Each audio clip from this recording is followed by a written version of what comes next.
Hello and welcome everyone to the English coverage of the Chinese LPL. My name is Julian Pastry Timeka. Joining with me will be Jake Spawn Tabu for our first match. And week 10 here, Spawn, we've gotten very late towards playoffs and it's business time. Yeah, it certainly is. So much on the line. Every single one of these games now, there's just more and more at stake. And you can't really go past the first game if you want to get into a playoff race, because both teams theoretically can still make it, but Starhorn Royal Club, after a disappointing series last night, really need the points. Yeah, let's actually have a look at today's schedule as well, if we have it, although not quite yet. I mean, there's so many matches today. Every single playoff match is just insanity, and Royal, they're so close. 3 points exactly to tie for the 8th position with Master 3, and Energy Pacemaker down the bottom, but they've made some recent changes. They could just make a late surge for the playoffs. Yeah, they certainly can, and we're going to take a look at the Starhorn Royal Club lineup. Of course, Insec is still out, and they've brought Cola back into the top lane. Hasn't looked fantastic still, but they're searching for some answers. Yeah, I mean, Godlike,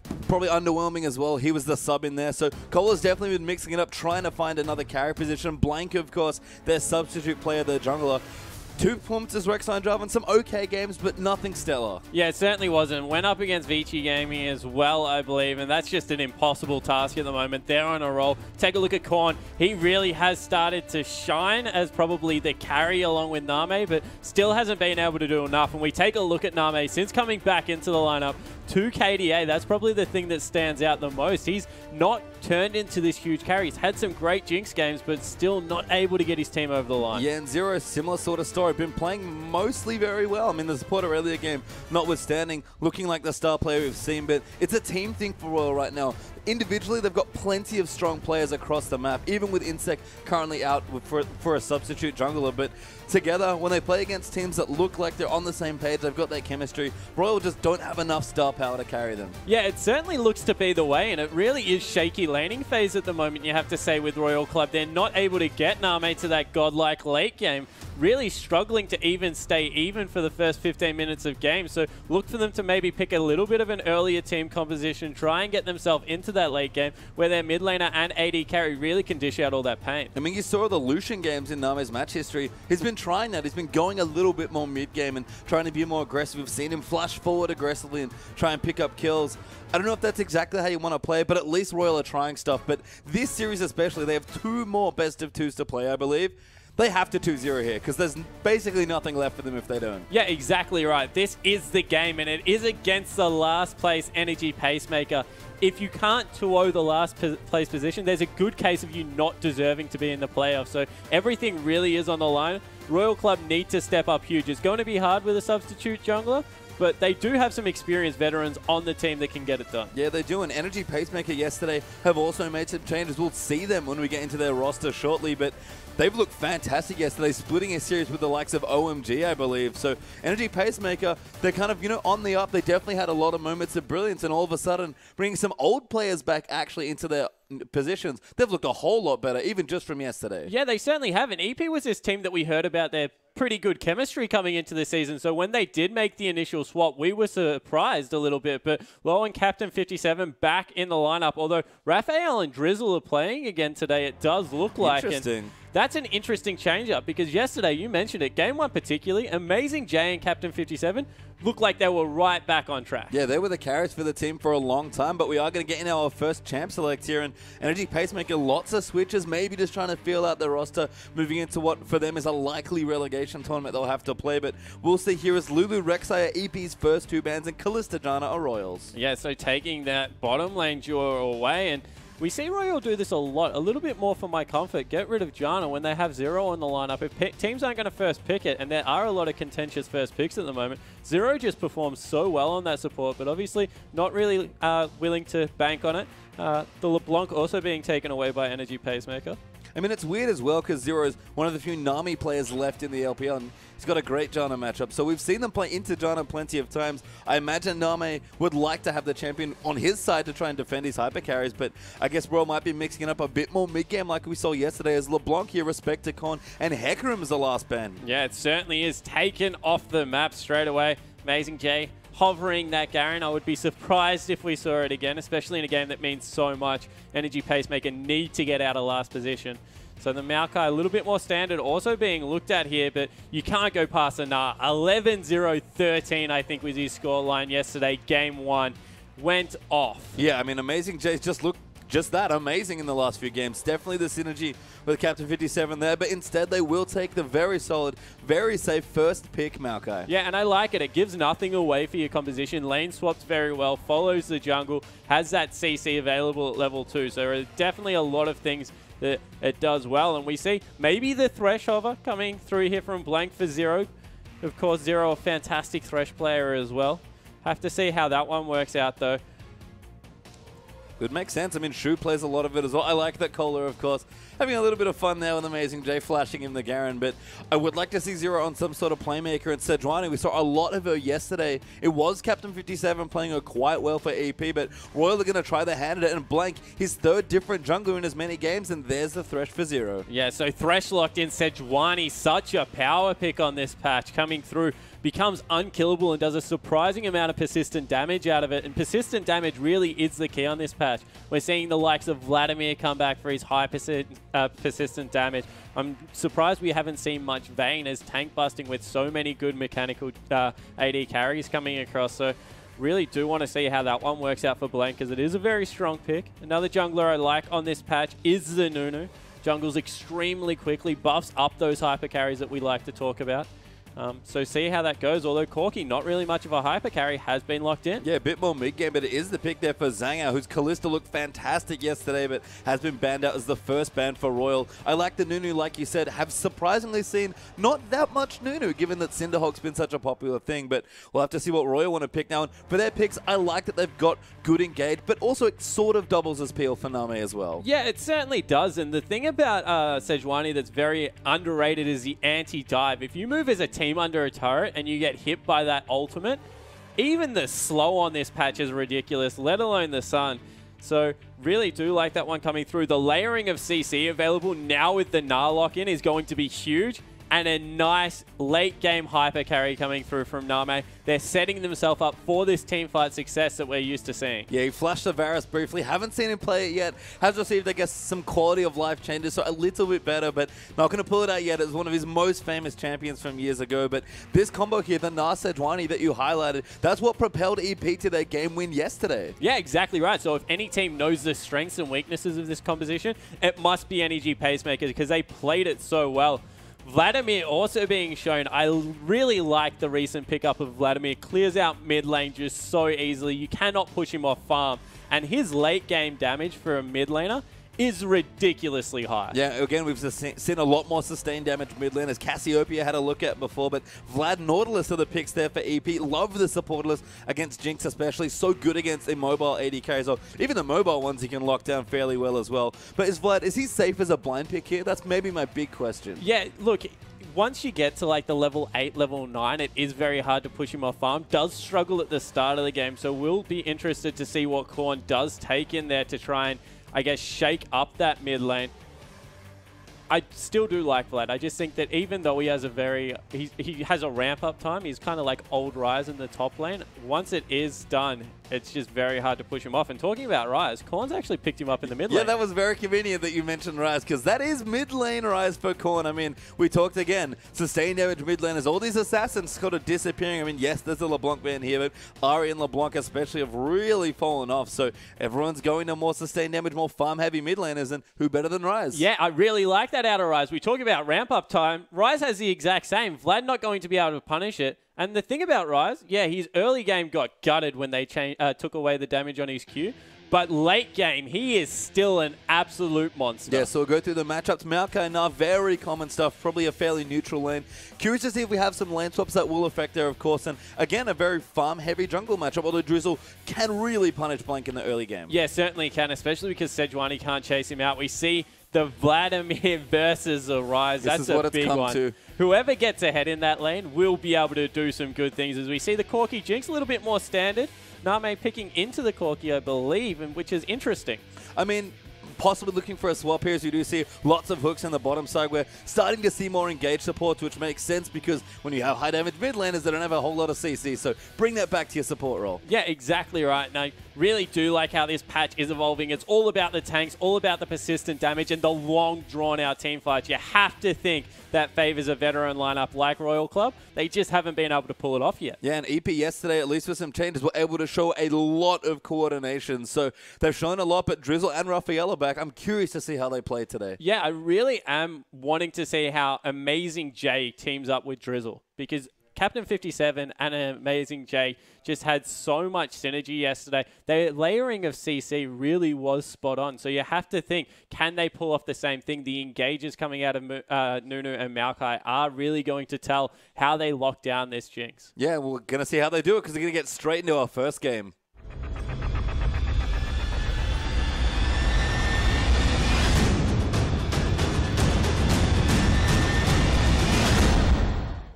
And welcome into our first game of the day here for LPL Week 10 Day 2 Energy Pacemaker on the blue side versus Starhorn Royal Club on the red. And we mentioned it already, Spawn, but both teams need the 2-0 now. Yeah, they certainly do. EP to get out of that bottom spot. Royal Club to keep their playoffs alive.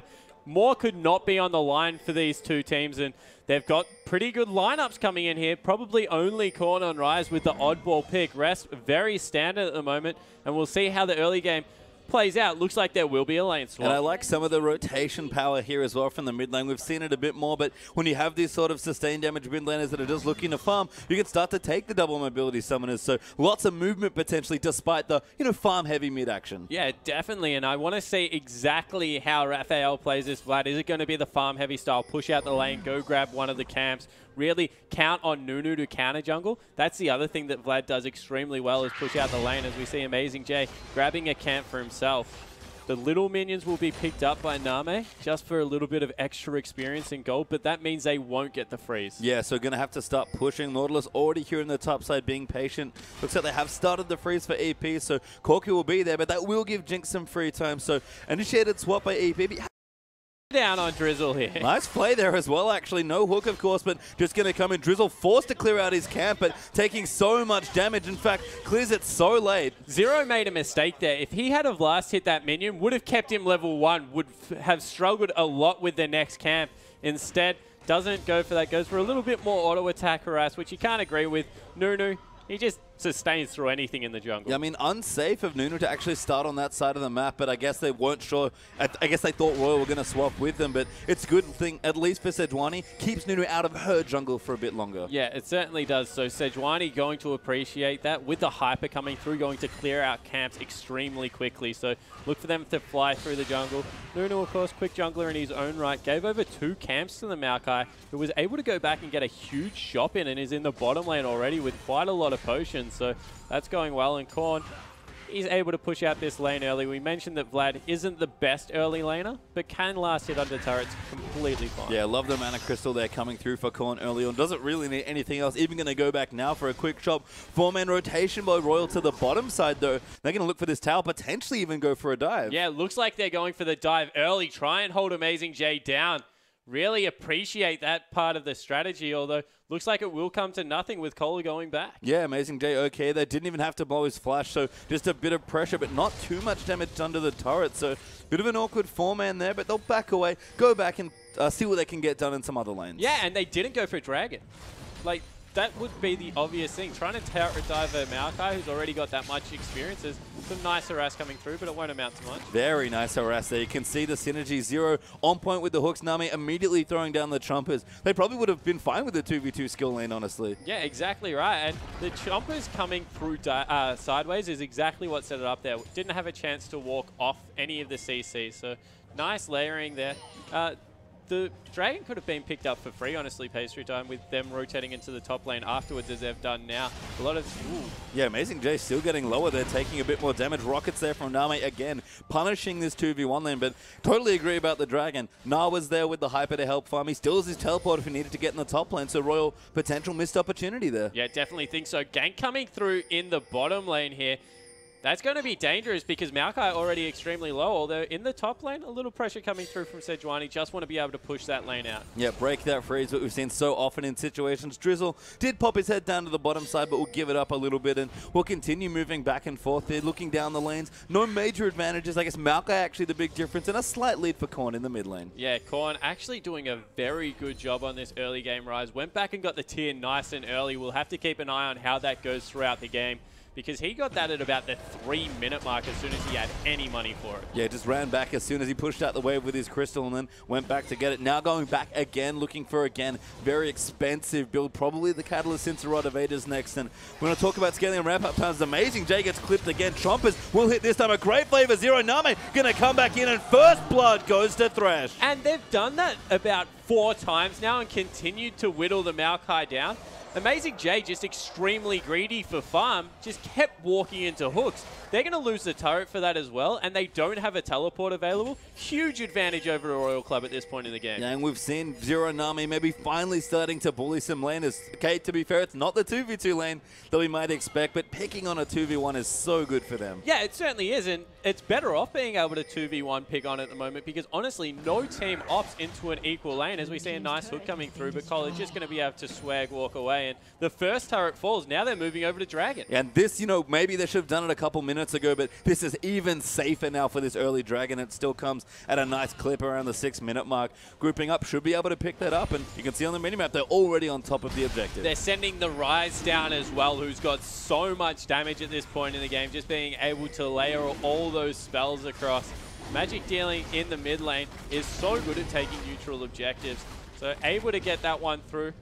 Looking for a little bit of a gank now as well, although a nice ward does spot them out. Ultimate goes to actually burn as well. Yeah, Korn really wants this. Amazing Jay going to get caught up there. Going to ride it on the lantern. Zero going to line up a hook. Finds it. Chompers. No! Hook just misses, but Chompers will land. Amazing Jay might be able to get up, but there's too much damages. He gets snared again. Korn there with a big play. He gets the kill. And a kill over onto Rise, who already had a CS and experience lead in that mid lane. Back and going to pick up a Catalyst and tier combo by the 7-minute mark. That is huge. Really strong room there for Royal, disengaging early off the Dragon to get another kill. And Amazing Jay one more time getting picked on in this situation.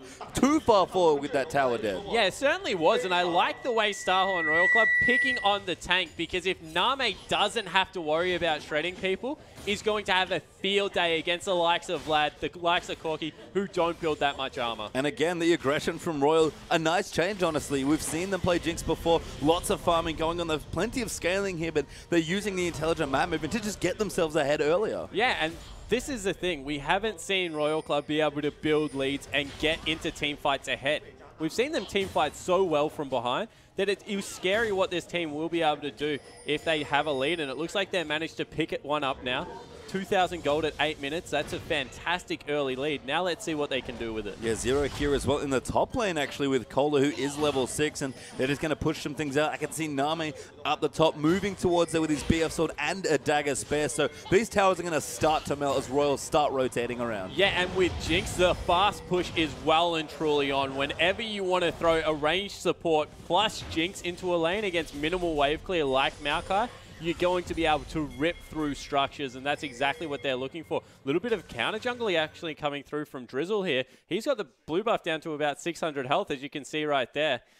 Might be able to take it away from Rise. That would be a big pickup. Yeah, God is smart as well, so should be able to get it. Don't think they have vision, so very sneaky move there by Drizzle. But again, the nice thing about this lane swap was that all of that movement that happened meant that the Nunu, who really wants to get in Sejuani's face, just didn't have a chance. Yeah, exactly right. And there's so many power picks that require ramp-up time in the Royal Club lineup, like the Thresh, like the Jinx, as well as the Rise and Sejuani, that the further they can dodge the early game scuffles, strategically outplay, the better off they're going to be. Yeah, and again, Amazing Jay, same situation now in the top lane with Name and Zero moving in there. Blank even going to try and steal it, and they've got their Jinx in the top side. Kohler down the bottom trying to deal with the Cork. You just prevent the push, so they should be able to get this blue buff. Yeah, certainly will, and they have the teleport, so even if they want to fight, they have no choice whatsoever at the moment, as we see a very interesting. Lots of damage onto Name. Zero will join back in. Ulti going to be moved in. Good damage onto Shu, but not enough to kill him. Little aggressive there from Name. They're really trying to get this turret down. I think they're just trying to push them out of the lane with a little bit of harass. There's 3 members up there now, so they do need to be careful that they don't get counter-engaged on.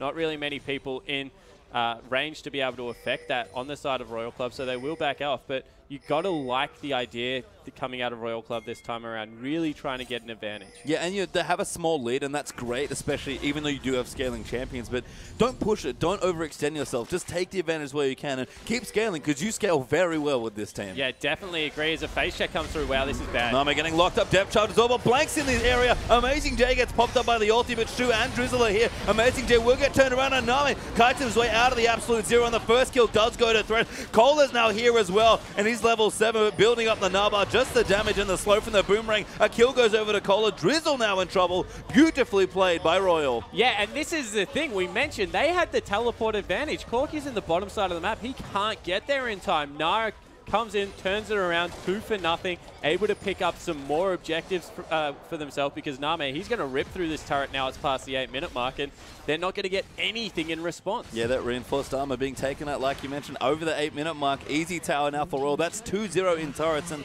Corky couldn't do anything. Can't even stop the teleport. Can't even think about it. Yeah, can't even chunk out enough, because, of course, that Hex Drinker as well as the boots coming through there. It's a very durable Gnar at this point in the game. And you see Vladimir, he still can't win the 1v1. He's forced to go farm jungle camps and then push out his lane. He's going to farm no problem at all. That's why he's such a good laner on this patch, because not really many people can get in range to be able to kill him. But he's falling further and further behind this Ryze. And honestly, late game Vlad versus late game Ryze, kind of much of the muchness in a damage output scenario, but Ryze has got that rune prison to be able to get in range and CC people up. Yeah, Blank potentially caught there as well, but did take out the scuttle crab, and with Dragon back in a minute 5, makes sense that Royal going to look to line up their second now, especially now that Jinx, and I love this from Name, skipped anything else for his IE, just went for a Berserker Greaves and a Zeal. Yeah, massive power spike at this point in the game. He needs to be as strong as he can possibly be at this part, just so they can continue snowballing their advantages. No point going for that late game item if you're not going to be able to do anything with it right now. So I agree, good item pick up there. See if they can, very smart landing coming through from Zero. That was quite cute. See if they can push down the last turret in the next 50 seconds before Dragon really becomes a contest. Yeah, neutrals are the big thing here for Royal in the early game, and that's reflected absolutely in Name's build. Dragon going to be back up. He'll just get a couple pokes, and that turret slowly but surely getting whittled down. Yeah, it certainly is. The thing that is surprising me, though, is they just sent Blank back. So they have to rotate Cola into the top lane because they can't start Dragon up straight away. Teleport advantage is with Energy Pacemaker, so Royal Club, whilst they have the lead, can't push this too aggressively. Yeah, and Blank went to finish his Cinderhawk. Not sure if he needed it, but I do like the Sightstone that he picked up as well. So, again, the same sort of thing. Get the towers done, get your deep wards in, and start snowballing. EP are well positioned to defend this Dragon, but Royal are starting to clear some vision out as well. Yeah, so they're starting to clear the vision out because of how long the top lane is now with the turret going down. Ooh, Drizzle being caught. Yeah, Zero actually going to use his ulti, but Shu going to pop Zero. Just flashes, but can't get out of the absolute zero, and a free kill goes to Energy Pacemaker. Yeah, and as soon as they saw the teleport coming through, the rest of the team didn't want to follow because they knew Cola didn't have his. That's a huge mistake coming through there. Thought he caught someone, wasn't able to get in position. They'll try and grab a turret, but they need to be careful of the collapse. Good rotation. They do have Sejuani out to disengage. They'll get the turret, but what will it cost them? Nothing, as it turns out. Just the Dragon and a kill. So a good trade there. Royal get denied the second Dragon, but maybe more crucially, get themselves the third turret. Definitely more crucially at this point in the game. They give up the kill, which they probably didn't want to do, but they're able to pick up the last outer turret. So now this fast push team that is rotating extremely well has the whole map open. They can look for their 5v5 team fight now because they've got a gold lead and really start getting their team rolling. They're all around level 9 now, so looking good. And I want to ask you, how much of what's happening now for Royal in the first 15 minutes is adaptive? Like, do they come into this game wanting to do this with the Jinx specifically, or did they just kind of play the best? We do pop back into the game. Amazing Jay locked up there by Korn as well. Blank there coming in with the Arctic Assault. Cola got enough damage there with the Hyper. He gets a double kill in that exchange. 4 members dead already. Shu going to potentially be the next. The Scrying Orb will spot him off for a bit longer. Name does have his heal if he needs a bit more movement speed, but how bloodthirsty is he feeling today? Misses his skill shot, and Shu will get to safety. Yeah, but more importantly, made him run all the way back to base, wasted all that time. Whilst in the mid lane, Cola and Korn just sitting there chipping away at this turret. They might even get it here, pastry time. A huge one team fight, and pretty much all of the turret of mid lane, That's a huge advantage. Yeah, bit of an awkward pushing combo between Rise and Na, but they get enough damage done at least. Yeah, ever since Rise stopped building more mana, it really doesn't go in his favor to push down turrets. No, it's just too hard. Too much mana there, not enough AP, even for a bit of incidental turret damage. But things going well. Korn has his Rod of Ages very early along with his tier. Name's starting to build up, and let's see a replay of that fight. Yeah, so they go for the very greedy push, and Raphael got hooked there by Name. So just all the damage coming in on this Vladimir meant that their team fight was going to go horrible. Look at that ultimate combo coming through. We saw it yesterday from Energy Pacemaker. Today, they're on the receiving end of it, and the persistent damage just continues to come through. That's why I love these team compositions right now.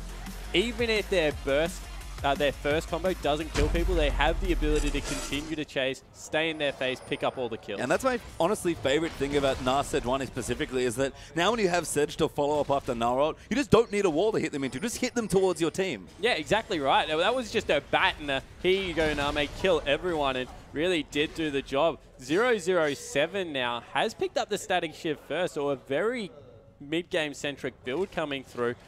But it's all about that Rise. 2-0-3 has the CS advantage, looking to scale up so nicely into that late game. And honestly, it's already nearly began. The luxury defensive item coming through as the third item, not even wanting the boots to or anything at the moment. So really confident in his play. Yeah, Korn, just all the early aggression has just given him extra gold to rotations help. We see this, we used to see this a lot with lots of fast pushes and scaling, just trying to skip as much of that mid-game power drop as possible. Zhang Hao's been caught off Korn, just fighting anyone at the moment. They do get the tier 2 turret in mid as well, and Corki just does have his Trinity Force, but can't really do much with it. Yeah, exactly right. And there's no way you can just stand toe-to-toe with a Rise, because Corki's damage, it's all that burst. It's like a patch old, because Corki's all about getting that first phosphorus bomb through, get the auto attack, force people out with your burst damage. But Rise, he just heals up through his ultimate and has all the consistent damage. He doesn't really care about AD carries. He's a machine gun in his own right. Yeah, and I mean, Zhang Hao's just had a horrible start, given just the comp that he's facing is so scary for him. I mean, Sejuani ultimate versus a short range AD carry doesn't really feel fun to me. Yeah, exactly right. And half the time, even though you Velk out because of the delay time, you still get stunned after it, and you have to deal with a Na coming at you full pelt, who's nearly finished up a Warden's Mail at only 17 minutes in the game after a Hex Drinker and boots too. So the game just so accelerated by Royal Club because of their fast push. And you asked, was it a deliberate strategy? Through the look of their items, definitely. That's what they wanted to do in this game, to skip that trough that you so aptly pointed out. And I really like what they've done so far. 5,000 gold the advantage before 20 minutes. Last season, that was insurmountable. This season, let's see if EP can pull it back, but it definitely is going to be an uphill climb. It will indeed, as Royal have such good siege here as well. Too many threats, really. You get picked by a hook, Sejuani can dive onto you, and Name, with, again, the early attack speed items, able to poke you under your turret and just constantly deal damage to this turret from a safe distance. And the thing about Cinderhulk, you can turret dive after you have your Sightstone as a tanky jungler now. You can just take, with your added health, so many extra turret shots coming through there. Not to mention the fact that you can get lanterned out at the last one. Great hook. Yeah, hook they're landing on. Zhang Hao in trouble, actually. Korn going to get the kill. Zero now getting caught away, but Korn off to the side doing good damage. Drizzle ultis to keep them away. Depth charge used onto the fairly takey Rise, and Cola has teleported down. He's almost at Meganar. That will give Royal another turret. Cola wants it so bad, he's looking for the ulti. Now Meganar form. Drizzle gets sniped by Name's rocket, and they're going to keep taking turrets. And that was all Zero. The hook over the wall, just knowing the pathing that was going to come through from Corki.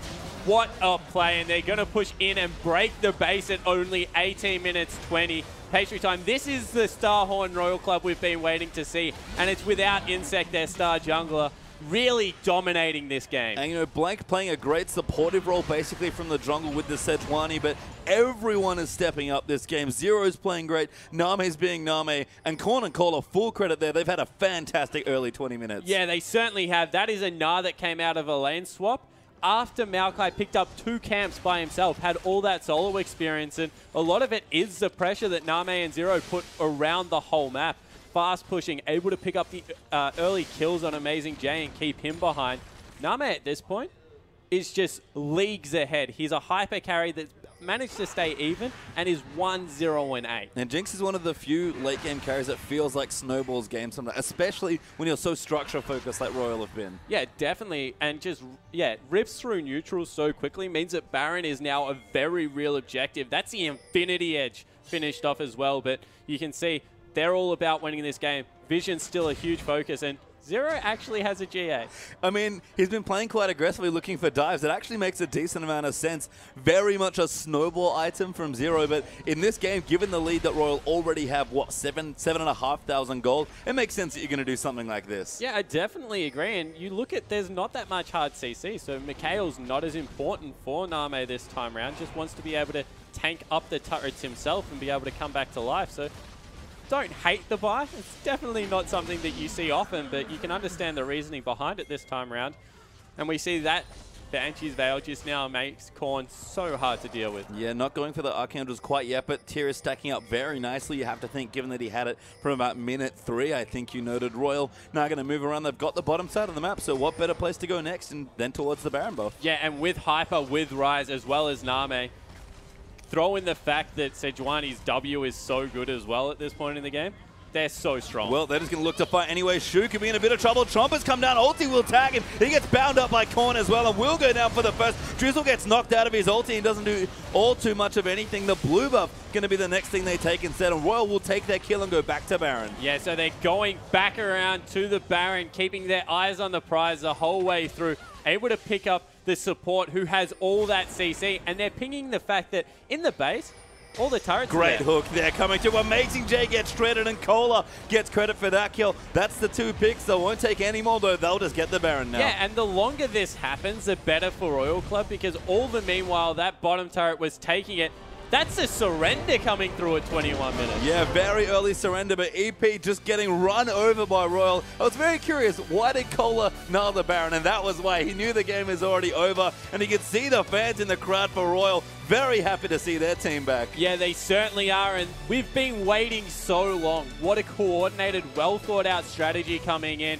Really played to their win conditions and completely smashed Energy Pacemaker. And look, should smash Energy Pacemaker, right? They're the last place team still, and don't get me wrong, they've had fantastic moments throughout the entire... Even yesterday, they looked great. Not sure if Drizzle and Raphael have the same impact as last time, but look, Royal should be winning those games, but that was a way to win game 1. Yeah, it certainly was. 21 minutes ahead the whole way through. Didn't really falter at all. They need the 2-0, and it looks like they're going for it with everything. I mean, they have to throw everything at it because, like you said, they really need the 2-0. Can Royal take it here and keep their playoff dreams alive? We'll find out soon because Game 2 is coming right up.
welcome back everyone to the English coverage of the Chinese LPL. We're about to get into Game 2 between Starhorn Royal Club and Energy Pacemaker. My name is Patriot. Joining with me is Spawn. And what a first game display there from Royal. Yeah, Royal came out swinging. They had a very clear strategy. They wanted to kill everything on the map as quick as they can, and it took them 21 minutes to do it. Yeah, it was a great display there, as we did have the surrender coming out for EP, but, you know, a lot of scaling potentially, the Jinx, the Rise, a lot of questions. Are we going to have big late game team fights? Nope, just lots of great rotations, really smart level 1 play around the lane swap especially. Yeah, certainly agree. The lane swap definitely went their way, and they picked on Amazing J repetitively. Thresh was so huge in that game. I do not expect it to get through because Zero absolutely dominated on that champion, really took it to people both in laning phase and then in the siege situations. Just such a potent, I guess, combination coming through there. And have to see whether they take it off him because it really went bad. Yeah, we'll see what happens here as we are into our draw for Game 2. Royal are now on the blue side. EP have swapped over to the red. Kalista ban against Zhangao again. The new AD carry sub here coming for EP. And Maokai, again, a very standard ban. And Jana, this is why we did sell the Jana ban last time, because of course Zero is just going to play Thresh. Yeah, certainly, and it gets taken away in response. Like the ban from Energy Pacemaker, need to make sure that they have some control over that lane swap if that's what they're going to run, and getting rid of the Thresh is the first step towards that. Yeah, and a good step there as well. Zero does have a very deep champion pool. His Nami's great as well. We've seen him even play the Aurelia. Zero just such a talented, mechanically gifted player. But Royal, 10 seconds left for another ban. Do they want to ban Sedge on the blue side, or are they happy to first pick it here? Yeah, I think that they're still happy to first pick it. It was so strong, and getting rid of Rek'Sai is, of course, one of Drizzle's better champions, and we've had questions about Drizzle's champion pool all season long, and Nunu didn't really do much last game. I mean, yeah, he's played a lot of Lee Sin. That's been the big one here, but we actually had Captain 57 when he returned yesterday to play in the lineup. He was the Sejuani player. We haven't even seen Energy Pacemaker play it, so I wonder if it does go through. Maybe Royal just say, okay, are you going to pick it? Yeah, exactly right. See if they give it up. And Energy Pacemaker with their last ban, they're taking a long time to think about this one. Down to the line. Wow. They get rid of the Jinx. Yeah, and that's a very targeted ban to Nami, but that's going to give the Hecarim over to Kohler and deny it from Amazing J. Yeah, Amazing J, of course, such a good Hecarim player. He's also played Nard at great effect. Get him back onto a comfort pick. Of course, got picked on when he did go with that Maokai, and it looks like they are going to go the same combo. Insta-lock pretty much from Drizzle. I mean, you pretty much have to take it here. It's so strong. We already have seen both Nara and Sejuani do strong things, and together they just seem so excellent. I mean, the matchup's interesting to me as we do see those picks locked in, Spawn. What do you think of Hecarim versus Nara? I think that Hecarim just is able to get through a lot of the damage after about level 7. In a lane swap, Nara going to do a lot better, but Hecarim, he just grabs those boots too, gallops around the map, able to get back to lane extremely quickly, and it's so hard to make harass stick on a Hecarim that really does get free lanes wherever he goes. And giving Hecarim a free lane, a very scary thing. He's such a big threat. If he can get his items coming through, get his Trinity Force and get tanky and just start taking over games. Royal taking their time with his next few picks. Again, seem to be having some fun with Amazing J, hovering the Garen. But we forgot to mention that LeBlanc was banned in the last game, and Royal, they're going to get it here. Supportless probably for Zero, and the LeBlanc coming through for Korn. Yeah, of course. Nautilus is okay in the jungle now with the changes that went through onto his E, able to clear a lot better, but is very manigated. You would have to think on this patch, but giving Korn that LeBlanc is so dangerous. We've seen time and time again how well he performs on it. Yeah, maybe not the assassin meta still, but LeBlanc in her own right, as soon as she gets some cooldown reduction, does great persistent damage. Yeah, it's interesting to see how good LeBlanc is on this patch. We've seen, you know, Charles getting buffed, lots of people going away from the assassins, but LeBlanc's been one of the more consistent bans and picks. Is still on this patch, so I wonder how they're going to do with it. Although EP lining up for Juggermore and take it away. Lulu Kog'Maw are their 3rd and 4th picks. Yeah, so getting that supported potential mid laner, have to see if it is the support position. Of course, Lulu can play both, but Kog'Maw, the tank shredder as far as AD carries goes, just rips through them even quicker than maybe Vayne. Vayne has a longer ramp up time. Kog'Maw probably only needs the 2 or 3 items to really get going, but I want to see the Varus come through. Name, such a good Varus player. And against a Kog'Maw, he lands 3 auto attacks and an ability. Kog'Maw's going to die. Look, I don't think they have the potential Urgot coming through. I don't know who would play it because Name I don't think does, and Korn has already got his champion, so can't pick that into the Jogmo. Instead, though, they take the Lucian Jarvan. Still aggressive, but I think Varus is even more aggressive in that lane matchup. Yeah, I certainly think that Varus especially, there is a lot of CC, so I can see why they ran away from it, but I just think the potential damage that comes through is so strong that they've completely mid-gamed here, Starhorn Royal Club, just gone all in on their win condition, which is probably a pre-30-minute win right now. If the game goes any later, Energy Pacemaker with their tanky lineup and that Kog'Maw and the 2 supports going to be pumping out some damage. Yeah, they've got some dumb scaling and even got the Nami Kog'Maw lane as well. I guess Blank didn't feel comfortable running the Nautilus Flex into the jungle because Zero could have taken away the Nami if he wanted to. This is always the thing that amuses me, I guess, about Juggermore is whenever Lulu's not banned, you just can't do anything in drafts. Once you realize that they're going to pick it, it's just too late. Yeah, it certainly is. And I think that what you hit on the fact that Nautilus in the jungle probably wasn't a comfort pick, Blank had to go back to that Jarvan. There's just not very many, I guess, answers for the Kog'Maw in this comp. And, you know, we see Korn on LeBlanc. That's a great champion. Raphael very safe on the Lulu. Nami going to take his Lucian. Definitely wants the 2v2 if he can find it, but even that's a little tentative. And Zero, I like that he's on a playmaking champion. We saw his Thresh in Game 1, banned away now in this series, but Nautilus, he can definitely make plays on that champion as well. Yeah, certainly can. And look, if anyone can tie a Kog'Maw up, it is going to be the Nord, of course, with like 4 kinds of CCs or whatever he has. His kit is riddled with CC at this point, but it's just the point that the Kog'Maw, he's going to have a field day freely auto-attacking everything. Yeah, absolutely.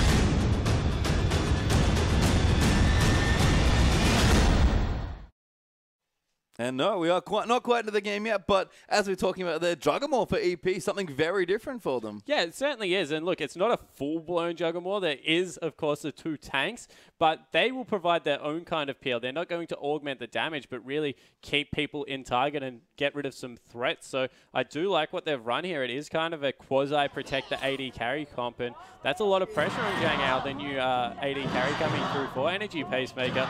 Going against Name especially, that's going to be a tough enough task, but with a lot of the win conditions on your back, he needs to do some heavy lifting. Yeah, we are into Game 2, of course. Royal won the first game very quickly, so Energy Pacemaker going to try and answer with a much slower game. And again, Royal had some scaling last game, going to play very accelerated here in this game if they play to a win. And Energy Pacemaker, all they really have to do is hold on for 30 minutes. Yeah, exactly right. They just need to get to 2.5, 3 items on Kog'Maw, and then be able to deal handedly with everyone in the Starhorn Royal Club lineup. You feel that is the win condition. It's like there is a time bomb in the middle of the map, and if they can just get away from it for long enough, their comp will level up. Yeah, and EP's comp kind of feels like the natural evolution of Juggermore in this patch. It's not Morgana top, you know, for an extra support, but it's a fairly supportive jungle. You've got some teamfight protection with a good front line, I suppose, coming from the top in the jungle, and then the support you always want for your Kog'Maw, the Nami for your lane especially, and the Lulu just for added protection. Yeah, exactly right. And Nami just does so well in the Kog'Maw lane because of the sustain and the auto attack augmentation that comes through that she's, yeah, the exact answer that you need coming through. Lulu, of course, with the Whimsy, I guess is the important spell coming through there, being able to give the speed up and get Kog'Maw in the front line. I do like what they're doing with the composition. I think that it is a little risky, though, because if they don't lay their CC just right, Hecarim, as well as LeBlanc diving in there, will do some work if they aren't to that 30-minute mark. Yeah, Royal are not wanting for engage in this comp, that's for sure. Plenty of dive with the Jarvan, Hecarim, LeBlanc, and the Nautilus to tie them up as well. But we are going to break into standard lanes. Kohler will actually TP, I think. Yes, he did take a camp there. You can see Cloth Armor plus an extra pot and some Crystalline Flask going on. So level 2 already, but Nami has to punish this lane. That's his big test. Can he be a lane bully again? Yeah, exactly right. Needs to be able to getting up there, and the early level 2 hasn't done much to help him, although now he's got it in response, and maybe even the early gank coming through here from Blank. Lane is pushing, so it's going to be hard, but he's still going for it. Yeah, I like this pressure a lot. Zero lining up the hook, just misses, and that's going to force the flash. Blank doesn't overcommit, just gets a summoner and gets out. Yeah, and that's the important thing here. Now, they've got another couple of minutes to be able to revisit that lane. It also puts a lot of pressure on Drizzle to get into that bottom lane and relieve some pressure. Give Kohler a little bit more time to just walk around. Great Dirge line there onto Zanga. Now the damage coming in. Zero getting very aggressive, and Name will turn around. Have to be careful in these trades, but that one went in favor of Royal Club. Yeah, it certainly did. The whole lane now going in favor of Royal Club. They're pushing up so aggressively, making sure that the jungle has to come into this bottom lane and freeing up their assassin and big carry top laner to get some work done. And this is honestly, I think, more of what we expected from Royal's bottom lane. Everyone remembers Nami as this great late game player who, you know, just fought for days on EDG last year. And that's true, he's still that player, but once upon a time, he was very aggressive, and Zero is the kind of support you can be aggressive with. Yeah, exactly right. And Zero, he just seems like such a balanced support. When he played with Uzi, we complimented how good he was at peeling. But now that he's playing with Name, we're seeing a little bit more of that engage coming in. Name very self-sufficient, as we see even more harass in this bottom lane. Yeah, Shu Low actually getting ignited, forced to get out. Zhangao going to get snared up there by the passive of Nautilus, so we'll have to get away. Name took a little too much damage, but that might force Shu back out of lane. Yeah, but that's both flashes down. The exhaust as well as the heal still available, so no real kill threat coming through, but you throw a Jarvan in there who, as we speak, heading back down river. This is a very precarious situation. Yeah, smart stuff by Blank. Zero's going to line it up. Flash there for the snare. Knockup going to come through. Another snare coming through, and Name going to try and collect the kill, but Blank will get first blood. Yeah, so first blood for the jungler.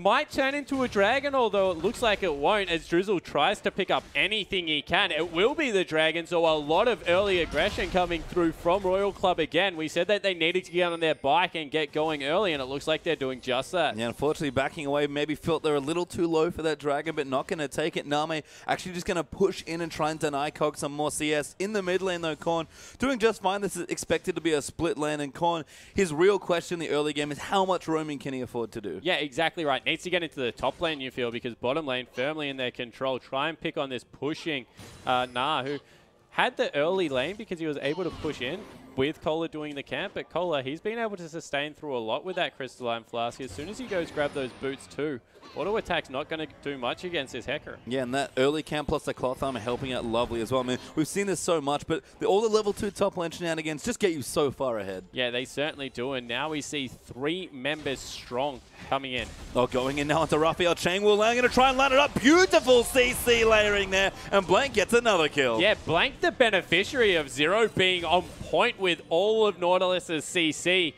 Just making sure that his jungle is facilitated around the whole map, and you could see that Energy Pacemaker, they were rotating the Sejuani around, but just wasn't there in time. Yeah, and I mean, Drizzle playing from behind in both games, you have to think, couldn't get on the front foot on the Nunu, now playing from behind on Sejuani. I mean, getting some farm, is able to apply some pressure, but it's incomparable. Zhangao gets hooked again. Name going to move back in. Gets bubbled though. Beautiful play from Shu. That might be the killer. Zero will get the kill there onto Kog'Maw. Going to lock up the Nami there as well, but no follow-up kill. Blank even in the area just in case. Yeah, and I think that's why they didn't go for the Dredge line. Amazing. Now Blank going to follow in, but Sejuani is here this time, and they'll finally back away. Yeah, and this is what they're trying to do with Name. They're getting him early advantages and sending back to shop so he can actually translate it into a meaningful advantage in lane. If he had to grab the dragon last time around, wouldn't have had the time to go back and pick up the pickaxe, which led to the second kill. Yeah, and you can see getting ahead, not massively far ahead on CS, but starting to win more and more in advantages. It doesn't look like much now, but if Royal keep doing this, just watch that CS counter because it'll start snowballing out of control. Exactly right, and the problem is now the kill went over onto Zero. He's going to be so hard to deal with because he's already playing so far up. As going in again. He's actually in the mid lane now with the Moby Boots. Lines up another Dredge line. Snare coming through. Riptide in there. Wild Growth might save Raphael, but they're going to chase in. Last few orders is enough, and Blank still here just in case. Yeah, and just the roam squad coming through from Zero this time around, really dictating the flow of the game. And 4-0, another 2,000 gold advantage for Royal Club at only the 7-minute mark. Exact same timing as last time round, by the way, and they've done it in a completely different fashion. Standard lanes winning across the board. Yeah, and that 4-0 from Royal, that is 4 kill participations for Zero. 100% involved in everything going on in this early game. And you mentioned already that Zero can be a bit more of a playmaker because Name is slightly more self-sufficient. That's even more true now because when he gets ahead, he just starts roaming. Yeah, exactly right. And I love what Name did in the lane. He sat back, wasn't willing to go in, gave up a couple of early CS because you see that the CS did jump back into the favor of Kog'Maw just a little bit. But now Zero back in the lane can go up again. Oh my god, a great stretch on their landing. Now the Culling going to move through. The ultimate even coming in, and Name going to get a kill this time. Yeah, and Name went back, picked up the dagger, so as much damage he could afford. They continue to bully the lane. Zero's been on point. I don't think I've seen him miss a hook. No, not yet. Hasn't missed one, and just on the ball from his thresh in game one. I mean, the ban, definitely the respect there. I love it, taking away the thresh after game one, but Zero totally fine on the Nautilus as well. Yeah, certainly looks to be that way. We criticize maybe the lack of a flex, but wow, Java not really working out here, and the zone now coming through from this Lucian. Has to back away now because there are a lot of members potentially heading into the bot lane, but that job is done. 5-0. Yeah, I mean, they have to rotate here as well, because I promise you, Zero and Name, especially if Blank's around, they will dive this Kog'Maw happily under that turret, so no one is safe, even starting a bit of a freeze now as well. This Kog'Maw just getting pummeled in the face in this lane. Yeah, he certainly is, and there's really not an answer to come back. You can send as many members as you want down into this bottom lane, but they're highly mobile, going to be extremely hard to gank a Lucian. And just how tanky Zero is at the moment, I really don't see a way that they win this lane unless they go back in time somehow and stop it all from happening. I mean, Drizzle's trying, but he's down here with his ultimate and his flash. He could maybe make a play, but there's great warding down the bottom as well. Haven't quite seen the Sedge yet, but now we'll see it. And Zero just on top of everything this game. Yeah, and straight away they back away. They know that their lane is pushing in their advantage. They're not going to be denied CS. They stop the aggressive zoning. So yeah, Kog'Maw picks up some CS for himself, but not going to get anything out of this lane, and Drizzle, he's forced to just sweep and leave. Yeah, and again, the lane's still pushing. Royal have done a great job holding it down here in the bottom side to continue to deny that Kog'Maw. 10 CS ahead and counting now for Lucian versus Kog, and Drizzle wastes all that time and gets absolutely nothing for it. Yeah, and I want to point out the real beneficiary in all of this. It's that man right there. Cola's been able to go back, pick up boots too, and home guard, and some more Cloth Armors for himself, and all of a sudden, 3 members in his lane. Yeah, and bottom lane's doing fine. Let's gank the top lane. They're going to look for the dive, actually give it up. A little too awkward wave positioning, I guess. Korn, a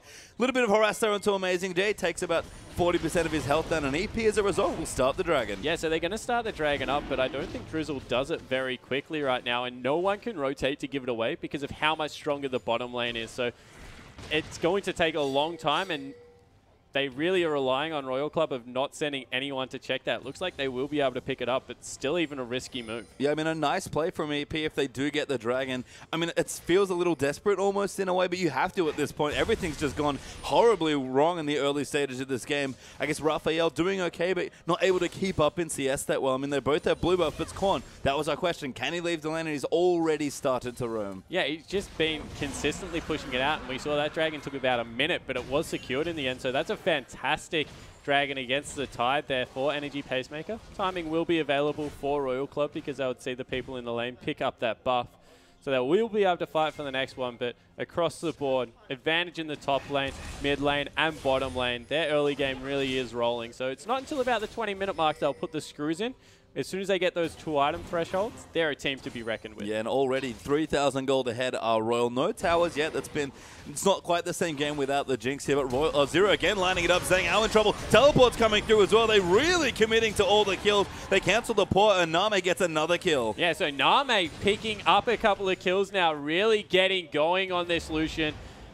His Lucian play was fantastic last year. He really was a great Lucian player. Of course, he's known for a couple of the more oddball picks like the Varus, like the Jinx back then, but really can play these mid-game carries quite well, and we're seeing his laning phase maybe not as bad as people make it out to be. No, I mean, especially with a playmaker like Zero in your lane. Zero's done so much to boost the aggression levels in this bottom side of the map. It's wonderful to see them play this well together. Kohler taking a bit of harass. Drizzle is actually in the area, so maybe an overcommit as he's going in onto Amazing J. Minina form only though, but Drizzle coming in. An amazing ulti there for Kohler, but Amazing J hops out. Zero's here as well with Korn. Hook lands onto Drizzle, and Kohler getting low, but should be fine. Drizzle will die. Name gets the tower in bottom lane, and Royal explode across the map. Yeah, so everywhere they're just getting advantage after advantage. In the mid lane, Blank's even there to pick up a wave of CS. He'll love that feeling as a jungler. Doesn't even need to go to the gank, get some free farm for himself, and this game probably even further back this time for Energy Pacemaker because their turrets are still up. That's just free bank for Starhorn Royal Club to collect whenever they want. Yeah, I mean, just that one dragon for EP, their only consolation at this point in the game.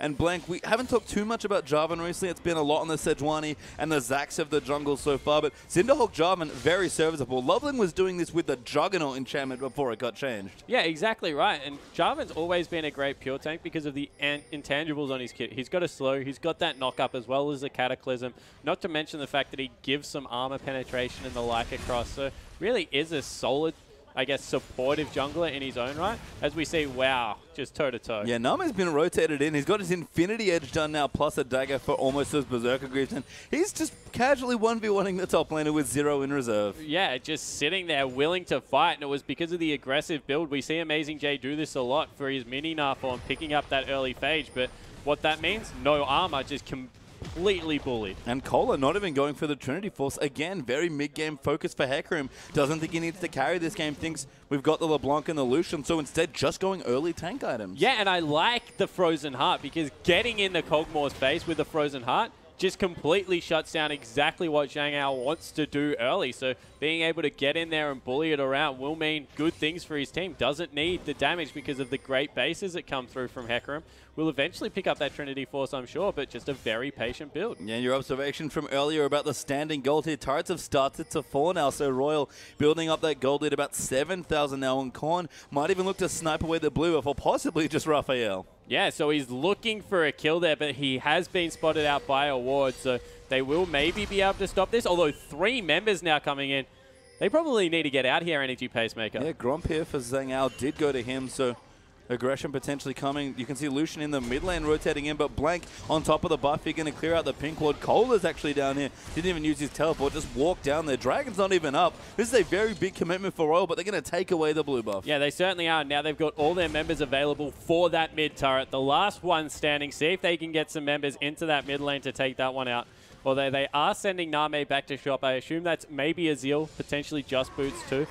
Ultimate thrown out. Yeah, they want to kill Raphael. Their Dredgeling going to come in. Korn on top of him. Wildgrowth good. Name forced to flash away. Gets picked up by the tidal wave. That was Korn. Now going to get low. Drizzle getting some damage in. Is Amazing Jay joining already. And going to bounce his way in. Look for the ulti. Gets them back. Name's done into a wall. But Korn trying to peel them off. Name goes down. Zero falls as well. And it's actually some good kills. But Jarvan got another. Now Cola moving in onto Zhang Ao. But Blank will fall there as well. Hecarim not strong enough yet to really go in like that. Might look to fall here as well. As Drizzle's getting the slows down. Cola just escaping. Korn going to look for an exit kill here, but it's 1v4 right now. Gets tagged by Glittland, goes back in a little too aggressive, gets Polymorph there, gets the kill, flashes out, but does die to the auto attacks. And there are so many flashing health bars for Energy Pacemaker, but ultimately they win the fight 2 for 4. Huge in their favor. More importantly, get a kill over onto their Kog'Maw, who was really drowning in this game. 20 CS down, able to grab himself something at least. We'll go back, possibly finish up that Trinity Force now, and Energy Pacemaker, they haven't made all the difference, but they're getting back in it. We'll take another look. Overcommitment coming through from the whole Royal Club lineup, and Raphael, he was just trying to get back to his team. That was what the flash was all about. A little bit of a fail into the wall, but he got back to his team, and from there, Amazing J just willing to go extremely deep to the lineup, the whole team. Gets a great bounce in, good Gnar coming through, and there just wasn't much that the Royal Club lineup could do because their top laner wasn't there. Don't get me wrong, they're fighting under a turret still and they're taking a lot of incidental damage, but as members keep falling, there's not really the cooldowns available to win the fight. And you know, Korn tried to go in heroically to clean up the kills, but didn't even have his death cap finished. He's almost done it now on top of his Muralonomicon. But Royal down in the bottom side now trying to take out this turret. 5v4 with Amazing Jay's teleport down in the top side of the map and Dragon up in 2 seconds. You can tell what Royal are going for. Yeah, you certainly can. And look, that was a good fight for Energy Pacemaker, but they're still 5,000 gold behind. So they're going to lose out on the Dragon. Probably just look to trade it for a turret because this is only Royal Club's first Dragon. So see how they go with that one. But they were just sitting on so much gold there, Royal Club, that they chose to fight in a disadvantaged situation. Yeah. So a bit awkward. You never want to fight without your gold being spent, but Dragon will go down there the first for Royal. Tower does fall. Kohler actually went back and tried to home guard back into the area to clean it up, but couldn't quite complete it. And we can see item timing's coming through now for Royal, but still a little bit of gold away from really ramping up. Yeah, they certainly are. And look, we said about 20 minutes, so they've still got that 2 minutes to go before they really do have those huge 2 items. Of course, Hecarim, just such a luxury item build. He's not going to have that for quite some time if he goes Trinity Force next. But it's all about being able to get that static shift, grabbing the death cap on the middle of Blanc, and then they'll just look to roam and pick up kill after kill with Zero. Yeah, we'll see how they do shake it out here. We've got items coming through. Even Zero actually going for a Randuin's, I think, there as well. So, I mean, it makes sense. He's been involved in a lot of kills. He's got lots of extra gold for his support. So, he went the Luxury Guardian Angel last game. Going to be going for a Randuin's this game instead. As we can see, Royal trying to look, I mean, again, to have those double sight stones, they have to get some aggressive vision down. Already some good blue worlds scattered through. So, 20 minutes is approaching. Just get those item spikes and start really pushing back into EP. And you can see that's exactly what they're looking for. Both carries have skipped boots too, just to get their 2 item spikes, being able to get in there with that death cap. Now with the static shift, Name and Korn are just so ridiculously strong compared to their counterparts. And they're just going to look to force the pace. The split push has started. No one can go near that LeBlanc. With the death cap finished up, we'll probably one-shot even the tank. Yeah, and he said 30 minutes was the time where Royal kind of had to win the game in to prevent the scaling from coming through. I think that's still true in this game, so we're about to hit the 20-minute mark. The 2 item spikes have come through for Royal. It's going to be a very turbulent 10 minutes for EP. We'll see if they can hold on. Yeah, certainly. And the thing about Energy Pacemaker, it's not like they can just walk off the map and defend the bare minimum turrets, because they still do need to get the farm onto Cogmore. But if they just continue to slowly bleed objectives and pick up farm for the Cogmore, get him towards that 2.5 item mark by the 30-minute mark, he's still going to be an extremely strong hyper carry. It's all about the levels on the Nami and the Lulu being able to get them up to max rank. So if they can continue to get experience around the map, sure, they're still in with a chance, but Royal Club, they're in the driver's seat. Yeah, and looking to really apply more pressure as well. Name just split pushing by himself. We had Korn down the bottom, like you've already noted, doing the same thing. They're Culling actually going to push the wave in. Royal, they want some turrets. Yeah, they certainly are just looking to continue to push the map up, get as much farm onto their carries as possible, rotate around and try and catch people in transition. They've done it here. They'll get a little bit of damage. Yeah, they'll get enough damage, actually. Wow. Tower prepped earlier, I guess, by Korn helping out, and Name gets the turret. And blue buff just respawns. Perfect position to be able to pick that one up. Mid lane, they've lost a whole wave of experience to that turret. So Royal Club, they understand exactly what their win conditions are. They're forcing Energy Pacemaker around the map, and they can't pick up the resources they need. Yeah, and especially on the right-hand side of the map, beautiful wards placed all around there. 3 nice green wards, a pink ward on top of the blue buff as well. Just great vision control. And this is what's been missing from a lot of Royals games. I mean, they haven't actually had that many leads, so it kind of makes sense. But this is the first time we've really seen them, you get a lead and then start to snowball it super effectively. Yeah, exactly right. And they're doing it with a mid-game composition. We've all never doubted like Insect Zero Name's ability to play late game compositions. They have late game written all over them, especially through, I guess, decision making, although Insect this season has been a little questionable at times, but it really is, can they play this accelerated pace of League of Legends that we've seen be so successful from the likes of EDG? And this game, at least, it looks like they've made some inroads to that. Yeah, and look, Blank, not the same jungler as Insect, definitely, you know, the sub-jungler coming in, but really just had a role-playing job to do here. Get your Sightstone, be a utility jungler, and in 2 games now, on the use Sejuani and now the more support-focused Jarvan, done an admirable job just being tanky, being the front line, putting down the wards, and making sure your team's got all the resources they need. Yeah, and maybe it is a shot-calling thing, because we saw that he was willing to camp the bottom lane. He was just getting into the bottom lane over and over again, and he set this game up to snowball. Sure, the carries have taken over now, but he was probably responsible. He blew the flash first and then paid a return visit. Really has done a fantastic job of getting the bottom lane ahead. Yeah, and Korn been very self-sufficient so far. Level 13 actually with a blue buff on LeBlanc. So very scary, continuing to split push down the bottom. And again, be in lanes where you can threaten this Cogmore, because Zhang still struggling to find farm. Yeah, he certainly is, and that's a big thing. We said if they can find farm up until the 30-minute mark, it doesn't look like they can, because they're being forced off everything. Yeah, Kohler again, trading a little bit unfavorably. The hyper pretty good, but Frozen Heart just fine in this matchup. Amazing J actually going to go aggressive. Randuin's getting popped there as well. He wants to, but Kohler ulties himself out. Amazing J doesn't quite land the last slow, but good harass there in the top lane. Yeah, so you see at least one lane still going in Energy Pacemaker's favor. I think in a team fight, though, Kohler probably is going to be a little bit more valuable just because he can dive onto that Cogmore and get the Frozen Heart aura across. Whereas Amazing J right now, if he doesn't get apart by that LeBlanc, because they're not going to use any of the support abilities on the Gnar this time around. They're all for the Kog'Maw, so have to see how that one works out, but at least able to pick up farm on one of their lanes. And it looks like Dragon back up in 40 seconds, so both teams wanting to set some vision up for it. Corn is still on the bottom, so actually hanging out in that brush, I believe, hoping someone walks down and pushing the waves in. Royal do need to clear out some of the vision. They've got one upgraded sweeper already. Wouldn't be too surprised to see Zero get his. And by the way, he has finished up the Randuin, so very tanky now on the Nautilus. They're winning on a couple more items, but again, they've just kept the pressure on, keep tabs on everyone, and just play around the objectives, play around the Dragon. Yeah, exactly right. Play around the Dragon, couple more minutes, start playing around the Baron, see how much work you can get done. Trinity Force nearly finished up here for Hecarim.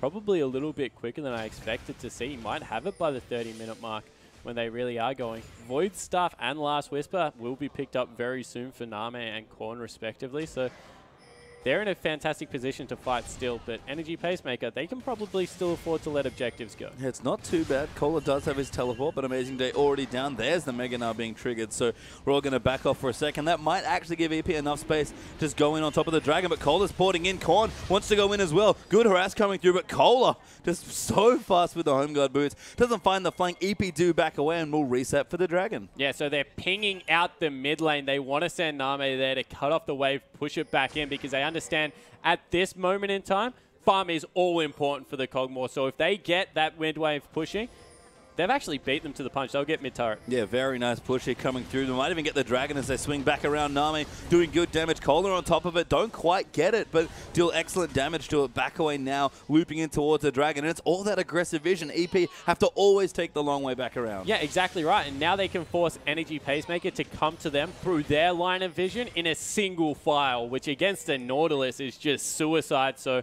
through good map movement, going to be able to probably pick up an uncontested Dragon. Wonderful rotations here by Royal, and they will take away the Dragon. They'll get it away there. Will goes the second, falls there to Royal. Not a massive one, but will help with some of the rotations they've been doing. Yeah, it certainly does. And the other thing it does for a mid-game composition, wow. Yeah, Name potentially caught, flashes out of the way. Relentless pursuing toward Korn. Amazing Day actually popped in, but no follow-up CC available. Yeah, so was able to dodge out of exactly where Sejuani was. I'm surprised Drizzle didn't pull the trigger on the ultimate there, but it looks like they might get a turret for their trouble. Gonna go in for it, but Royal have been very adamant about protecting their mid lane turret, especially. Cola around the side. Drizzle gonna get caught up there. Korn will get him with a chain, but Amazing Day. Massive three-man Gnar ultimate into the Sedge, but Cola's in the front lines now, tearing through them. We'll get Polymorphed away. Forced to ultimate, actually. Can't use it offensively. Zhangao actually getting the kill anyway with a massive ultimate, I believe, and they're going on to Baron. They don't want the turret. Baron straight away pinged out here. This is horrible news for Royal Club. We said how well this team will scale.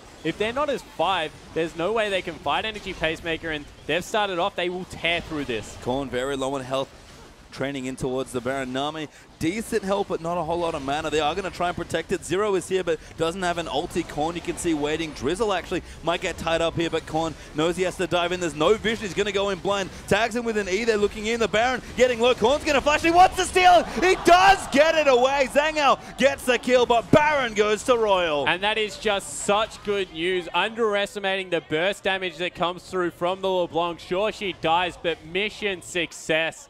Just getting every advantage needed for his team, and Name once again going to pick up a blue buff. Yeah, never wanted to shy away from taking objectives away. Massive wave in the top lane, going to be cleared up by Amazing Jay as well. Kog'Maw getting stronger. He might have Blade of the Ruin King finish now as well, so 2 items good, not quite the 3-4 items that we want to see, but getting towards it. EP have definitely won a lot back after that little exchange, and that timer for Royal, they've got about 3.5 minutes left. Yeah, and EP have come up huge actually, picking up that Blade of the Ruin King. We've seen how much damage is already being done.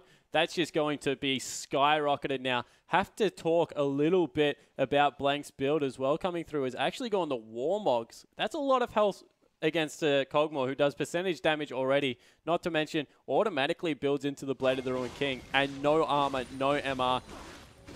If I'm honest, hate the pickup. Fair enough. I mean, it's funny as well, because maybe he's like, well, we already have a friend who was in a Frozen Heart. I don't need it. But I don't know, buy Thornmail, dive some turrets. Like, there are definitely options there. I think I have to agree. Yeah, definitely. And even maybe a little bit of magic resist, something like a Locket coming through. You can't underestimate how much damage is going to come out of the Lulu and out of the Kog'Maw W. Yeah, I mean, Coleman does a lot of mixed damage. It's not quite Corky levels, but it's plenty of damage coming through. But well, at least Jarvan will, if he wants to dive, have the health pool to do so. It's a very aggressive mid-game focused pickup because Royal still know they're on a timer this game, and that EP have bought themselves a lot of time recently. Tower does go down, though. It was prepared earlier. Yeah, it certainly wasn't. Able to get in there nice and aggressive. Now rotate into the top lane, try and pick out the last outer. And their map movements have been great. They just haven't picked a lot of good fights here, Royal Club. And that's strange to say of a team that has a 7,000 gold advantage. Yeah, I mean, now Royal going to rotate in blank with that Warmog's able to tank up very nicely. And they do have a good front line. That's one thing we can say about Royal, but that puts even more pressure on Korn and Name to carry on the LeBlanc and the Lucian. So they're looking good so far. Name's actually jumped pretty significantly far ahead in terms of items because he's got the last Whisper done and a spare BF sword there as well. And I love this pickup. He's actually got Merc Treads. Yeah, so he's got the Merc Treads. I agree because of how he's going to weave in spells, and that's kind of his defensive item. If he can survive the initial CC, he's confident in his positioning ability to be able to get away from the two big tanks. Not really going to be able to threaten him that much. So, yeah, definitely think that it's a worthwhile build. Haven't seen the QSS come out, which against a Sejuani as well as a Gnar probably is a good pickup. Especially because Zero didn't go the Mikhails this time around, did go for a very selfish build. So a lot is on Korn as well as Name to not get caught in the initial CC and be able to put out persistent threats. Yeah, I think selfish is a very good way to describe what Zero's been doing in the last few games. We all remember the GA from game 1, and now he's got a Randuin's. I mean, again, trying to be an additional tank, it's fine, especially given that they're snowballing. And I think you hit it with the QSS. That's probably not a Bloodthirster. That's likely a Mercurial Scimitar. Yeah, but then you think that maybe he needs some lifesteal in his build as well because there's some incidental damage that will come through and needs to keep himself topped up. I honestly don't know where he goes with the build after that, although this is something Name does all the time. He picks up as much gold-efficient items as he can. If he has 1550 gold, he's going to go back and buy it. Yeah, Name and Uzi actually have that trait about them as AD carries. They always want to just be as strong as possible at any given moment. So things looking good, but that 30 minutes pretty much here now. The next Dragon coming through. We look down at Cogmore. 2.5 items. Okay, not 3 items, so maybe not where he wants to be yet, but lots of strength here for Energy Pacemaker. Royal may have lost just a few precious minutes in the last exchange. Yeah, they certainly have, but good hook coming through. Yeah, Drizzle very tanky though at this stage, although he's getting culled now by Name. Great ulti they're going to land in on top of it. Cola trying to make it happen. Massive Hecarim and flank, and the ulti goes in, and Royal have taken over the fight. Amazing Jay going to get chased down. He's the last one left alive for EP. They might not catch him. They are going to try though. Massive there is a good ulti, might keep him safe. Still too much CC coming in. The last kill goes to Nautilus, and that's a clean ace. Yeah, clean ace coming through. We said that maybe the clock had run out, but Zero with a great catch onto one of those tanky members that we were talking about, getting them off the map before the fight even started. No layering of CC might mean the game, although death time is still very short. Yeah, have to back away. Can't even do some damage. No, never mind. Another surrenders come through. EP don't want to play out the rest of that game. A little premature. But, I mean, another strong performance by Royal. Yeah, great performance by Royal, but Energy Pacemaker, you have the scaling comp in that. Surrendering with only one inhibitor down, maybe questionable, but all in all, the game's over, and Royal Club, they pick up the 2-0. Yeah, and that's exactly what they needed. Would have been a disappointing 1-1 for either of these teams, and Royal, they get the 3 points they need. That pops them into playoff contention briefly, tied with Master 3 now for points, but M3 have some games to play today too. Yeah, they certainly do, and really looking forward to see how that goes. Touching a little bit more on Royal Club, I think that what we've learned out of this is backs against the wall, veteran lineup can still come through. Name Korn going completely nuts today, throwing the fact that Zero had a great day as well. That's exactly what Royal Club needed. I mean, before we move away, look, the top lane flank there on the Hecarim, he only had one ulti, but he only needed one good one. That was amazing. Yeah, it certainly was, and the fact that he kept his lane exactly where it was, held Amazing J down, who is that carry top laner for Energy Pacemaker, went a long way, but really was the bottom half of the map that just did it for me today. They were very stellar. Yeah, and finally a fantastic performance for Royal, really taking over the series and getting the much-needed 3 points, but don't go too far after the break. We'll return with more LPL action.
Welcome, ladies and gentlemen, to our English coverage of the Chinese LPL. I am Max Atlas Anderson, joined by the wonderful Jake Spawn Tiberian. We're here for our second matchup, Gamty taking on Snake, the epic 3rd versus 11th matchup. Yeah, exactly right. They're a little bit far apart, these two teams. Just a little. But in saying that, a lot's still on the line for both. Yeah.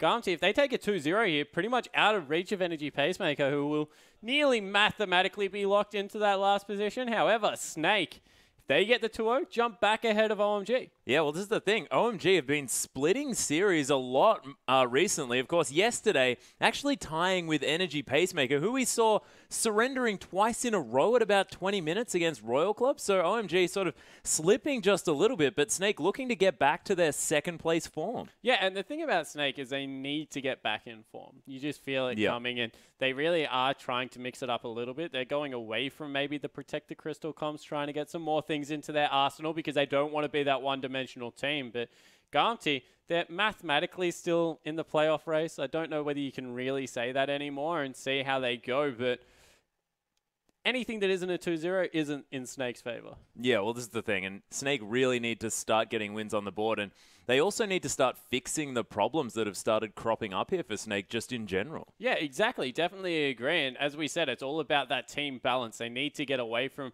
maybe the Protect the Carry comps and see if they can mix it up, get some more potential into Flandre, their top laner, because he's been extremely impressive. Yeah. Even when he takes a back seat, he just very rarely makes any errors. So see if they can get anything going in the top lane, get Beast onto some junglers as well. He really does seem to be the person that gets target banned a little bit at the moment. So if they can open up the pool on the new patch, they can just build momentum going into playoffs. And Atlas, at this point in the season, week 10 out of 11, it all is about the playoff and where you can get psychologically, but also, I guess, throw teams through a loop. They're not going to be looking to give away much, but maybe some shaking it up here. Yeah, well, that's the thing, and I really like that you mentioned the psychological damage that you can do to some of these teams here as well, because that can really throw them off on their way up to the playoffs. And if they are psychologically damaged in the playoff stage, that's a huge deal. And if you can sort of mess with the minds of your opponents, make them think that you're going to play this certain comp, and then get away with something completely different, the holding your cards to your chest playstyle is actually going to work out quite well for these teams. Yeah, I definitely agree, because they've shown one playstyle with extreme regularity. As soon as the patch went away from the Xerath Azir, it really was all about how can they get their AD carry rolling. And if they can show in weeks leading up that they can play other playstyles, they're good at the double tank and the jungler and top laner, they can play this persistent damage threat in the mid lane, then it means that when they pull out their Protect the AD carry comp, it's not expected. Right now, if you're going to start the playoffs today, you would expect that's what they would run 9 times out of 10. Yeah, well, this is the thing. That's what we've seen from Snake thus far. And what we've also seen is the fact that Barker hasn't quite found his set of champions that he can play more confidently just yet. We saw recently that he is still a god on Xerath. Yes, that is true, but that's only one ban, and Barker seems to look pretty confused about where to go, apart from maybe the Victor pick. Yeah, Victor seems to be the other one that he's comfortable on, but we saw time and time again, people just ban the Xerath, pick the Victor. From there, it really is I'm not going to call it an ocean because it's not deep, maybe a pit, and where he tries to grab a champion from, and some have worked, but it's been sporadic at best, Atlas, and really do need to see what his 3rd and 4th picks are coming onto this patch. I want to see if he can play something like the Vladimir, something a little bit more persistent. Yeah, well, this is the thing as well, is the fact that we are moving to 5.6, and Barker now has a whole lot more champions that he could potentially be playing on this patch. He can decide to go with the Vladimir. He can pick up the Cho'Gath for himself if he wants to. There's a whole lot of picks here that Barker can now choose to run that he wasn't otherwise able to based on where the meta was sitting, and this might be his time to shine. The other thing is we're getting away a little bit from the high damage junglers, which just means that you feel a little bit more safe in mid lane. Of course, the CC still comes through and you're able to get locked down, but the fact that you don't have the likes of Rek'Sai and Lee Sin flying at you every game, being able to 100 to 0 you nearly,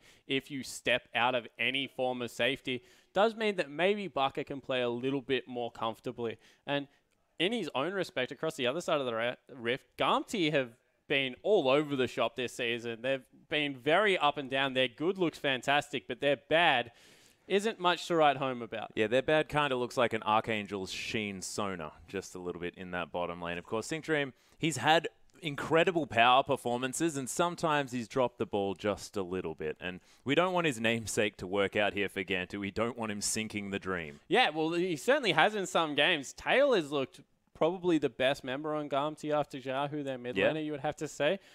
Let Me, he had a good start to the season, but really has dropped away noticeably. Probably my biggest criticism in inconsistency really is Let Me and Sync Dream, because you never know what duo is going to show up. Are they going to be really emphatic in the top and support positions and play the initiator role very well, or is it going to be the likes of support Fiddlesticks or Sona with crazy builds running around? Yeah, running around and sort of not really doing a whole lot. Of course, Sona level 1 isn't quite the Annie that Sync Dream is known to make gigantic plays on, roaming around the map very, very early. Yeah, exactly right. And it really has been the two linchpins. Huey's come in and he's done an admirable job for someone that came through mid-season, but still probably not where the other junglers in the LPL. It's weird because LPL used to be criticized so much for their jungle role, and across the board now, there are some fantastic junglers, and when you don't have one of those top-tier junglers, you give away a lot of pressure. Yeah, well, it's very, very true. Of course, you look at the Koreans that have come over, Spirit and Dandy sort of stick out like sore thumbs. Cacao. Yeah, I apologize. Spawn, of course, Cacao, personal favorite player of yours. Let Me there, ladies and gentlemen, as we start going through the GAMT lineups. He has played a lot of different champions there on the top side. Of course, including the Hecarim here as well, who has been a pretty solid name in that top lane, but we'll see how things have moved forward as we move patches, because we actually skipped 5.5 here as well. Yeah, exactly right. And we jump straight into Xiaohu, so we skip over Huey, and Tail has gone away from the Corki pickup, which he was playing extremely well. Team started picking it away from him, goes towards the Graves. Cogmore, probably not his best pickup, had some okay performances, and that's really the man that if he's on point, they look good. If he's not on point, they don't so much. Yeah, and I'm really glad that there is the Sona is now out of that 5-game match history. He doesn't have to see it if he's going to be watching the VOD at home, and we can just forget about it. Never happened. There was no Archangel Sheen. Just didn't happen.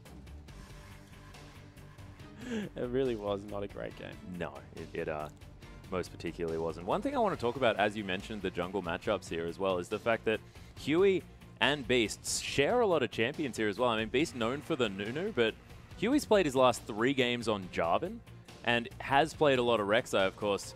The pentakill at 7 minutes is probably something that we all remember from his play, but Beast also Rek'Sai Jarvan heavy, and we'll see how they move into this new meta of the Sejuani's coming out, potentially even, you know, Zac being popular now. Who knows what's going to be coming through now that Cinderhawk is a big deal. Yeah, Jungle Gragas is another one that we see pop up time for time. The W being, I guess, allowed to do a little bit more damage to camps means that he does fly through the jungle relatively quickly, so I agree. And we see Flandre, he's been relegated to tanks. Both top laners, interesting to note, have been willing to pick up the Mundo, who with the Cinderhawk pickup is a little bit stronger. Not going to say that he's amazing still, but he's very good as a solo tank. And we see Beast champion pull Nunu Jarvan, throw the Rek'Sai in for some good measure.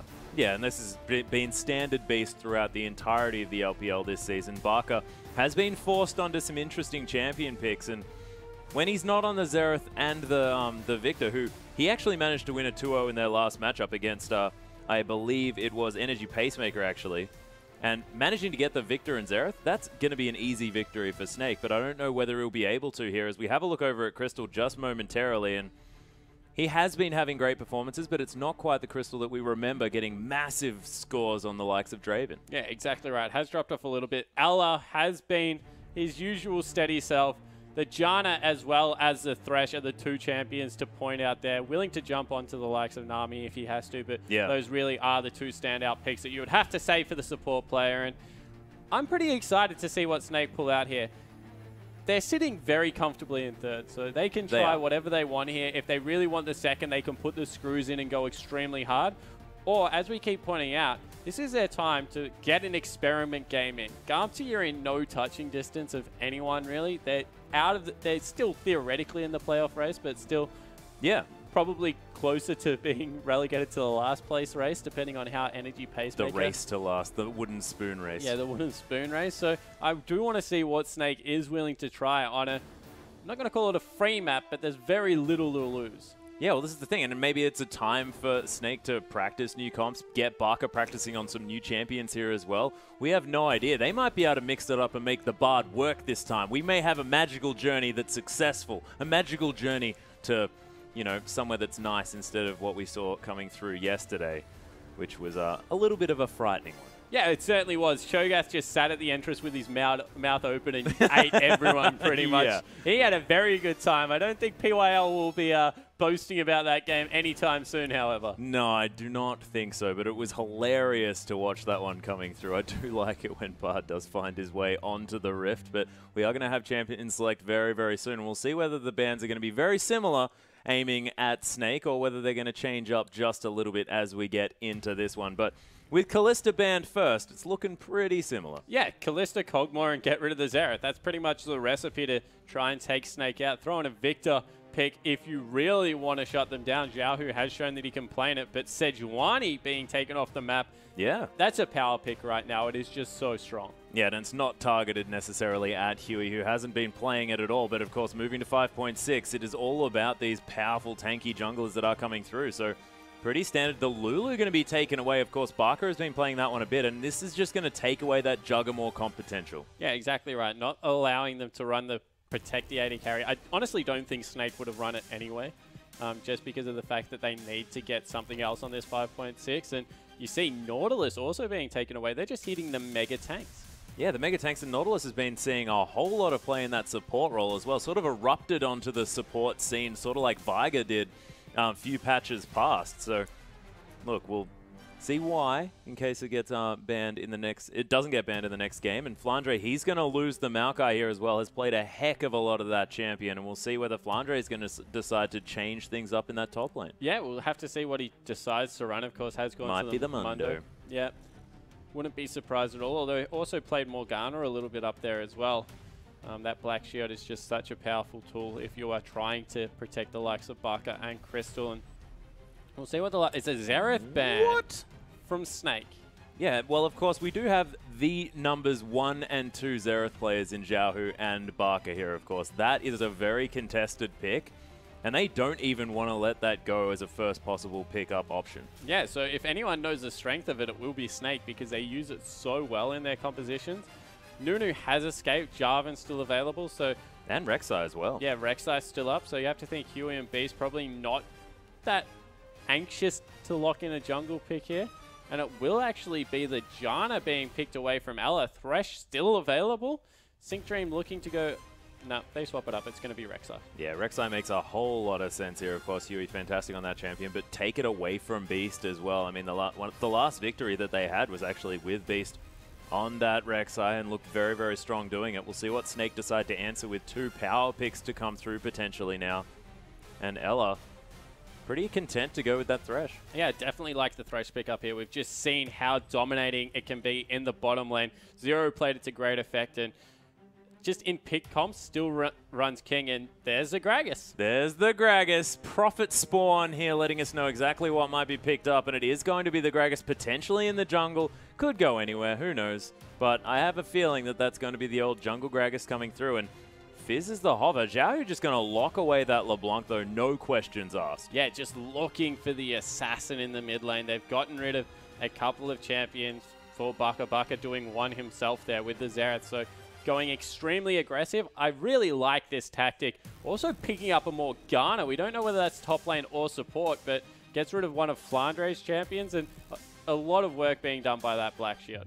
Yeah, and they will be able to run a potential protect the hyper carry comp here as well around Tail if he wants to get back on that Kog'Maw, which he has been playing a little bit recently.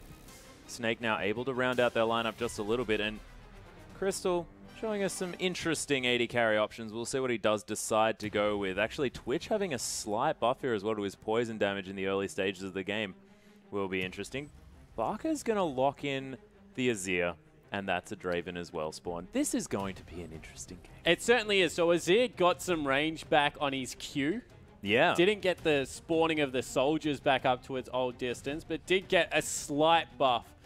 So I'm not surprised to see him go back to it, although I am surprised to see him take it into an assassin lane, because that's going to be an absolute nightmare during the laning phase to try and get a LeBlanc off you. Oh, yeah, and the Hecarim has been left open here for Let Me as well. A lot of comfort picks to come through. Xiaohu has looked very comfortable on the LeBlanc. Tail has the option of going for the Corki if he wants to, and Let Me on the horse is going to be more than happy up there. And I like the move over to the Graves because that's so much pick potential, even just 2v2 in the bottom lane. Yeah, it certainly is. You throw in the fact that if any of the Dark Binds land, it's just going to be complete lights out for Crystal on Draven. He has got some peel coming through from Alla. Of course, we haven't seen whether that will be an Ignite or an Exhaust picked up by the support yet, but in the top lane, Let Me hasn't swapped over his Summoner spells yet, so might see a little bit more of a standard. Oh my goodness. Not sure what's going to be happening here, but Flandre thinking about a Shyvana, but what I'm actually curious about is his Summoner spell choices at the moment. Yeah, he's got a Smite in there, so see whether he wants to do any counter jungling maybe early. Of course, the Smite. But if you think about it, Cinderhulk is a fantastic item. You can only build it if you have Smite. And the fact that you get 25% extra health and then your Dragon form gives you so many resistances, that Dragon is going to be so difficult to kill in the middle of a team fight. Yeah, and I'm also going to throw in the fact that Skirmisher's Saber is probably the best late game item at the moment, purely because it gives you a percentage damage reduction, which is just ridiculous at this point in the game with very little threats. If you're only going to run a 1 or 2 threat combo coming out, it is just such a good pickup. Yeah, and so this is the first time that we've seen Shyvana in the LPL this season. We'll see how it goes against the Horse. Dragon versus Horse, a very exciting matchup. Gragas against the very standard Rek'Sai there in the jungle here, and we'll see whether, you know, Beast mixing up his champion pool is going to work out. And Barker back to an old comfort pick. Yeah, so back on the Azir. Let's see if he can make it work. Xiaohu, no slouch in the mid lane, so this is a fantastic test. Yeah, and speaking of fantastic, Crystal's Draven back onto the Rift, ladies and gentlemen, against Graves here as well. A massive manly battle there on the bottom lane as Syncdream, he's got some pick potential in the early game, so he can use that Morgana to move around the map and possibly get some cheeky Dark Bindings. Yeah, so need to see how Syncdream performs on this one, but this is going to be insane, Atlas. I love the fact that Snake, we said they have to do something different. They've pulled out a double Smite composition in their first game. Yeah, and it's sort of like half the team is doing things different. I mean, you've got the jungle Gragas and the Shyvana coming through. What the heck's going on there? But then you've got Azir back to complete comfort for Barker and the Draven as well from Crystal. Let's get onto the Rift and see how it works.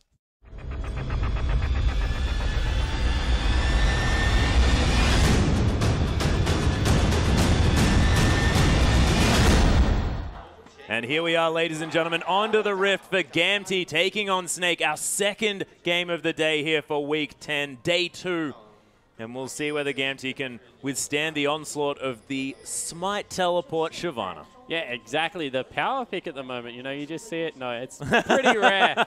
But has gone a Ruby Crystal early, and they must know some shenanigans are going on, because if you run a double Smite, Shyvana can take all kinds of buffs early. Pretty standard 5-man stack coming through here. They're just looking for the deep wards that we've seen so much. But look at what Snake have done. They've got so much early vision around their blue buff here to start off with. Of course, they've managed to scout out the potential lane swap, but they can also see the enemy team moving through their jungle. Yeah, they've been able to pick up complete vision of everything. So they've rotated their Draven into the 2v1 lane. So they're going to look to start off with some counter jungling. Flandre with that Smite going to be able to pick up the quickest camp possible, because Shyvana Smite, that's just counter jungling written all over it. Yeah, Shyvana Smite plus Beast Gragas Smite. I mean, how's the old Gragas clear?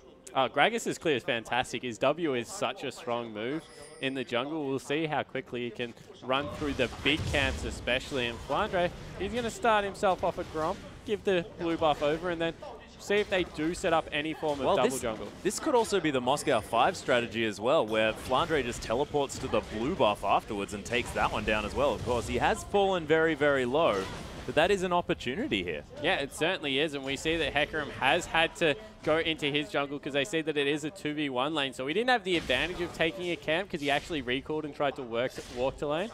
And in the mid lane, Azir, not a champion we've seen grow in popularity after the nerfs came through. Xiaohu trying to get aggressive, but there you see the extended range on that Q.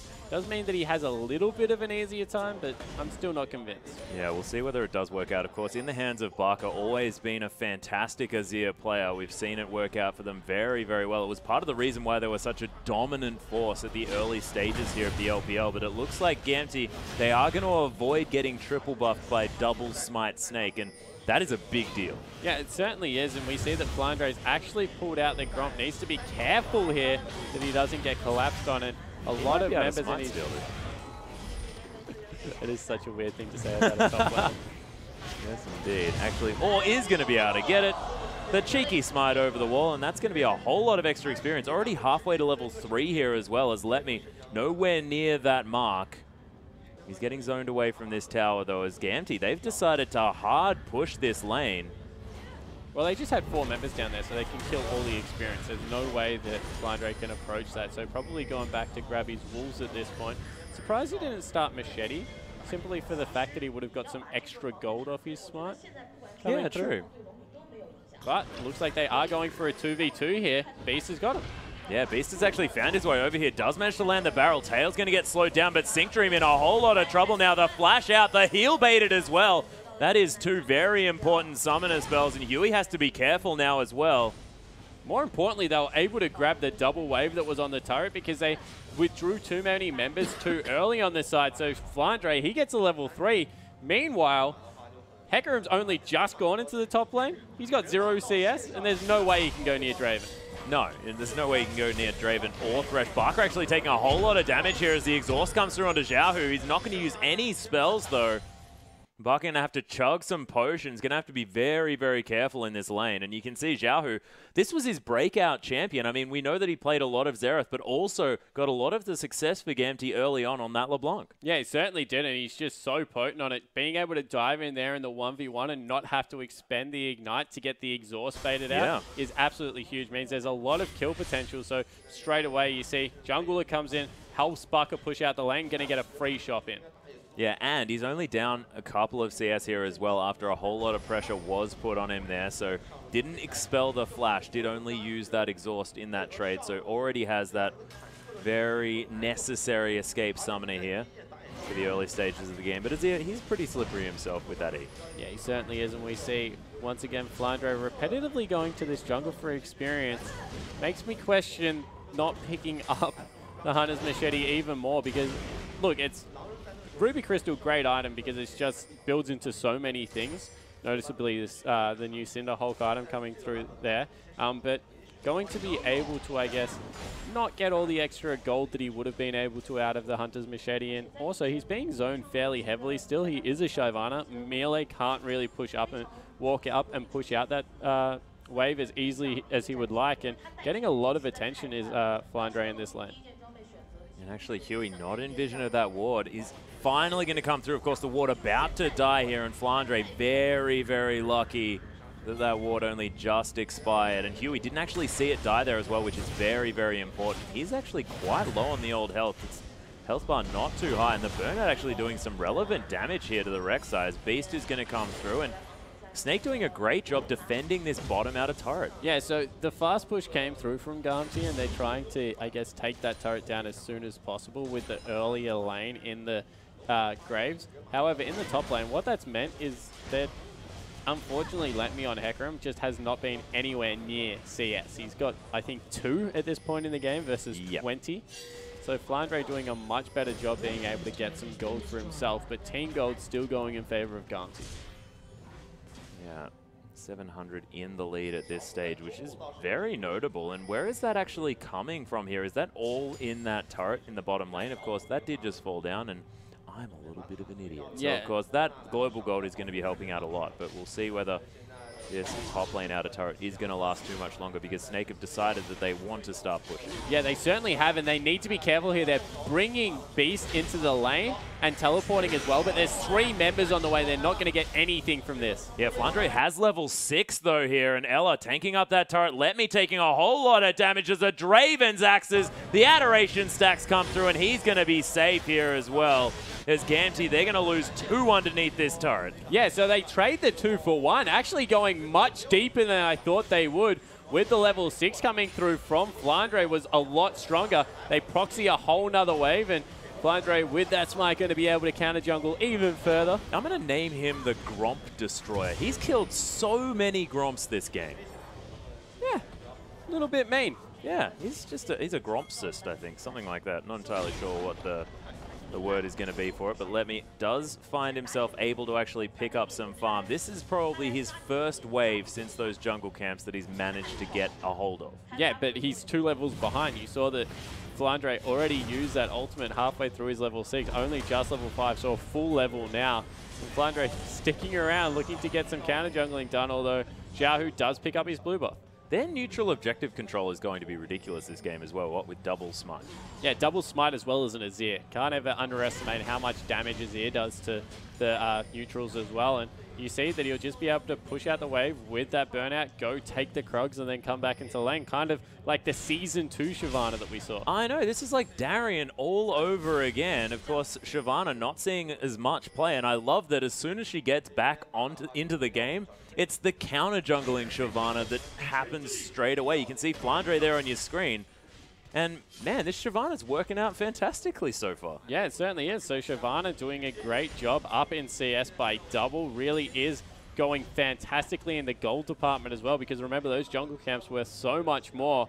We'll go back with 2,000 gold. I want to see what his first pickup is. Is it going to be the Cinderhulk here? Is actually Letme's going to push up towards this turret. Flandre is going to stay around. Just wants to clear it with the Dragon's Descent.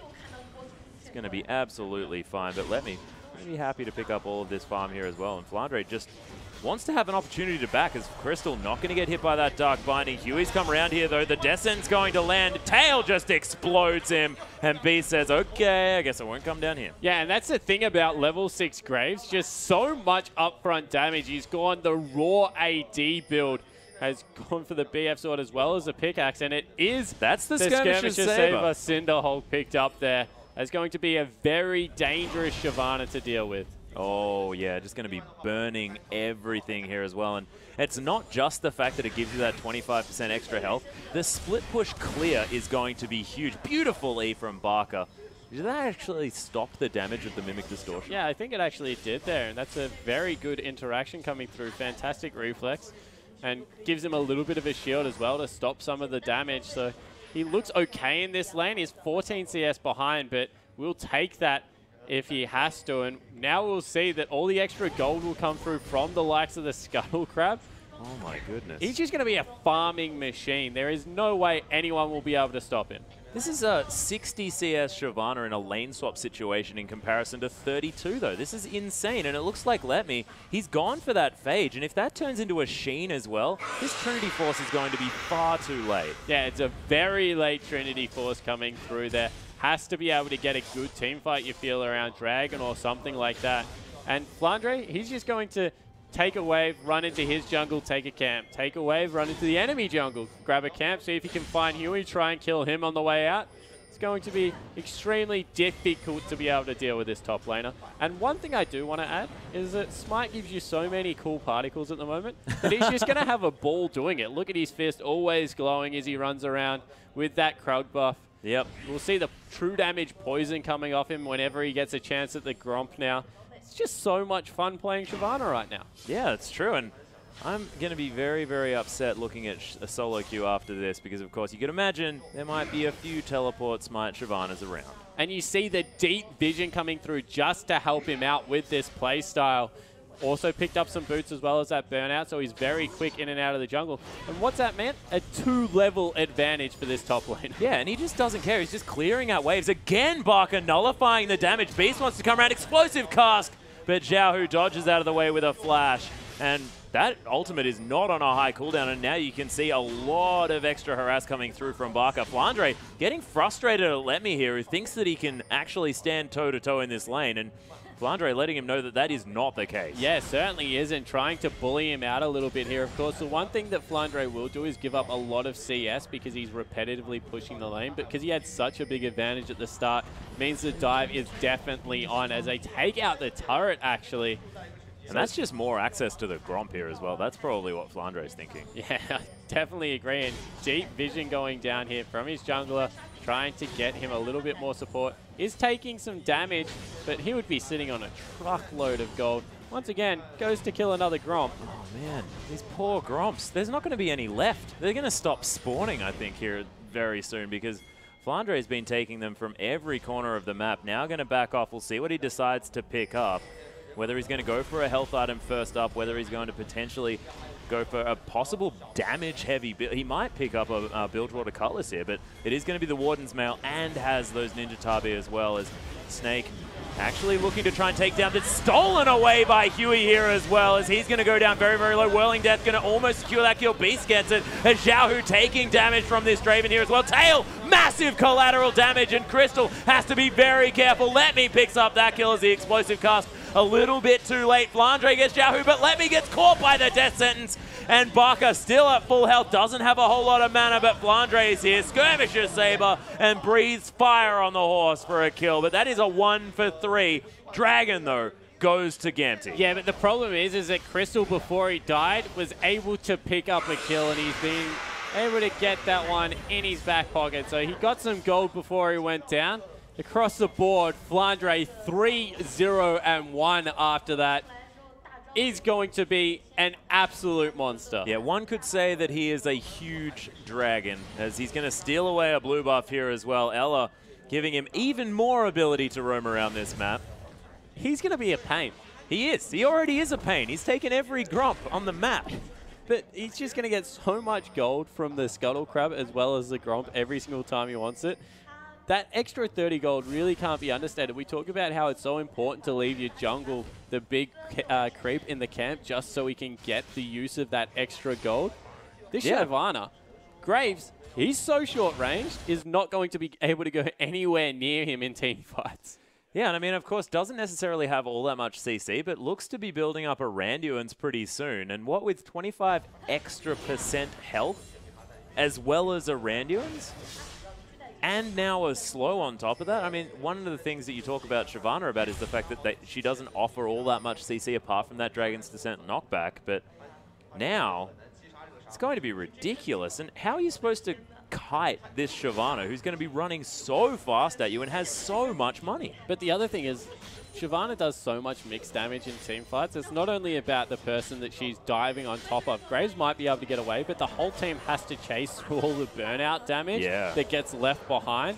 And if multiple people aren't peeling for Tail in this team fight, you feel that it's just not going to be enough to keep him alive, as we see Crystal going a little bit aggressive, but LeBlanc is down here with Huey. Yeah, Huey coming through here as well. Dark Binding not going to find the mark. Preyseeker coming through. Actually, Beast going to use the ultimate just for funsies, but is forced to use that flash to get away. Of course, no tower there for protection, and Gamty, they don't find anything, but they get the summoner. Yeah, so they're able to get the summoner and the ultimate out, so that's a one trade, as well as force out the aggressive lane. But Flandre, he's found Let Me, and that's a lot of damage. Yeah, that's the Skirmisher Saber being in use here as well. Dragon's Descent as well. He's going for the solo kill, but doesn't quite get there. Avoids the fear.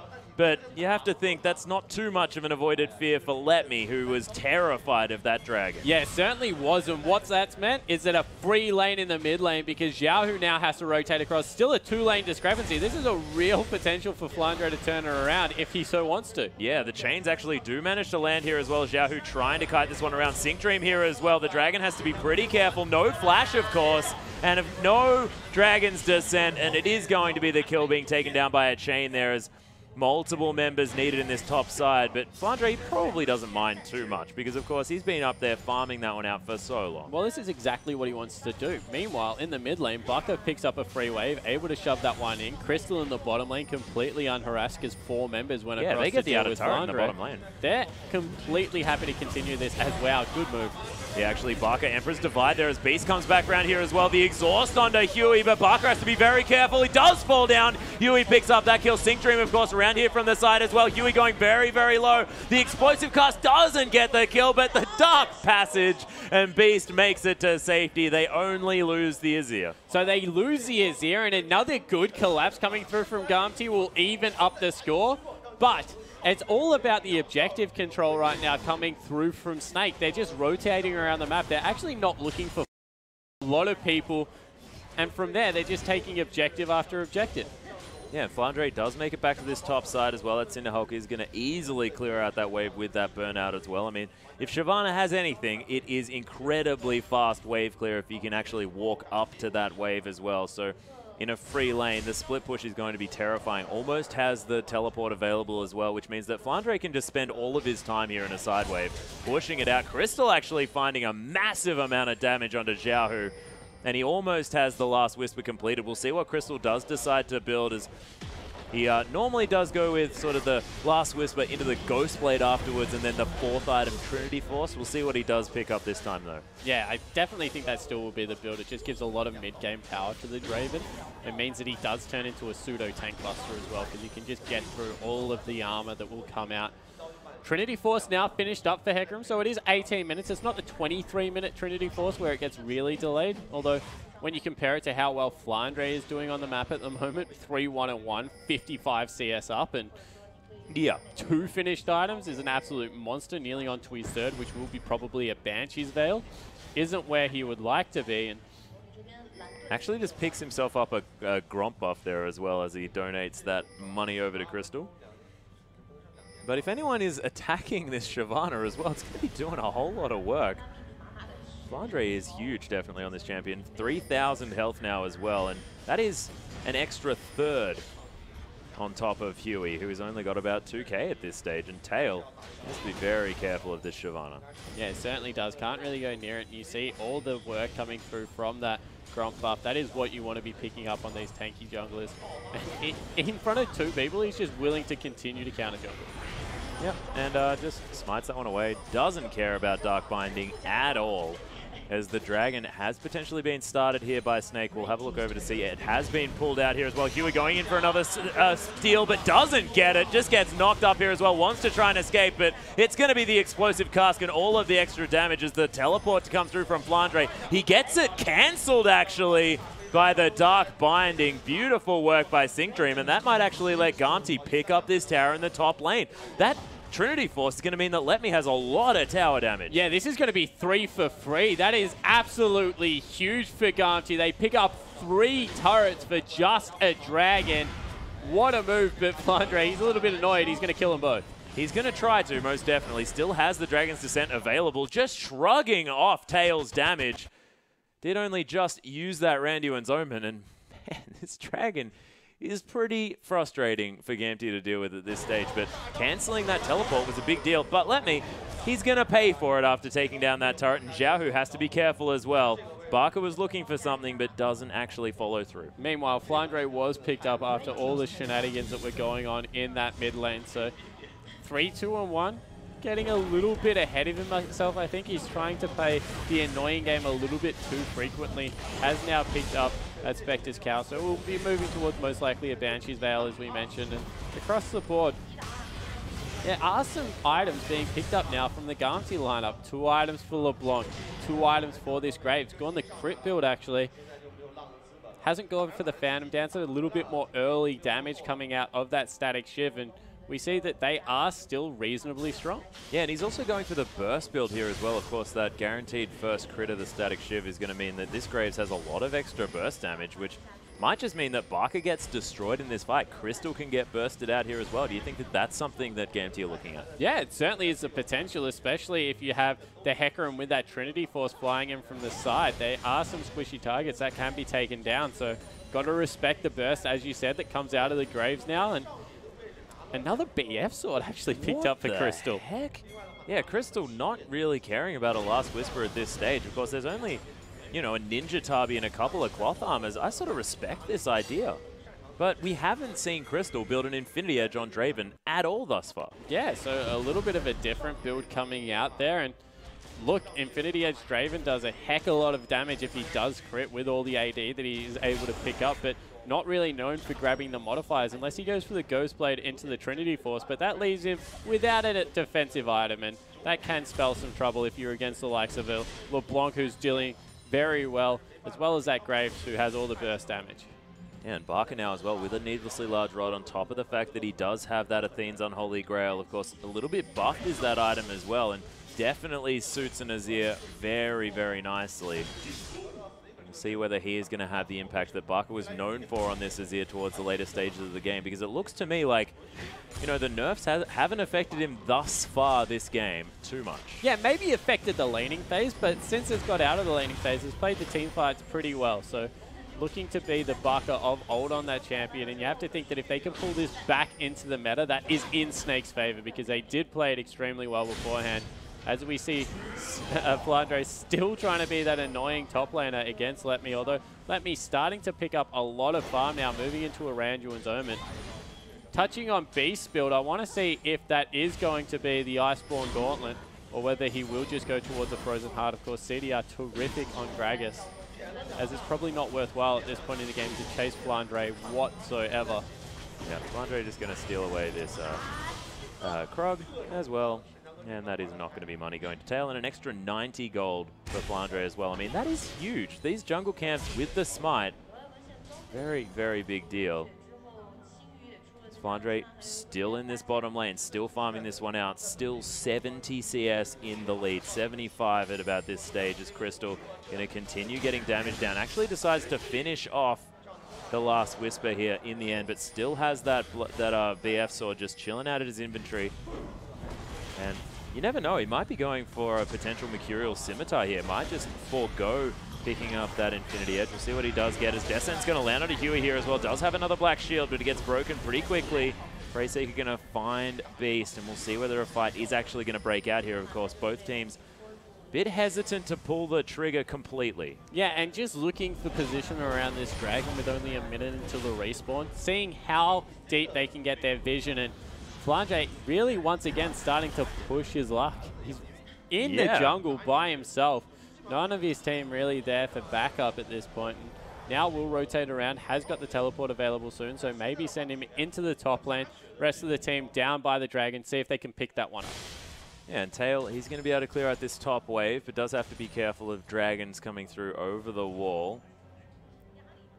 I believe that was Tail actually using that scrying orb there as well. A lot of vision to be cleared away from this barren area, but there is a Flandre there and a Beast around the corner as well. Scuttlecrab just going to spawn here in the river, but Tail not going to push his luck by hanging around for that one. Actually is going to head back around.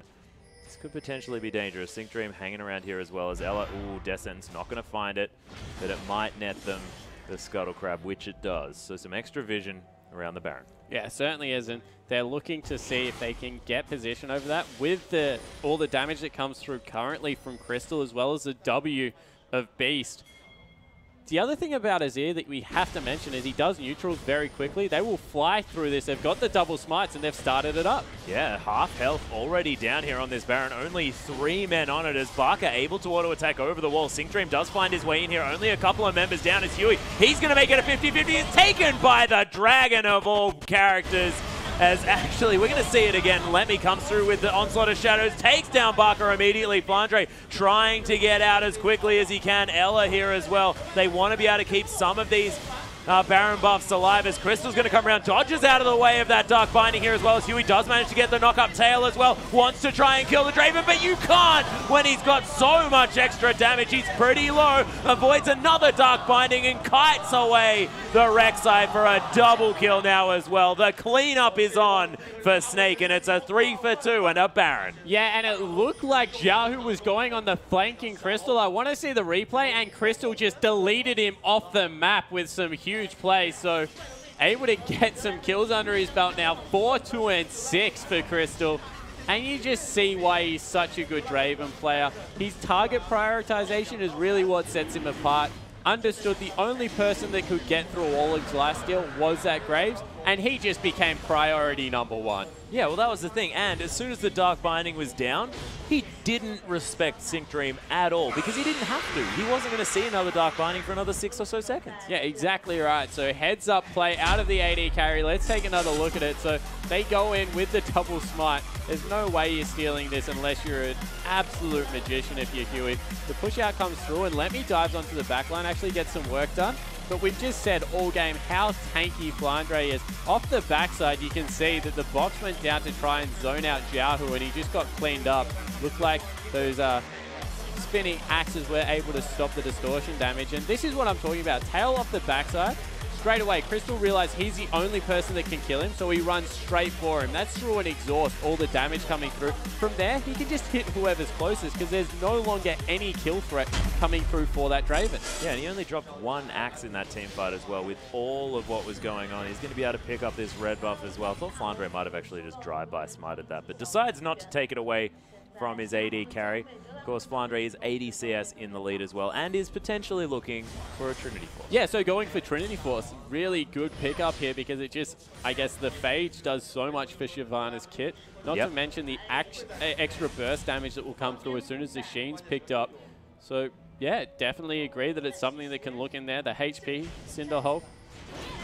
Definitely looking Is good. Something added there synergy. as well. There is most definitely synergy. Zhao going to take half of his health, though, as the cast not going to be enough, but Singdream gets caught. There's the Whirling Death to take down the LeBlanc as well, and just kills Singdream. That was ridiculous. Yeah, the return actually took Singdream out as well, I think. That might actually be the game. They have Baron and a very tanky lineup with a pretty okay AD carry at this point. Yeah, this Draven is doing so much damage. You saw that was 1 auto attack and took off half the health of Zhao. That is when you get very, very scared as a GAMT member. Actually, Huey in a whole lot of trouble. Tail now trying to get some damage down, but Huey's going to die. Flandre picking up that kill. 10,000 gold in the lead. Baron buff. Another inhibitor turret going to fall down, and this was Snake pulling the trigger when they knew they could. Yeah, it certainly is, and Let Me seems to have missed the memo about this base race going wrong because he's still in the bottom lane. The rest of his team's up. He's now teleporting back. Yeah, going to teleport back. Barker gets the heck out of here. Crystal, though, doesn't really want to. He wants to keep auto-attacking people as Dark Binding again going to go wide. And Let Me looking to try and get in to try and get some exit kills. The chains do land, but that takes off half of a shield there from the Bloodthirster, and Let Me unable to stop that back as well. Flandre able to get back to base, clear out this wave onto the inhibitor turret. And Snake, 2 inhibitors down, and they lose an inner turret for it? Yeah, they lost an inner in the bottom lane, so not really much they're going to care about because that's the lane they'll focus next, you feel. Oh, that's a Gromp. Flandre definitely needs to kill that. That's been alive for way too long. And he just chunks through them so quickly. Yeah. That was 100 gold for a Gromp as well, so that's, you're getting a fair bit of bank for that one. Actually decided not to pick up any items here as well. Had picked up at least an extra kill in that last exchange, but decides that just really wanted to pick up that farm and now head back and maybe finish off the next items in that Trinity Force. Actually finishes off the Trinity Force. Well, you have to remember that he got 3 turrets. Yeah, 3 turrets, a Baron, a kill, a Gromp, another Gromp, most likely. It's a pretty big Shyvana, and I want to see how much gold he's actually managed to rack up as well, because this Smite has to have been doing work, because when you're sitting on 266 CS, and you've been getting a lot of monster camps as well, that's a whole lot of extra money. Yeah, and you can see that the lane swap did nothing to stop him as a Death Brush comes through. Nice hook to just check it, and Crystal, wow. Oh my goodness, Tail takes half of his health from another auto from Crystal, who doesn't really want to be hitting this turret, takes another Dark Passage here. Huey, he's a tanky member, but it doesn't look like it's Flandre. He's going to Dragon Form underneath this turret. Tail, collateral damage there as well. The Dragon is going to fall down. Explosive Cast gets Tail a little bit closer to the team, but Death Sentence there onto Let Me. Uses the ultimate defensively here as well as Crystal completely full health. That is actually a negative trade for Snake, but you can see they've still got the pressure. Crystal waits out that exhaust, and the Stander side not going to find it, just hiding back here as well.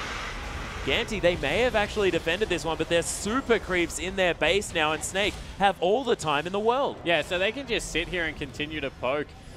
Doesn't really matter because, as you said, those super creeps starting to knock down Nexus turrets, so they'll just push in here, be able to take it on this wave, and now they're looking to, I guess, get busy again. Oh my goodness, Crystal actually going to flash away from Huey here as well. Oh, that was the exhaust not going on to Jahu there, but look at the Whirling Death, picks up a double kill, and Tail and Singdream needing to run away. Let Me is alive again, looking to try and get back into this fight, but doesn't have the ultimate available just yet. Both Nexus turrets dead, Tail gets destroyed, and Singdream may not be safe on the fountain, and isn't. Is this going to be the unofficial pentakill to come through from Crystal? No, gets denied by the surrender vote, or just the dead Nexus. Not entirely sure which came through. And look at Crystal grinning. He's on his Draven again, and what a brilliant performance. Yeah, and a different build this time around. Went the Phantom Dancer. Apparently the crit changes in that item just meant it's much more attractive now. Maybe. Goes in and comes up absolutely huge. Crystal and Flandre, very impressive this game, but what did it for me? Beast, Baka, they were on different champions. They're starting to show more of a hand, and they picked up the win. That sends a very clear message. We're mixing it up. We're not a one-dimensional team, and we definitely mean business. Yeah, and Baka now, you are going to have to be scared of that Azir once more. Now that we've landed on this patch, able to play that champion, and that was one of his most preferred. I'm very excited to get into Game 2. I hope you guys are too, but we are going to have a short break. We'll be back very soon.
Welcome back, ladies and gentlemen, to our English coverage of the Chinese LPL. And yes, we are straight into Champion Select here. And Lulu was left up.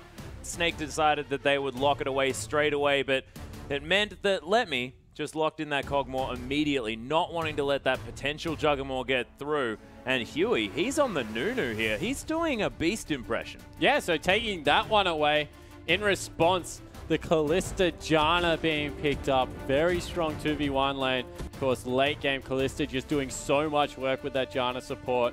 They're looking to get some, I guess, heavy dive in their composition now. They've got the Nami for the Cogmore support. Xiaohu also looking at the Lissandra to try and get some lockdown on that Kalista. So now it's up to Snake to maybe get a split pusher in their lineup, because that's a pretty good team fight so far coming out of Gamti. Yeah, Gamti definitely with the support the Cogmore build, the raise the puppy of old coming through there with the Blood Boil, and of course the Tidecaller's blessing, all that Nami can do.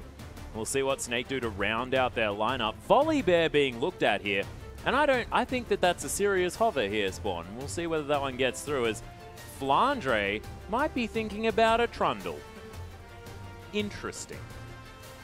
Yeah. It might mean that, you know, Gamti, they probably wanted to go for a super tank there in the top lane. Going to be very hard with a Trundle to deal with. Yeah, impossible with the Trundle to deal with, not to mention the fact that Nunu likes to build a lot of resistances as well, so Flandre going to be able to steal a lot of that away.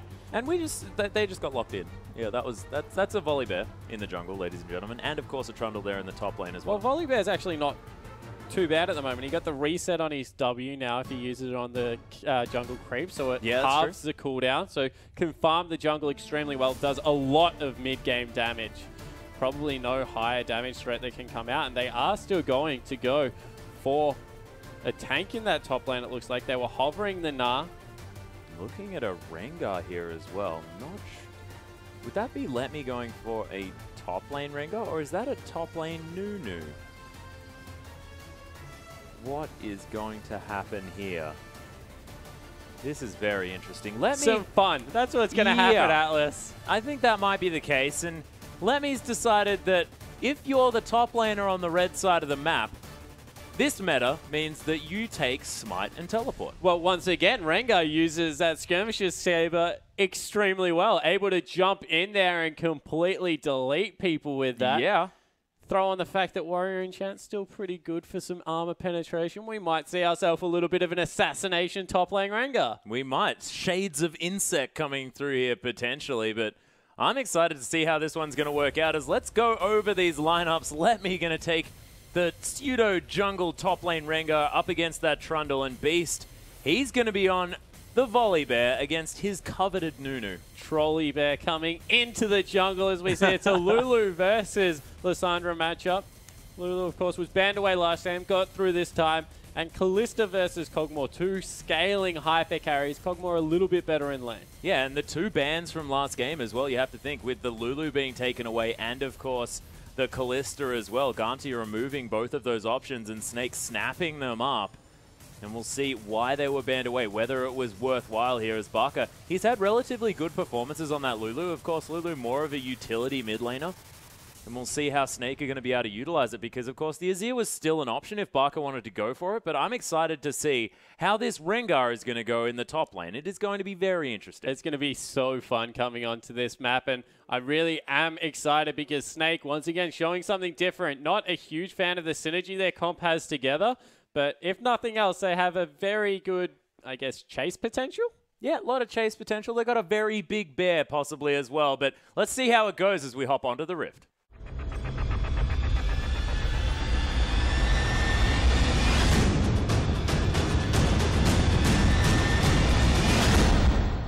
Welcome back, ladies and gentlemen. We're on the Rift with Snake taking on Gamti for Game 2. Snake able to clinch it in the first one, and Gamti now with a 5-man stack hanging around their own jungle, looking to try and get things started early.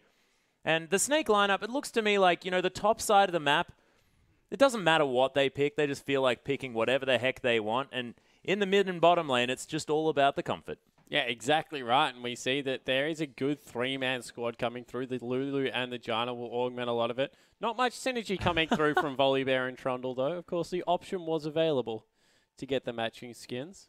Yeah. But not taken. Little bit unfortunate. Flandre is going to leave here, but I love that skin on Trundle, and I was a little bit upset when the rework came through. He lost his pink Converse shoe spawn. He lost it. It was the best thing about Trundle. So it looks like a lane swap actually being engaged going away from Trundle's attire. So they will spot that one out and will, in time, maybe be able to get back for a bit of a jungle follow. Although Flandre doesn't look like he is going back into his jungle. Waited until Sync Dream came in as well. He's got a Duran's. Oh, breaking the freeze, potentially? Is that what he's done? Is he a genius? He potentially is. I think he has. The first creep fell in his favor. Oh my goodness. Taking the Pillar of Filth, which it is on that skin, of course. Pillar of Frost is now what it's called. What a god. Flandre able to get that wave, pushing towards him here, and the frozen situation may not be too bad here, but the double smites heading through this jungle at rapid speed. Yeah, it certainly is, and they can smite every single camp on their way through because it will be off cooldown pretty much whenever they want it. Let me going to pick himself up the Gromp as well as we see Huey rotating down into his blue buff. Depending on how quick they go, they might even be able to transition straight away to the red because they're going pretty quickly through this. Yeah, this could actually be the 3-buff start here for Gamti. And of course, with a Nunu, the counter jungle specialist, they're going to be able to take down that red buff very, very quickly. Beast is heading over there now, so he might actually make it there first. And he's going to head back to base here as well. So he has managed to pick up level 2. So the 2v1 is on that side of the map, so probably Wire's not going for it. Speed-wise, there definitely was no issue. Would have been able to get there, no problem. But Flandre, he's made the wave push towards him. Knows that he's probably not going to get dove because of that ward that was on the blue buff. So very smart play, stuck around, and he's going to be the beneficiary of a huge wave. Yeah, and he's not going to be punished for it here as well as Tail. He's getting a lot of damage down onto this turret, but Flandre more than happy here. And a Trundle underneath the turret, what with his most recent buffs here as well, able to have a lot more range on that passive, gets a whole lot of his health back based on the percent health of the creep that's going to be dying. And he's going to be very happy chilling out under that turret. Hasn't used a potion, has a Doran's Blade here as well. Yeah, it certainly does. So going to be able to get some Vamp as well coming through. We see that Beast has actually started up the first dragon with, of course, Callista there. That's going to be an easy secure at only 4 minutes and stayed extremely healthy. Didn't pop the passive, which means that his first gank's still going to be very devastating. And Volibear, he's a strange jungle pickup, but he does some work in the early game. Yeah, and look at the bear policeman as well. I just love it. I love how he claps his hands. Yeah. Yeah, it's just a really fun champion, and I'm really glad that we're seeing him back in the play as well. Of course, all of these massively tanky junglers able to utilize that Cinderhulk to such great effect. And of course, the fact that your W scales off max health as well, that execute, the massive amount of damage, he's going to be able to eat people in these fights. Yeah, he certainly is.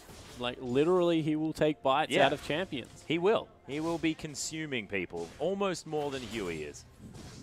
Of course, who actually can. As Flandre, well, he can't push consume champions. He can consume neutrals. Yeah, okay, yeah, true. So Huey, unfortunately, doesn't have that option available. Gamti have done a very smart thing here. They've allowed the lane to reverse off the turret, and now they're setting up the freeze, which leaves Flandre in a very difficult position. Can't really do much. And in the bottom lane, they're actually able to pick up a lot of farm for themselves. Huey does take some harass there coming through from Crystal and Alla. But they're managing to pick up a lot more farm in this 2v2. So 20 CS to the 4 of Trundle. That's hugely in his favor. Oh my goodness, but Crystal getting some pierce damage off there as well is going to force Let Me off this turret. But you're right, 20 CS to 4, 5 times the CS in the top lane. Yeah, I can math. I can math. Thank you very much for the double thumbs up there, Spawn. Probably didn't need to let everyone know that you were being mean to me. So we see potentially a turret dive coming through. Oh, wow. Speaking of which, Xiaohu manages to hit the level 6 here before Barker. The Ignite ticking down. First blood, 1v1 for Xiaohu in the mid lane. Yeah, so the 1v1 outplay on just the perfect amount of mana as well. Calculated, if nothing else, from Xiaohu. Oh, yeah. That is a big news story. If he can get rolling here, be able to be that solo carry to delete Crystal off the map, it's going to be nothing but good news. And already Gamti falling out to a pretty big lead. Yeah, they are able to definitely make that one happen. Of course, had a lead about this size in the earlier stages of the game in the last game as well, but now they've got a cog more. I mean, they want to be able to get to this late game, and everything seems to be working out for them thus far. But more importantly, it's Letme. He's so much further ahead than where he was at this point last time around. Flandre, on the other hand, is struggling 7 to 27. If they can time the wave hitting the turret with a little bit of a turret dive, Flandre's in a lot of trouble. Yeah, of course, no one else up towards this top side at the moment. Flandre pretty healthy as well, and does have the Subjugate, of course, available now. Has hit level 6, so is going to be able to get a lot of health back if he is going to get dived. Yeah, so he certainly is, and it doesn't look like they're sending anyone up there anyway, so it doesn't matter how you pronounce it because it's just not going to happen. Yep, no need to even worry about it as Beast. Potentially going to be able to get another Scuttle Crab. Huey not going to hang around here, but this Cogmore might be in trouble. Both junglers actually heading up here as the Pillar of Filth is down. There's the flash into the throw as well, into Tail. Uses the heal. Beast picks up that kill with a bite, but Letme, he's in here as well. Flandre, he wants to go aggressive here, but the Acathian surprise definitely working out. Beast, I don't think he has his passive here, because we're just going to throw in a little bit of a video in the middle of the fight, but Letme uses his empowered W. There's the passive from Beast, who's staying in this fight, but he's going to get taken down. Huey gets the kill. Flandre, he might follow after a dive. Not going to be another snowball. And Letme continues to get his health back. In Gamti, they're going to be able to take this one down. Barker actually, nice polymorph there. The Wild Growth to come through as well. Trying to turn it around to Xiaohu. The Ignite's there as well. Frozen Tomb finally available for Xiaohu, but he has no mana, no health, no flash. Has to run away, but is going to escape, and Barker almost manages to get the return kill in the mid. Yeah, so action all over the map, and they managed to zone Flandre off that huge teleport coming through here from Flandre. Interesting one. Huey actually going to be found here, slowed down by the Pillar of Filth. They're looking to try and trap him out, but no mana to speak of, but Huey Blood Boil is just going to wander away. Yeah, so they went for the very cheeky Pillar there, trying... Ooh, some counter jungle coming away from the double smite, so that's a good pickup coming out of Snake. He was trying to trap him against the wall with the Pillar, of course. Yeah. Pillar has some really cool mechanics where if you nail it correctly, are able to pick it up, and we see that they'll pick up both blue buffs across the map. Flandre will be going for the Ravenous Hydra build on his Trundle, it looks like, so looking to pick up that Tiamat as soon as possible, and we will finally get standard lanes coming through with some more counter jungling coming through from Beast. This is what really made him burst onto the scene, was spending a lot of his time in the enemy jungle at the start of games. Yeah, but doesn't actually manage to lock down that red buff. Letme is going to make it back to this wave in the top side, pick up a lot of farm for himself, 38 to 24, so definitely still doing well. Has the Skirmisher's Saber completed, and the Smite available as well. We'll see whether this Trundle can stand up in lane. Has built himself a cloth armor now, so has a little bit of armor to help stand toe-to-toe, but no potions, no wards available as well from this Trundle. He's going to be flying a little bit blind there on the top side of the map. Yeah, certainly is, and just looking to farm up. He's still 20 CS behind Rengar. Looks like he's going for a little bit more of a tank build, so it will be the disappointing tank Rengar, not the assassination cat in the top lane. Unfortunate. But he is able to pick up a lot of farm for himself with that Smite, so will be able to keep himself nice and healthy, go between top lane, Scuttle Crab, as well as the Krugs, and get himself going. Looks like a second Dragon will be picked up on cooldown for Snake, and they've both got very scaling lineups, so Snake grabbing these so early is a good thing. Yeah, and we'll see how Beast is able to actually utilize this Volibear in the late game, but Letme actually getting aggressed on here a lot by Flandre. Skirmisher's Saber not going to help him out too much, trying to use that W to keep himself healthy. Thrill of the Hunt is going to be popped, and that's going to get Letme to safety, but look at Flandre. That Subjugate really keeping him healthy, and yep, I would be frightened too if that Trundle was smacking me in the face. Yes, certainly, because he just did so much damage. He's gone a very damage-heavy build. That's what we were expecting out of Letme, who looks like he's actually maxing his W first to just get the cooldown down and try and sustain in this lane. That's why he wasn't doing very much, because he's not going for any dual potential at this point. Yeah, just trying to be tanky here, which works out into Flandre's favor, you have to think, especially if that subjugate comes down after Let Me uses that W. You get a lot of extra resistances from that, and the subjugate only going to be more useful when that comes through. Yeah, definitely. And first turret falling down for Snake.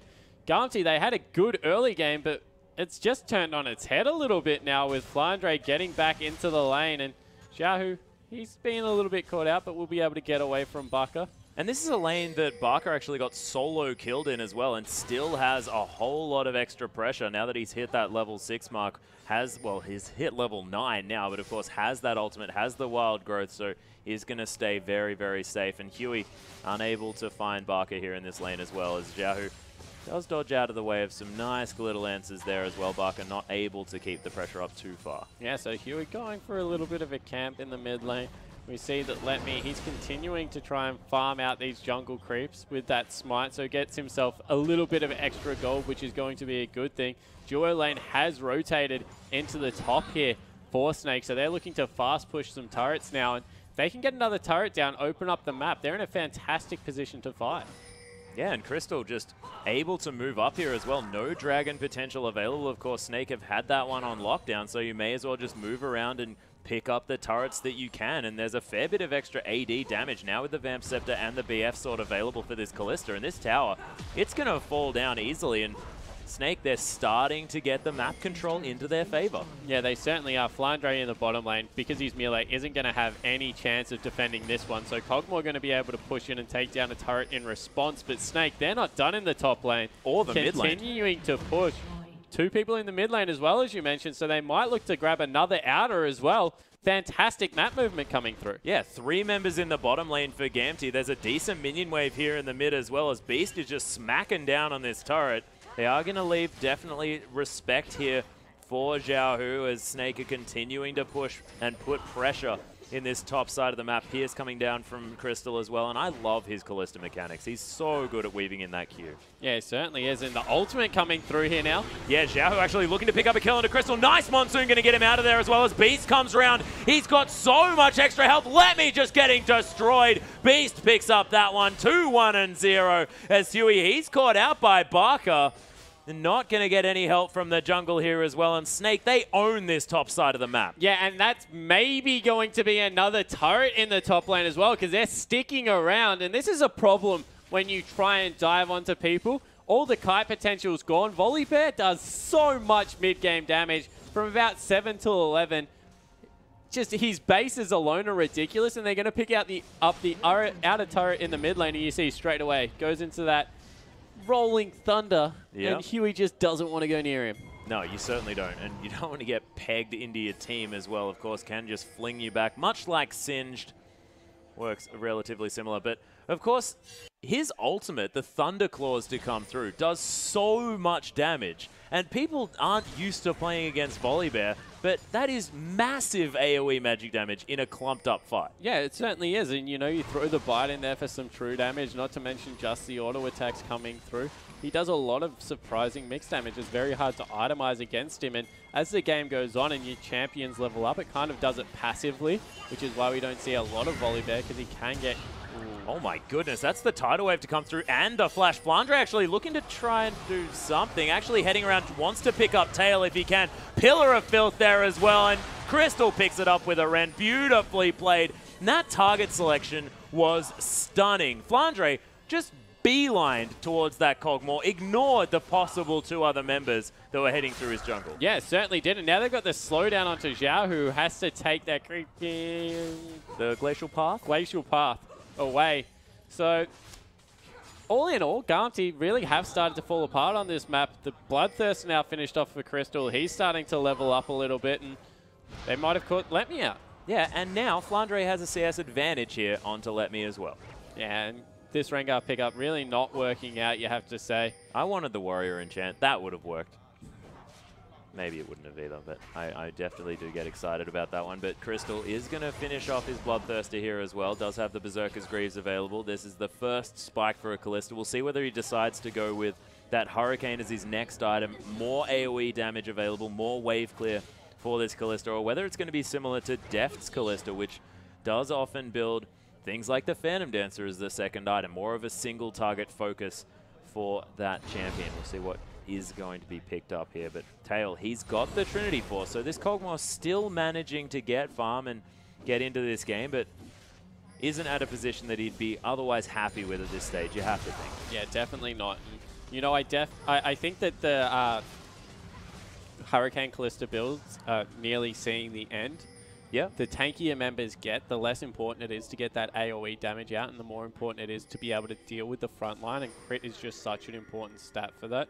Also allows you to go Phantom Dancer, Last Whisper, and then pick up your Infinity Edge after you get your defensive item. Very smooth item build coming through there if you do go for it. So I think that we will see the end of the Hurricane build. I think that the more tanky the meta gets, just the less favorable it is.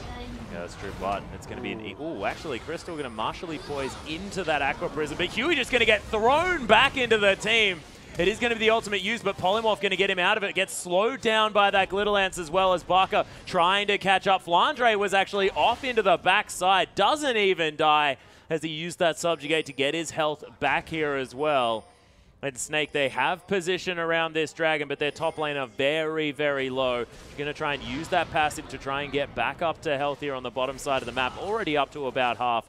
As Crystal going to push out this wave as well. Gamty looking to maybe have a go at this Dragon, pick up their first of the game. That may not be happening here as Snake, they do have a monopoly on that one. Huey might have to be careful here. Thrill of the Hunt was popped here from Let Me, but more as a defensive tool. Rolling Thunder not going to find it as Let Me going to jump into the backside, but there's the Wild Growth. Not going to find the kill onto Flandre, who's so huge in this fight. Almost has his ultimate available yet again. Oh, that Glacial Path would have been very dangerous for Zhao, who is able to get some cheeky Qs off here as well. Nice Ring of Frost to come down. Gamty, they're still in this one. Nice heal to come through from Crystal to try and give his team back some health. Huey going down solo. Sync Dream's going to die. They trade it for Beast. Huey is so low at the front of this fight. Crystal somehow still alive, but Zhao who picks up the kill. Flandre is bound to fall down. No, not even dead just yet. As Ella, he's going to try and help out his top laner. There's going to be the frozen domain, but I have a feeling that he's going to die to Zhao, and he does. And Gamty, they get a clean ace in the end, but that was ridiculous. In the end, it was the fact that Let Me and Zhao had so much more pressure on Crystal than anyone had on Tail. Tail, with the superior range, was able to sit back and just lob his auto attacks at whoever was in range. Yeah, exactly right. Was just chucking on the W, spitting at everyone, and in the end, they just had a better persistent team fight. Let Me was able to dance in and out when his abilities were off cooldown, is extremely tanky with his item build at the moment, and unfortunately, Flandre just isn't there. Let's take another look at it, and this goes forever, but the Rolling Thunder came through, and it wasn't on a fantastic target. Huey, of course, and this is what I mean. Look at the positioning of Xiaohu and Let Me on the backline, whereas no one can get near Tail. There's just so much more pressure on Crystal throughout the entirety of this fight. Tail is completely unharassed. Finally, Zhao, who pulls the trigger, goes in on this one and is able to pick up the solo kill in the backline. And that just meant that from there, team fight was over. All the persistent threat gone from Snake, and Gamty able to pick it up. Yeah, and actually Barker almost managing to kill Huey, but Huey with some smooth movements there, some swift footwork, able to get him to safety. This outer turret in the mid lane going to fall down for Gamty. They pick that one up off the back of the Dragon, their first of the game. And of course, the one team fight as well. And when it's a clean ace like that, that's got Gamty well back into this one. Yeah, it certainly does. And look, they've got a fantastic scaling composition. When you have something like a Kog'Maw, that late game insurance policy, not to mention the fact that Xiaohu's Lissandra looks so good as we jump back into some action. Yeah, speaking of Xiaohu's Lissandra, he is going to ult himself up here as well. Ella going to get caught out, gets slowed down to high heaven as Beast does have the passive available. There's the Wild Growth as well as Let Me looking to try and jump into this one. Thrill the Hunt was popped, but Glacial Path again, and Gamty are getting the picks around this map that they want. They certainly are. They need to send someone back because a lot of their base is going down. They might just rush Baron. This might be an inhibitor trade. Yeah, might be. It depends whether Crystal is able to get down the damage in time. He's actually going to go for that Hurricane build here as well. Gamty This is a tough gambit to throw. We'll see whether they manage to actually lock this one down. Flandre is in here as well. Glitterlance available. Flandre going to use the subjugate here as well. He's very, very tanky, but they're ignoring him for now. There's the Frozen Domain. This Baron going down very, very low. They don't have Beast, and Huey locks down the Baron, and now Flandre is going to die as well. Barker in a fair bit of trouble. Huey's going to fall. Crystal, he's made it into the fight. Tail falls down. A Cathian surprise going to be there. The flash over the wall from Crystal. He's looking to try and make something happen. Fate's Call going to be used. Xiaohu in a lot of trouble. The double kill to come through as the mid laner falls down. Let Me just wants to escape as Barker going to ult himself up. Let Me, with a lot of use of that W, is able to keep himself healthy, and he's very tanky here as well, as Barker might be in trouble, but the Polymorph going to save his life, and Crystal coming through to clear out this minion wave as well. And Snake, they get a lot of kills back, but that is still some Barons available. Yeah, so one Baron, I believe, maybe I think Sync two. Dream might have one. Maybe two Barons available, but you see... death in the eyes of the AD carry player. Wanted Crystal's nothing mad. to do with that. 4-1-1 has started to get going in this game as well now. And he's bringing the Hurricane out. So we'll see how it works out. There's going to be two super tanks. And they might have been caught out. Yeah, beautiful Howling Gale from Ela is going to at least allow them to escape, but they don't get the steal onto that red buff. Tail picks that one up quite nicely here as well as Huey. Oh, they actually used the sweeping lens as well just to make sure that there was no vision available of the Snake members. Really beautifully done as Beast is going to steal away a Gromp. Of course, Snake just love killing Gromps. That is just what they want. And sort of, does snakes eat frogs? Is that a thing? Yeah, they could. I'm not Depends how hungry they are. Yeah, I guess that's true. They probably don't mind too much. But being Australian, we should probably know what snakes like to eat. Humans. We've got a lot of them. Humans? I hope not. I don't think it's quite the thing. But Xiaohu going to clear out this middle lane wave. Not going to push up too far, of course. Barker waiting there to eat up some of this CS, and the rest of Flandre might have Ganti. been caught here by Xiaohu. Yep, does have that frozen pillar there. Pillar of Frost. But the outer turret in the top lane is going to fall down. Hurricane completed now for Crystal, able to clear out this wave with relative ease as well with the Ren sets as well as that Hurricane. And the Ravenous Hydra is done for Flandre. Has the Spectre's Cowl as well. He's going to get very tanky, and he's going to be doing a lot of damage in these fights at the same time. Yeah, it certainly will. Doesn't have, I guess, the benefit of being able to catch up to people with the Blade of the Ruined King. Will still be very quick because of that W coming through. So we'll see how it works out for him. My fear here is the fact that there is no Tank Buster really on the lineup of Snake. And that Rengar is... he's the opposite of an assassin. He's just going to sit on you and try and wear you down with an aura that does very little damage at this point of the game. Yeah, he's not doing a whole lot of damage, but, you know, the persistent damage. He does very good persistent damage, actually. Rengar's bases have always been okay. Not to mention the CC he's going to get out for Tail to be able to do all the damage. He's a very real threat now. Yeah, speaking of real threats, though, Crystal actually picked up a Last Whisper as well as Sync Dream. He's going to get caught out. Crystal picking up a... to be careful now. There's a lot of engage to come through, especially from that Fate's Call, but the Glacial Path going to get Xiaohu to safety over the wall, and Ela just looking to try and scout out for some more potential targets here as Barker is there. There's 5 members now in the mid lane, but only 4 now alive as the Rolling Thunder comes through. Doesn't want to find Huey here as the Thrill of the Hunt has been popped. Let Me looking to come in here and does stop Beast in his tracks, but of course has the passive available. Wild Growth's there as well. This can be a very tanky bear if they need him, and Sync Dream now alive again, trying to get back with his team. But Ganti, they're looking to push, and Flandre, he wants none of it, looking to try and get in here. There's the Wild Growth as well. So much knocking about of the Ganti members as Xiaohu going to get aggressed on, but it's going to be Crystal falling down first. The Cogmore with so much damage. Barker going to get Blade of the Ruined King. His Tail looks to go aggressive, but the rest of Snake, they're trying to get out. Tail getting slowed down by everything here as Huey now in a bit of trouble, but the bottom lane dead in trade for the mid laner, and with that Frozen Tomb down, Xiaohu, he's done his job. Yeah, exactly right. Able to get in there. They're looking to go. Great bubble. Beautiful Acro Prison is going to be used there by Sync Dream, but not able to get the kill onto Beast as Huey is in a lot of trouble. Actually, Tail tanking up this turret as well. There's the lock into the wall as well as Beast with the hero play. Oh, almost survives that one as well, but Barker, he's going to fall down. Flandre looking for the kill, finds it onto Tail. A Cathian surprise. It's going to pick that one up as the double kill comes through, and now Snake with their bottom lane alive. looking to try and get back here, but the Dragon looking to be Gamtees, and these fights are ridiculous. They need to be so careful right now. Kalista is there. This could be another triple kill potentially. They're backing away. There is zero damage. Absolutely nothing. That's 2 Cinder Hulks. I guess that's something, but Crystal looking to go aggressive. Let Me is going to get knocked up here a little bit. Tidal Wave going to come through. Ooh, actually, Glacial Path not going to be used. They're just going to secure the Dragon with both of their smites and a Consume. That's a lot of lockdown on that Dragon. And Crystal going to take a Consolation red buff, but that is going to be an evening out of the Dragons. Let's see this again. Yeah, so they go in extremely aggressive. Good fate call came through, but it's all about Zhao, who is able to get onto Crystal again. And he just does so much damage at this point of the game.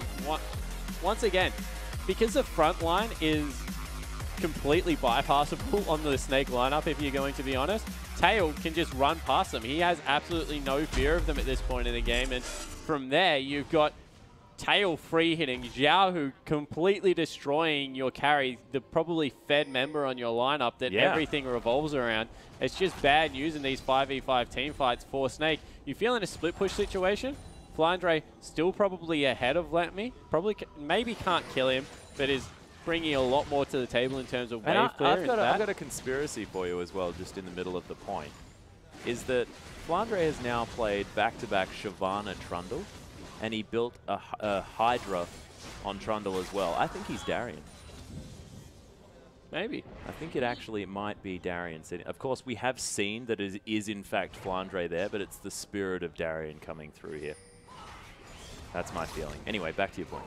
I can't even remember what I was talking about. So yeah, because that has bent your mind so much? Yeah, exactly right. Yeah. Mind blown. I know. By this 1-3-8 Trundle, who isn't really doing much in a team fight situation. Darien, see? Perfect. Anyway, Snake looking to try and get some control around this Baron, which is going to be available in another 10 seconds as well. QSS, very importantly, is being completed by Crystal at the same time. So this Kalista able to actually nullify that that Glacial Prison. Not Glacial Prison, that is, of course, Sejuani's ult. That is the Frozen Tomb that's going to be coming through from Zhao. Pillar of Filth there onto Huey, but just going to slow him down a little bit, not going to be too worried. Yeah, you see how quickly Trundle moves with that Whimsy on him, so trying to get him into the back line, be that disruptive force, but now that the Last Whisper has been picked up from this Cogmore, he's just, Tail's going to be doing very meaningful damage in this fight. Actually, Crystal able to take away that big Raptor as well. Definite win here on the board for the Kalista. Barker almost with that Void Staff available as well as Flandre. He's got a Spirit Visage. That is a big deal item for Trundle. Yeah, it certainly is, especially because of how his passive and his ultimate works. If they can zone them off this Baron here, and for whatever reason it goes down to Snake, Flandre will nearly full heal off that just because of how his passive works. I believe he actually died before the Baron fell. Oh no, it was after. It was after. In that last fight. Didn't actually see him get too much health back from that passive, and now just going to use this Hydra to try and clear out this wave. Frozen Domain there available, setting up for a potential area to fight, and Crystal going to have to be very careful in this next one, because it's all on him, you have to think. Trying to get the consistent damage around with that Hurricane, trying to make things work out here. As you see, actually there's the red buff score as well. A lot of blue buffs actually available for Snake. Yeah, Snake have been able to steal away the blue buff because of their superior control over the bottom side of the map a lot of the time. And don't quite have as many smites, though, which is the interesting part. Half the smites, half twice the blue buffs. Whoa. Snake Gaming. Ridiculously well played. You're going to see this one come through. Actually, Flandre fell down. Beast as well. Crystal, of course, survives, but Gamte looking to start off this Baron as well. It is a 5v3 situation, but they still have to be careful. The Kalista is still alive, and there's a lot of poke to come through from this Lulu, but they're not going to go for a steal because, of course, there's so many opportunities for Gamte to secure this one. And Gamte, the second Baron now, but only a 2,000 gold lead. Yeah, so only a 2,000 gold lead coming through for them at this point in the game. They were able to keep all their members alive with the Baron buff, so it's a little bit more meaningful this time as we see Let Me going into a split push scenario where he probably doesn't do much to creeps unless he's spamming all of his buttons, as we will see here.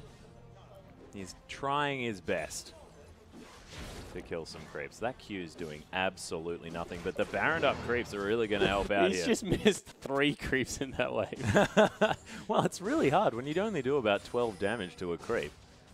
Very, very difficult. Barker going to clear out this wave. Glitterland's doing a whole lot of a better job clearing out these creeps as well. And I want to see if he eventually does go for a more damage-heavy item. It looks like he will pick up a Spirit Visage for himself for some added cooldown reduction in his build, as well as maybe a Warmog's armor coming through from that Giant's Belt. But what else is he going to build? Trinity Thornmail? Force? I think he might grab a Trinity Force as the last item, potentially. Maybe a Thornmail, you're right. We'll see what he does decide to go with his Gamti. Are going to put a lot of pressure onto this inner turret, just getting shredded by Tail. Who's picked himself up another Zeal. We can just hit on Kog'Maw's build a little bit. Phantom Dancer is such a good item because it allows him, he gets some attack speed off his Q, but it puts him near max. And with how the W works with attack speed, it just allows you to absolutely burn through it. The troubling thing is if he doesn't go a defensive item, he can grab the Infinity Edge, but you really do need that in a Kog'Maw build, so he might have to swap something out. It's why I really don't like Last Whisper on Kog'Maw. I feel that you can just get enough work done on the tanks without having to pick up that item. And if Phantom Dancer instead of Last Whisper just puts you so much ahead of the curve.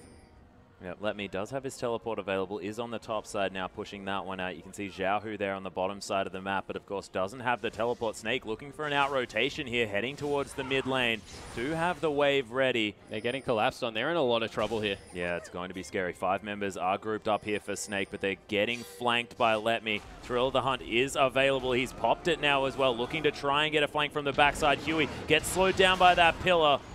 And actually, Xiaohu right into the middle of the fight, tombs himself up. He's got the Zhonya's Hourglass available as well, but Beast is just ripping through these members. He's going to fall down low, uses the Zhonya's. Let Me now trying to do some work as Flandre actually flashes over to the side. There's going to be the pillar as well and kills Xiaohu, who takes down Beast in the backside of this one as well. Let Me, Flandre actually dodging out of the way. Crystal, the rest of the members of Snake are still alive, trying to catch up, and Flandre wants to try and get something done. Frozen Domain's there. Oh my goodness, almost survives, but Tail able to catch up. And of course, the slows available for Huey are a little bit too big, and it's a 1-for-2 yet again in this fight. But where was the rest of Snake? Oh my goodness. Tail just flashing on top of Crystal, but he turns it around, picks up the kill. Huey now trying to get on top of him. Let Me takes down the AD carry, but that again is all of the damage dead on the side of Gamti. It's the danger of a 2 damage comp, and Let Me is going to get knocked up here as well. Barker looking to turn it around, does pick up the double now as well, because he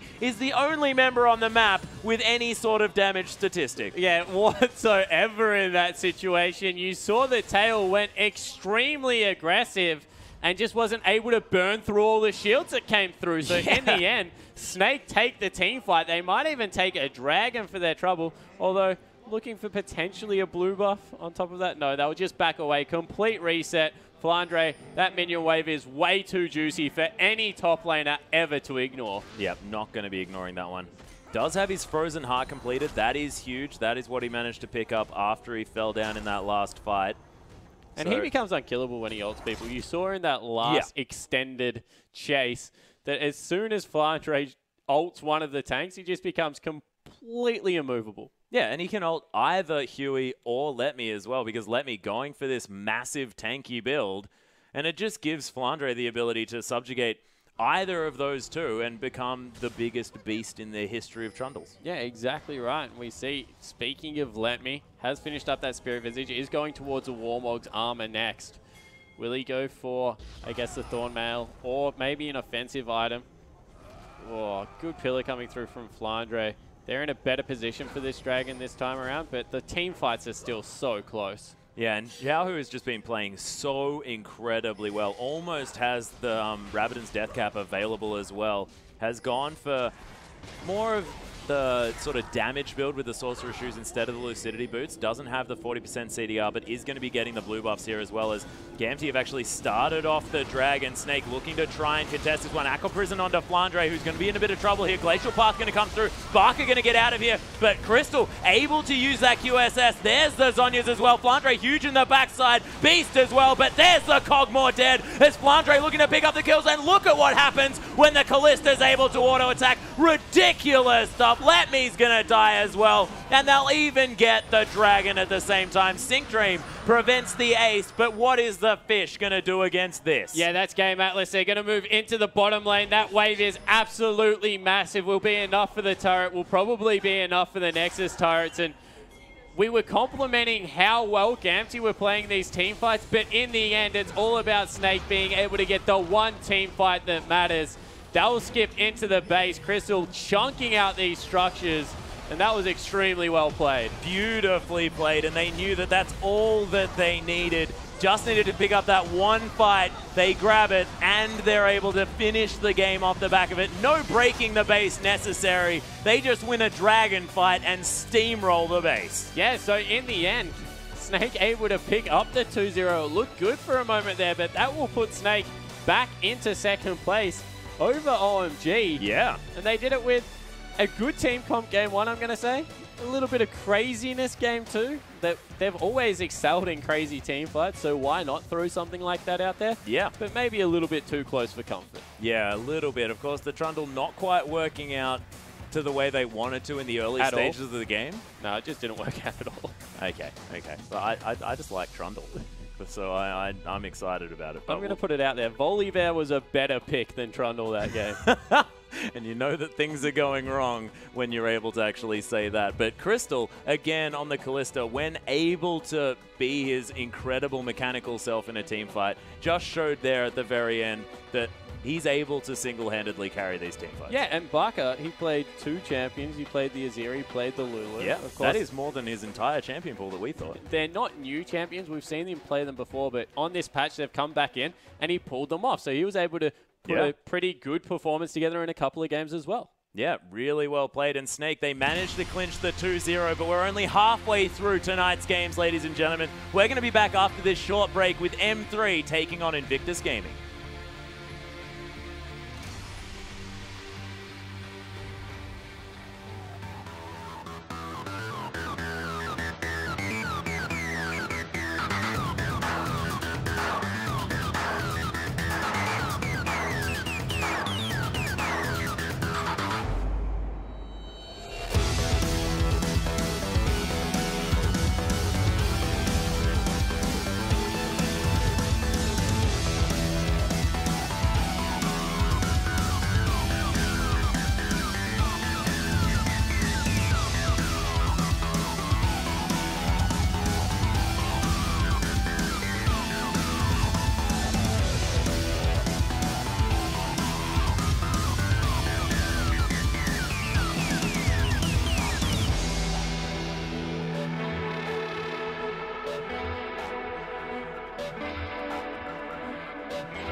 Hello and welcome back, everyone, to the English coverage of the Chinese LPL. My name is Julian Pastry Timeka. Joining me once again will be Jake Spawn Tiberian. It's been a pretty interesting day of 5.6, Spawn. Yeah, it certainly has, and we always talk about the innovation that Snake brought onto the scene, and that's just at show now with a new patch. They're willing to bring anything out and run it to pretty good success. Game 1 especially, I was impressed by the teleport smite Shyvana that was running around the Rift doing all kinds of crazy things, and I'm hoping that the patch brings even more out. Volibear's also shown a little bit of resurgence. We saw Gragas jungle. There's some cool stuff happening. Yeah, there's lots of cool stuff happening, and speaking of cool stuff, we have another great match lined up here as well, and as we keep saying, all of these matchups leading into playoffs are so important, and maybe not other than this one, IG versus M3. Yeah, certainly. IG trying to make a serious push to be taken into account as one of the top teams in the LPL right now, but M3 with Starhorn Royal Club going 2-0 earlier than that, now out of the playoff race. They're equal 8th. But technically 9th. Yeah, been kicked out for now at least, but we are going to go through IG's lineup. Zatai has been the biggest thing in the last few weeks.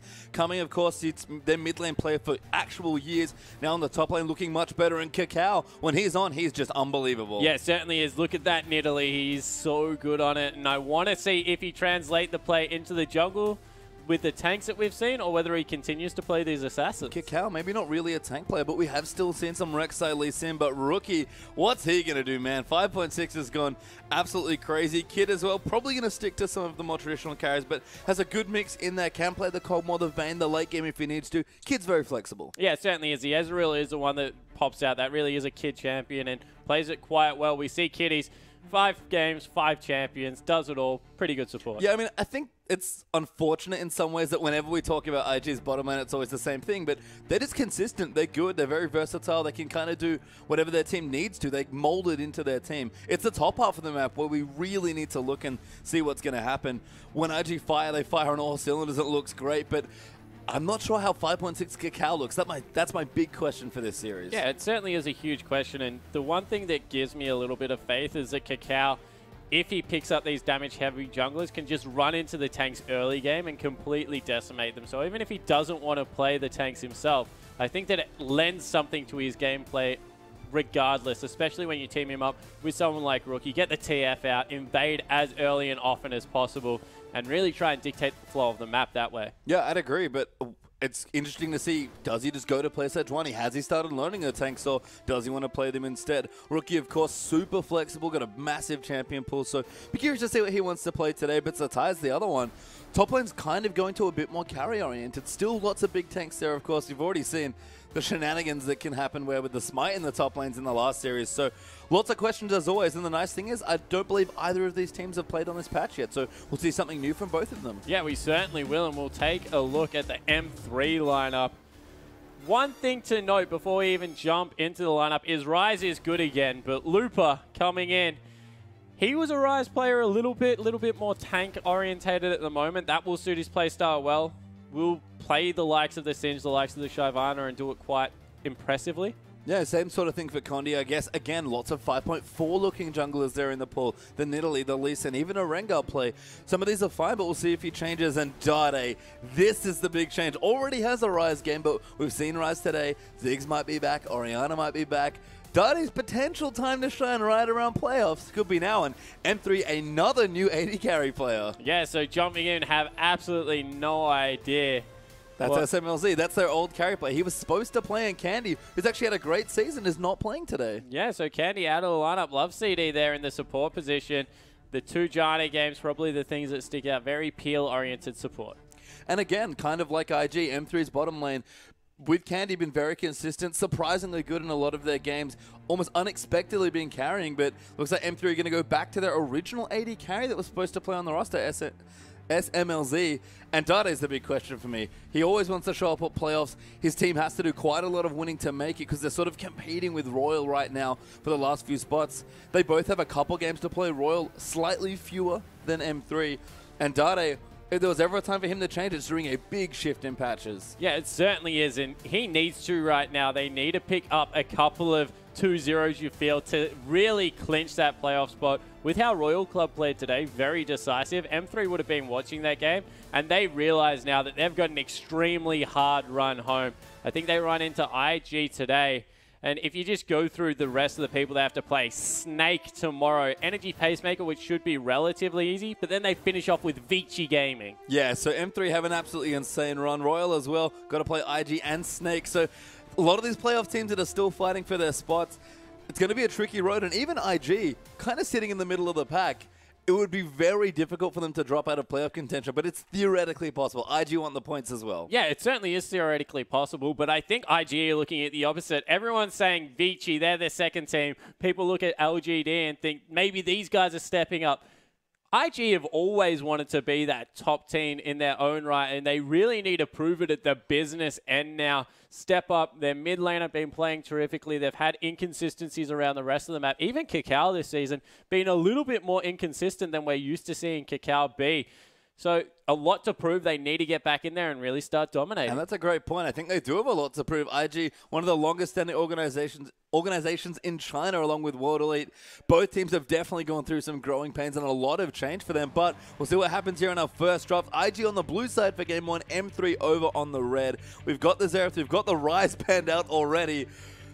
Dundade is already getting targeted. I am not surprised to see that at all, especially with some of the Assassins Rookie likes to play. Rise just does mean things to them in the laning phase even. So getting rid of that one, we see LeBlanc, a nice respect ban towards Rookie also being taken away. Rounded out with a Maokai just for good measure.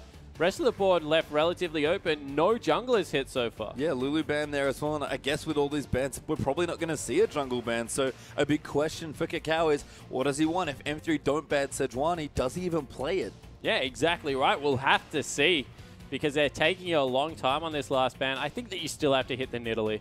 Just so good early game, and Kakao's shown that he is willing to play it into anything, but the Scion being taken away. That's a really interesting last ban there. I mean, Zatai has been playing a couple tanks, has had some standout carry performances, I'll say, on the likes of Fizz, but Zatai's not really been the big tank player. I've liked him a lot more in these carry-style champions, but we'll see what he wants to go for. He's certainly taking his new role in the top lane seriously, and right now just flicking through almost every champion in the league. Yeah, I think he's mashing the random button there as we see he pauses a little bit on Taric. We've seen a little bit of Udyr played around the world to some mixed success. Gets very strong.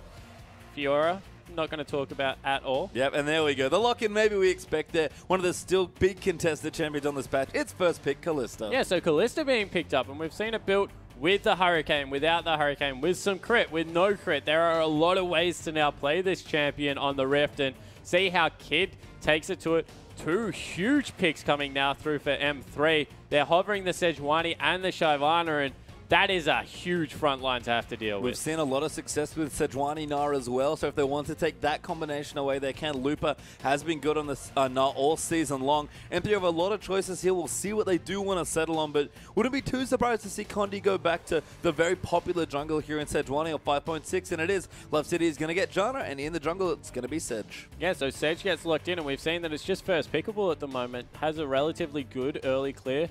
Has some ganks when you take into account how much that permafrost does slow you down early on. Not to mention the Q, but we'll have to see how it works out. Gragas, he's currently my favorite jungle. I call him Good Lee Sin, because currently Lee Sin isn't great on this patch, and Gragas does a lot of similar things. Has the slow, has the big knockback into the team, which is kind of the kick that comes through. Has the slow that comes out of his barrel as well. And not to mention... Oh my god. That's a Shen. We'll talk about that in a second. The synergy with...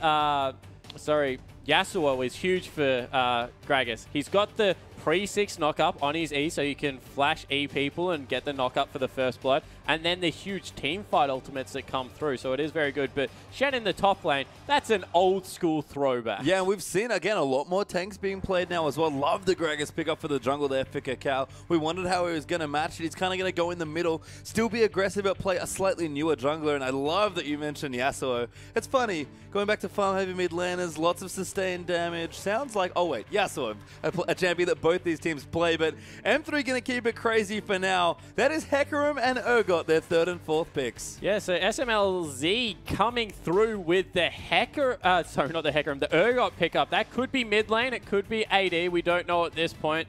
Of course, Urgot Janna is a very annoying lane to deal with, because as soon as that first E hits, I don't even know what it's called, sorry. The shield comes through and you can just put out so much harass with the Acid Hunters. So we'll see what comes through here. Engage heavy support coming through for Kitties. That Annie being hovered there. Now changed over to Thresh. Yeah, still engage heavy. I mean, I like these sort of supports against Janna, so it is going to be Thresh and Azir taking that away from Dade. Quite clever. We've seen already Baka going back to one of his old comfort champions. That was a big one for Dade when he was doing better early on in the season, so makes sense for Rookie to take it away. And IG, I don't know if we expected any of these champions to be here today, but welcome to 5.6 China. Yeah, exactly right. You can play whatever you want, apparently, and they're very...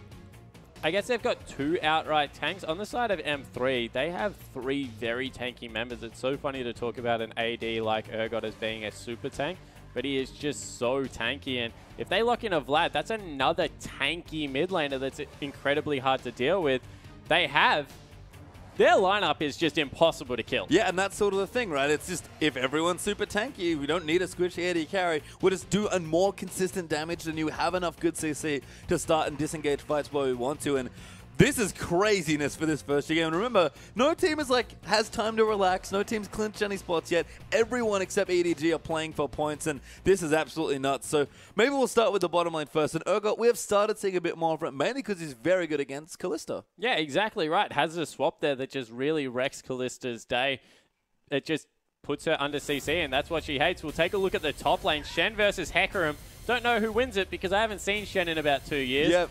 But Shen survives lanes very well. Shen, actually the best ninja, has been hidden for years now, and now makes an reappearance in the top lane. Gragas jungle back in the LPL up against the Sejuani. There's Azir versus Vlad, and again, sustained damage, farm heavy mid laners, that's what we get. This matchup's nuts though. Yeah, it certainly is. So Urgot wins it outright in a 2v2. It is very bad for Kalista. You don't want to go anywhere near it, and we'll see how it works out. Kitties, of course, is probably the X factor with the Thresh. If you can land some good early hooks, get some pressure down, they might be in with a chance, but Urgot, the persistent damage is just so big. Yeah, finally a normal lane there on the bottom side with the supports. We have seen Zero's Thresh already today almost single-handedly carry a game, so we'll see if Kitties can do the same sort of thing. But again, 5.6 brought a lot of change to LPL and every other region, and this game might be the best example so far, and that's with Smites in the top lane in the last series. Yeah, I definitely agree, and you know, this could be a very standard lane matchup because everyone's good in a 1v1. Well, we'll have to see what happens when we get straight onto the Rift.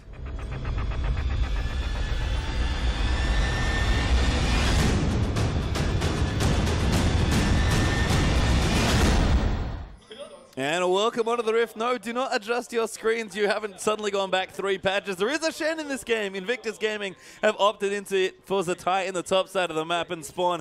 This first game is absolutely bonkers already. Yeah, it certainly isn't. Shen, we haven't seen him in a long time, but he does some very cool things. Of course, the global ultimate, you can't understate it. Just able to get into a lane with a huge shield. A lot of people can teleport into lanes, of course. You can take that as a summoner spell. Very few people make an immediate impact like Shen does.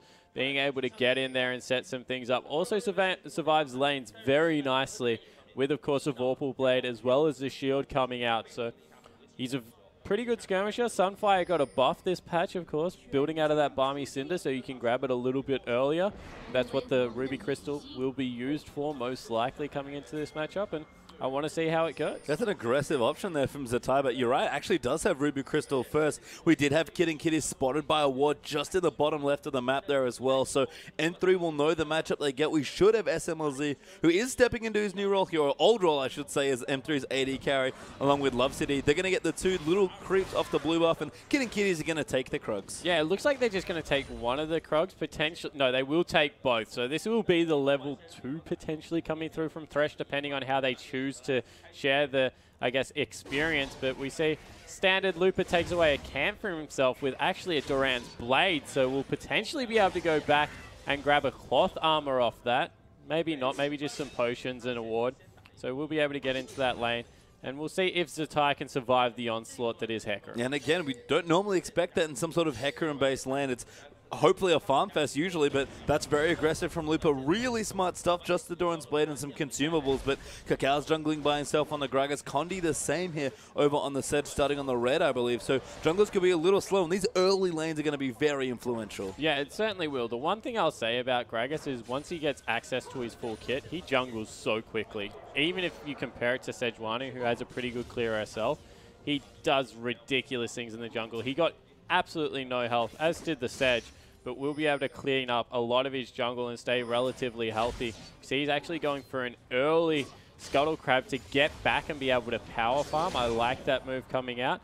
But he does have very good ganks as well in the early game. Yeah, I mean, early game ganks not too bad. I think comparable, maybe slightly better than Sejuani's as far as kick goes, but both have very good level 6 ganks. So curious to see what the junglers do want to do. We can see the top lane sort of evened out, although Lupa slightly ahead in experience. And down the bottom, Kid with that early level 2 from the Krugs actually able to start the lane ahead against Urgot of all champions. Yeah, so able to get in there and start bullying. Urgot is another one of those champions that needs a couple of points in his queue before he really gets going.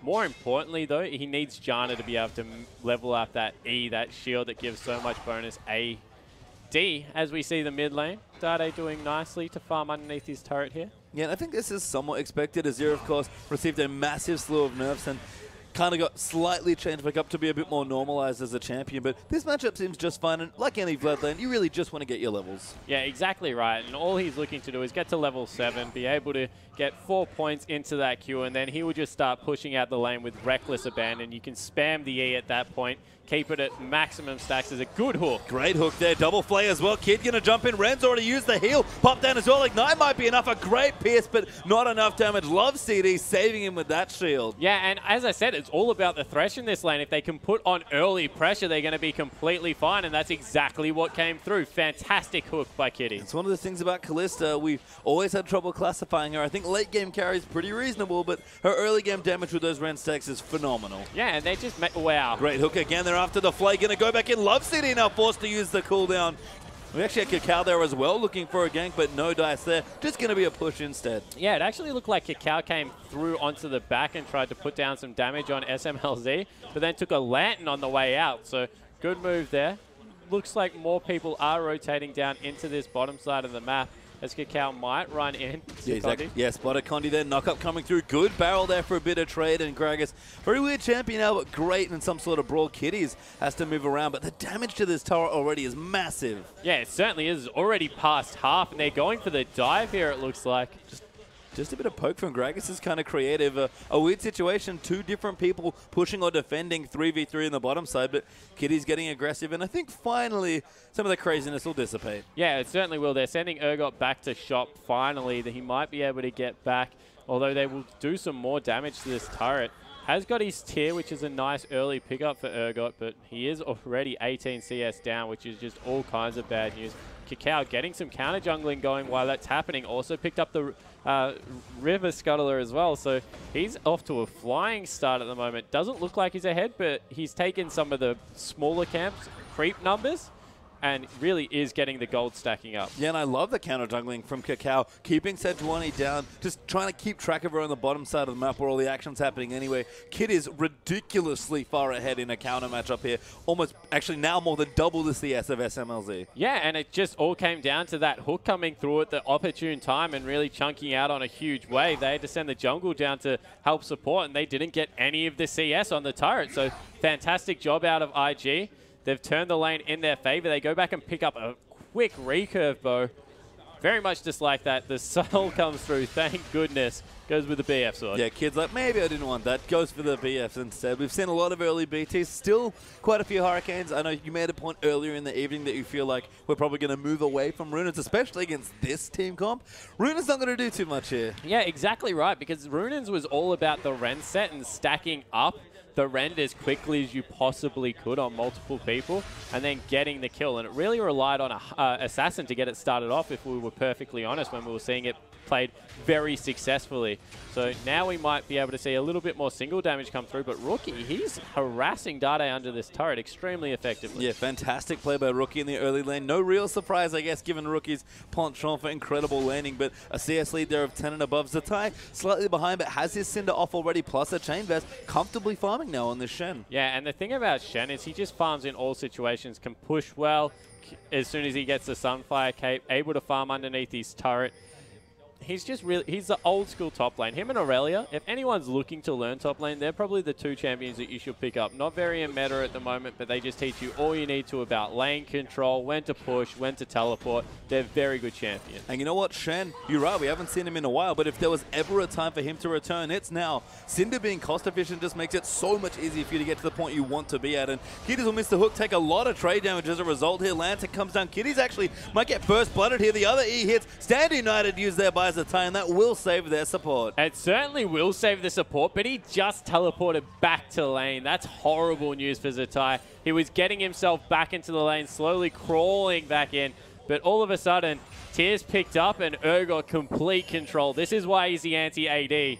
It's so hard to bully him. Yeah, and poor Kitties just ate one too many Acid Hunters there after that Noxian Corrosive Charge had gone in. So now, with the levels, like you said, much better now on the bottom side of the map. Yeah, certainly is. It's all about getting that tier early, being able to stack it up, and really using the Janna as the source of AD. Just keeps you very, very well off in the lane, and very easy to mitigate the aggression that came through from Kitties, and now start getting aggressive in their own right. Yeah, moving through some of the other items as well, we can see Athene's on the way there for Rookie, has the Charles and the Fiendish Codex. Dade with a quick Hextech Revolver. Cinderhawk done for Gragas. You have to think Condi's going to be going for the same item, both, of course, with their Rangers Trailblazers. And I like this from Lupa. Early boots too, possibly looking for an early home guard enchantment. Yeah, exactly right. He just wants to be able to get around the map as quickly as possible, push in the wave, be able to zone where he can. And Condi, he's gone for an early dragon. This is extremely dangerous as we see a lot of members closing in on the area. Cacao does have a ward, but hasn't quite popped it over the side yet. Actually, on top of his red buff, sees the ward, and that might tip him off to the dragon.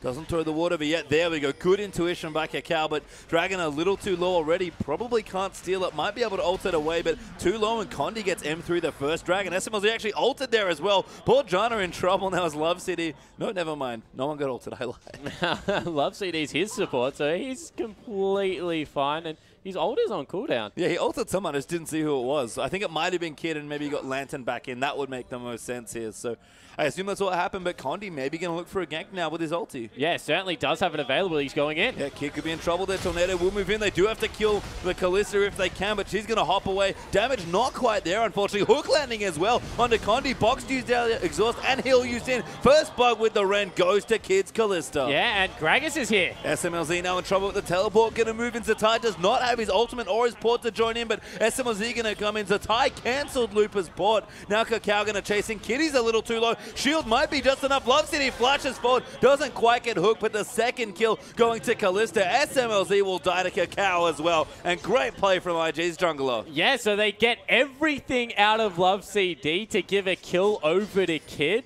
Kid. And in the end, they trade absolutely horrendously. I have to say that's well and truly in IG's favor. And you see that the turret is going down as well in the bottom lane. Was it the no, mid lane? Rookie took the turret. I mean, just quietly, Rookie's been really dominating Dade in this particular lane. Level 9 now on the Azir. Going to go back a massive CS lead of 15 or so as Vlad will catch up as they push in under turret. But being able to take that turret solo, it's been a very isolated mid lane with all the pressure down the bottom. And Rookie has just manhandled Dade in the first 10 minutes. Yeah, he certainly has, really bullying the scaling that needs to go through. We say the same about Azir on this patch, actually, but able to circumvent some of that early game to great effect. And really have to give it to the mid laner for IG. That's a hard lane to win, and he's done it quite handily. Yeah, he's won convincingly as the tower in the bottom, not quite going down M3, able to defend that with the Janna shield. So nice move in there. Quite low, though, will die to any sort of concentrated effort from Invictus Gaming. And Kitty's now going to move around looking for a roam, just putting some vision down. Yeah, trying to get some deep vision into the blue side of the jungle of M3. Just because as soon as that turret falls down, then they can really start controlling the rest of the map. Desperation coming through from Condi here, teaming up with Lupa. That's going to be a hard gank to make work because Zatai, he's pretty tanky. They might try their great taunt. Actually, Cacao's there as well. They knew about it the whole time. Rookie has joined in there as well. Condi going to get away, and Nazir trying to chase him, but can't quite close the distance. Condi nowhere good to go. There's been tagged, and it's going to be a long execution. Teleport actually being used by Zatai just to ensure the kill. Taunt will miss there as Condi turns it back around, but Zatai will get it eventually. Yeah, he certainly will. There's no way you're getting out of that one. Zatai picks up a kill. He's 20 CS behind, So good work by Looper there. But overall, a kill will make up for majority of that. Another turret falling for IG.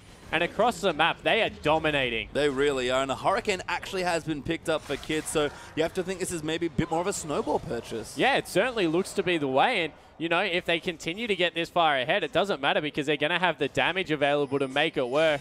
Even Kakao at this point of the game doing meaningful damage. The one thing you have to note about Gragas, the more CDR he picks up, the more that W is off cooldown. He chunks with that one ability alone and then keeps himself in range with the rest of his kit. Really is a different kind of jungler, but Kakao making it work. Yeah, and it's IG making a lot of stuff work here. The jungle Gragas looking great. Shen just fine here. Most of the utility for Zatai at this particular point, but looking good. And Kid and Kitty is so impressive to me. They're able to take over an Urgot Janna lane here with Kalista. Yeah, it certainly was, I guess, that misplay of the gank.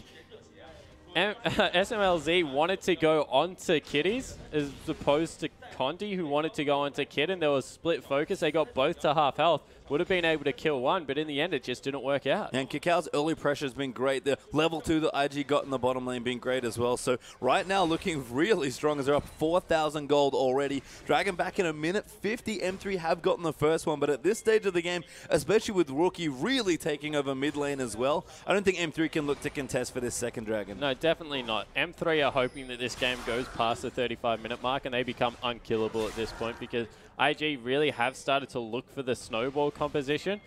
And as long as IG don't, I guess, allow them to stall out and just play the objective game around the map, they should be able to pick this one up quite handily. Blue buff going to get stolen away there as well. Not too bad, but is going to give a bit of extra power over. Hemo Plague actually used by Dade. Oh, missed there by Rookie, just trying to zone him away, but Kakao looking for someone here. Rookie will rotate back in with his Sun Turret. They might try and dive Dade, but a good zoning ultimate there by Vlad. Yeah, so Dade able to chase Rookie away, even if it was only momentarily. There was a lot of support at hand, and this is a danger of giving up control of the bottom side of the map because there's no way that they can just track the members of IG now, and it's very hard to farm. SMLZ there popping that Terra Capacitor, the shield coming in. And now Love Seed going to rejoin. Kakao is in the area though, and now comes Rookie. So IG going to look to go in. Great flash double play there. SMLZ will ulti, and the John Rock goes in the wrong direction. Love CD now ultis him back in. Sorry, just got knocked back earlier on, but Rookie gets the first kill. Ren's going to get the second onto Janna, and a horrible for M3. They've given up. Wow. Fate's Call used aggressively. Now Condi going to get flayed back as well. Does actually use the ulti. Finds onto both. Kakao will rejoin in as the Ren does good damage. And most importantly, the tier 2 turret already dropped. And that was an ultimate out of Condi for probably no reason. When Dragon is up in 10 seconds, probably not going to be able to contest for it. But M3 are in shambles around the map, expending resources they didn't even really need to. And Dade, he can continue to try and pick up farm, but unfortunately it just might not be enough. And Kakao on top of this first Dragon for Invictus Gaming. M3 nowhere near to be able to contest with that tier 2 turret in the bottom lane gone. Invictus Gaming going to pick this one up cleanly, and M3 might not be seeing another Dragon this game. Yeah, I don't know what they will be seeing for the rest of the game. 7,000 gold the advantage at 16 minutes. This is an absolute clinic being put on by Invictus Gaming. Every single lane, even the top lane Shen, he doesn't even really want to fight Loop, but doesn't care if he gets out farmed. He's just going to sit up there, survive, continue to split push, have his teleport available twice as often through the ultimate, and there's not really much Loop is going to be able to do unless it gets extremely late. Yeah, and I like what Loop is doing. He's still farming up, being like, okay, I have some time, I have some space. Let me get my Trinity Force after my boots too. Don't go for the home guard. Probably not so far behind that I have to just make play after play with my teleport. So Loop is getting farmed. That's good, but that's about all the good news right now for Master 3. Yeah, I guess the other good news is that Dade, whilst losing the turret early, has done a respectable job of staying up in farm. He's just been able to push out the wave as often as he can, and now only is Rookie trying to deny him in that mid lane as opposed to outright just shove him in repetitively as he's been trying to do in the past. So Vlad's getting farm, Hecarim's getting farm, but apart from that, 7,000 gold lead is absolutely gigantic. Yeah, and it's a timing thing, like you said already. M3 have got some good champions. They've scaled just fine, but they have to get to that point, and IG not letting up at this particular stage of the game with 6-1 in kills and 3-0 up in turrets. The Ty will keep pushing with his Sunfire. Locket's been completed now by Kakao, and even a Stinger here for Rookie. You can just tell by some of the early item choices, lots of aggressive oriented play here from Invictus Gaming. Yeah, and recognizing that, yeah, there was a huge team fight potential that could come out of M3 with how tanky their lineup. So let's go for a team fight focused build. Going for the Hurricane, going for the Locket. They're very team fight focused here in their setup is IG against a team fight heavy comp because they know they peak earlier. Yeah, we're going to see the Siege now coming through. Kid doing good damage. Kakao just trying to get them off the tower to maybe even throw someone in. Dade has to watch out. Gets knocked out there by Gragas. The Lantern going to get thrown in as well as the tower will fall in. Dade going aggressive. Rookie getting swapped back in, but Ulti's 2 back in. Condi and SMLZ now in a whole host of trouble as Jana tries to split them up, but the Ties come down with his ulti. That will right in. Looper gets 1 kill, but should look to fall. As a result, Kid even going to flash forward just to make sure he gets it. Kakao looking for Dade. He's into the base. Tries to find the Q's. Already used his ultimate. Can flash out, but the Tie's going to join him. Flash taunt there. Will find Dade, and Kakao gets that kill. Yeah, so able to pick up 4 for 1. This will break the base pre-20 minutes. I don't even know what the heck is happening there. IG just look like they're miles ahead, and they are 10,000 gold, 20 minutes. That's huge. It is absolutely massive here, Spawn, and that inhibitor will fall down. Super Minion's going to start trickling into the base around the 19-minute mark, and a team that had reasonably low upfront damage, especially now when they're scaling, is going to struggle so much to kick these minions out of the base. And for me, Spawn, for all the craziness that 5.6 has brought, this game no exception.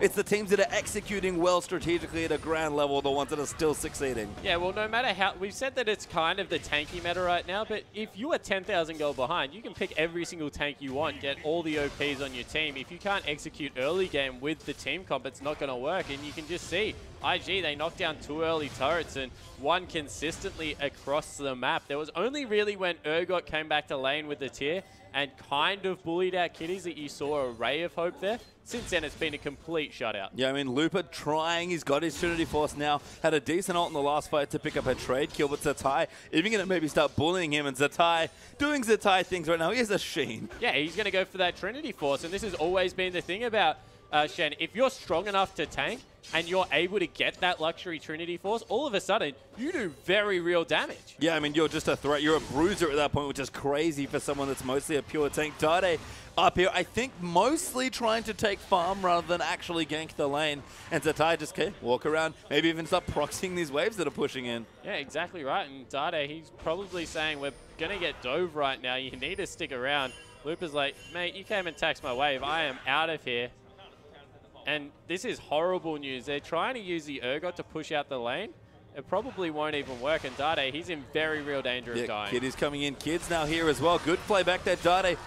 Not quite going to use the Sanguine Pool, holds onto it for now, but they're just going to dive straight onto Ty. Very tanky. The Hemu Plague does pop down. Dade gets taunted up there. He's in the pool, but Kid going to look for the Ren. Rookie even up here as well, and Kid will get the kill. Arise use on the turret. They'll take out their 6th turret of the game, finally getting the top outer, and now they'll start pushing. Yeah, and there is nothing M3 can do right now. Gragas is split pushing bottom lane by himself. The super creeps in the base already. Kakao can just go over the wall if he so chooses and clean that one out. And you think that that might potentially be the game right now. 11,000 gold, 20 minutes. Looks like one last fight. Oh, Looper goes. That Kid actually not in now. The ulti hitting through. Does knock them back, but still gets stunned up. Kid now ulted by Zatai. Massive shields on top of him. Massive ult there by Rookie as well to disengage. Zatai riding back into the fight with his stun. There's a tower from Azir as well. The flash hook does land onto SMLZ for the double there for Rookie. And Love CD, you better run. Gragas, by the way, still hanging out. What a 4v4 by IG. Yeah, so IG just completely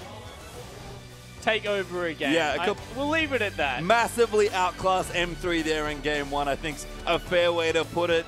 Invictus Gaming just won a lot of their lanes, navigated the chaos of what was one insane looking draft in M3. Same sort of team, it doesn't really matter. Yes, Dade might suit one meta to the other, but the team's just never been playing consistently. And IG, we had questions about their consistency. Incredible game 1 to kick off their 5.6 experience. Yeah, it certainly is. And we've said maybe Kakao doesn't have the champion pool. He's very aggressive, likes to go damage heavy. Played the Gragas very well, you have to say, and completely outclassed Condi in the jungle alone. This is IG trying to show we are the 2nd best team in the region. I don't think anyone will surpass EDG at this point, but a couple of teams are really pushing for that 2nd. And look, Kakao, yeah, playing some different junglers. Gragas, a far cry from Lee Sin and Rek'Sai, but Kakao still played the same way. Look to dominate the enemy jungle, get aggressive, counter jungle where I can. It's like Dandy. Dandy might play every champion under the sun, but his style doesn't change, and neither does Kakao's. Yeah, exactly right. And you even saw with the early turret dives, he's looking to use these tanks in a very forward fashion, still going for some damage output, and he completely smashed the jungle matchup. He was 25 CS up. Yeah, incredible play there from Invictus Gaming. We'll see what M3 have to answer here after that brutal game one from them, but we'll see if they can pick themselves back up, and maybe Data can do some heavy lifting. Don't go too far. We'll be back for game two.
And welcome back, everyone, to the English coverage of the Chinese LPL. We're about to jump into Game 2 between Invictus Gaming and Master 3. My name is Pastry Time. Joining with me again will be Spawn and Invictus Gaming. What a show they just put on. Yeah, it certainly was. They put on a complete clinic. They won nearly every lane. Even Zatai in the top lane got a little bit behind against the Hecarim early, but he was a Shen. You expect that in the lane matchup. Definitely wasn't pushed out by any measure, and did have to ult early to save kitties. I think that is something you have to look at when you look at how that top lane went. But apart from that, Rookie took a turret early. Kid was absolutely dominant on Kalista. And Kakao, we had huge questions about how he would play this patch. The Grungle coming out was pretty impressive. Yeah, looked great. Back to his old aggressive self, even on a tank-esque jungler like Gragas. So great stuff from IG on 5.6 and M3. We thought it might be Dade's time. He played the Vlad and unfortunately just fell behind in his lane and never got a chance to make it shine. Yeah, it certainly looked like that because in the end, IG had so much pressure bottom lane that there was no way that Condi was ever coming mid for a gank. So Rookie just played super aggressive, continued to shove in the wave, made sure that he always had Dade under his turret, and then just used that Azir W to chunk it out. And I wonder if that's something that they'll maybe even swap to, because whenever Rookie gets to really 1v1 someone in the mid lane, he often just dismantles him. He's an incredible laner, so Kakao applying pressure elsewhere works. We often see him apply pressure to that mid lane, so Tai held his own. I mean, IG just looked great, even with some crazy champions. Yeah, exactly right. And this is something that I feel we need to look at a little bit further, is how good Rookie has become as a player. He very rarely loses 1v1. Even the game where it was very famous for him getting solo killed Ari versus LeBlanc, he was ahead 2 kills that game at the start of the game and like 25 CS. This guy is a magician in the mid lane. Yeah, he is. He's a really strong player, but we will reset now for Game 2. M3 swapping over to the blue side. Invictus Gaming over on the red. Lulu, the first ban there for M3. Rise again there, the target ban for Dada by Invictus Gaming. I like that we've seen one Rise today. Thought he might be coming back, and IG just like, nope, nope, nope, nope. Don't want Dada on that champion. Exactly right. It's just too much of a persistent threat, so get rid of it. And he's also shown that he relies on that tiny champion pool. We'll see what else comes through. I think that Yasuo is okay in the tank meta, and I will be interested to see if he ever falls back that far. Yeah, and as a result, I actually loved the Azir pick away by Rookie up against Dade as well. I wonder if they'll ban Azir on the red side now while IG and Urgot getting banned by M3. SMLZ, we talked about it, was a sub for this team, is coming in. Was a big Urgot player. That's what he was known for, and it's weird to see M3 banning it away from him now. Yeah, obviously they think it's very strong, but they don't want to first pick it, so they must have something specific in mind. Maybe they're looking for the Kalista themselves. That would make a whole host of sense, and Kids Kalista did a lot of work, even in the counter matchup there. There's some strong presence of laning from him and Kitties, and some great pressure by Kakao, but M3, 3 more seconds now for their last ban. What's it going to be? It is the Scion again. And Kalista immediately banned by IG. Yeah, they could see that one coming from an absolute mile away, not letting that go through. So now we'll see what M3 prioritize next. Lupa, he's had some good Gnar games. Would like to see him go back to it. I mean, I think you have to first pick Dade's champion here. I don't know if you can afford to let Azir go over to IG again. Rookie played a great Azir game here, and Dade with the counter pick chose Vladimir. It's one of the instances of Dade kind of counter picking himself in a couple ways. It's not an awful matchup, but it's a bit unfavorable, and Rookie just dismantled him. Loop going to have some time. Looks like they might just settle on the standard jungle here. The only champion really left open that everybody always wants to first pick, and they'll do it. It's Sejuani. Yeah, so Sejuani goes across, and I think the Kakao is going to have a field day on this patch. My prediction that people are going to keep picking up these level 6 junglers, and Kakao is just going to continue to put way more map pressure out than anyone else can handle. If they pick the likes of the Sejuani, if they keep going to even the tanky picks like we've seen the crazy Zacks come out that need to get the ramp-up time into their elastic slingshot to really do work. I just think it is a very risky move against Kakao, who looks like he doesn't have a care in the world. Yeah, I mean, he's just a good aggressive jungler, and that's kind of Sedge's problem is her pressure is very low before pre-6, like lower than Vi's arguably almost, or comparable. A couple of interesting hovers there by Zatai, but they will settle on Janna and Gragas again. Yeah, so they go for the Janna, they pick up the Gragas this time around, so not going towards the Thresh again. Obviously only want to run that with the Kalista duo, and it looked like it might be the Konami in the bottom lane. Konami pretty strong lane in their own right. Yeah, I mean, the lane's great. Obviously, don't have the Juggernaut option because Lulu got banned away by M3, but a very serviceable lane, even 2v2 against a lot of different AD carries. So that is what M3 do want to go with. And IG, they might even go back to it. Shen's locked in. Yeah, obviously Zatai extremely comfortable. The thing about Shen, nullifies a lot of lanes, so why not blind pick it? It's something that does okay in the lane swap as well. Has not a great jungle follow, if we're to be honest, but tanks it well enough. So he is a very good champion. We see the Kid hovering that Ezreal, can flex it with Rookie as well, which is always important when we talk about Ezreal picks at the moment. And you feel that Ezreal Janna going to do okay in the lane against Kog'Maw Nami? Yeah, and Kid really likes his Ezreal just in general. It's one of his most played and most comfortable champions. So I like to pick a lot. The flex is great there from IG as well. And we're going to give Rookie the counter pick, it seems like. Instead, Dade had the option last game, and that didn't go too well. So I wonder what M3 are going to pick blind for Dade. Yeah, we'll see what they go with. But the Singe versus Shen matchup, the first professional game I ever watched, Season 1 Worlds, Dyrus did this to someone and just ran circles around them. And of course, literally. Lupa plays Singe because of Dyrus. He watched the same match and Oh, told it's the locked same in. story. And it is locked in. Singe does very nasty things to tanks in the top lane. And that's the thing, like, again, we talk about tank lanes, very neutral, lots of farm going on. No one is happier in that situation than Singe, and it is Azir for Dade as well, so massive comfort for the star M3 solo laners. Yeah, this is a much better lineup you feel out of M3. They have some pressure around the map. There is no way Lupa will not be in between turrets at level 5 this game. He just plays it so well, and there's not enough kill potential coming out of Cacao Rookie. As soon as that ultimate comes through, they don't catch him. And Rookie now has LeBlanc, though, so that was the last pick.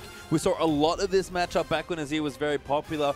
Now with both champions being a little bit toned down, you have to think that it's going to be fairly similar. Should be slightly favored for LeBlanc, especially early, but not massively out-favored. Yeah, exactly right. And Azir has the benefit of being able to go that double Doran's Merc Treads into the Athene's build that gives a lot of tank stats, you have to say, that allows you to survive through the burst. Not to mention the fact that you can nullify some of the distortion damage with that dash that gives you the shield as well. Azir, he's not great in the lane, but he has some tools to deal with it. Yeah, got plenty of play, and that was sort of the thing with LeBlanc when Athene's kind of got rebuffed and Charles became a much more viable option. People just fell away from Assassins. Part of the reason we're seeing so many tanks, but tanks are high in the top lane here. Singe versus Shen. Exactly right. The old school matchup. We take a look at the jungle. It's the exact same one as last time around. Sejuani versus Gragas. See how much work Cacao can do this time. Yep, Dade now on Azir, though. Rookie had it last game, and Rookie now with LeBlanc. Pressure on to really stop Dade there. Yeah, and we check out SMLZ, the new AD carry, the old new AD carry, the Kog'Maw versus Ez, and throw in the Nami versus Janna matchup as well for Love CD and Kitties.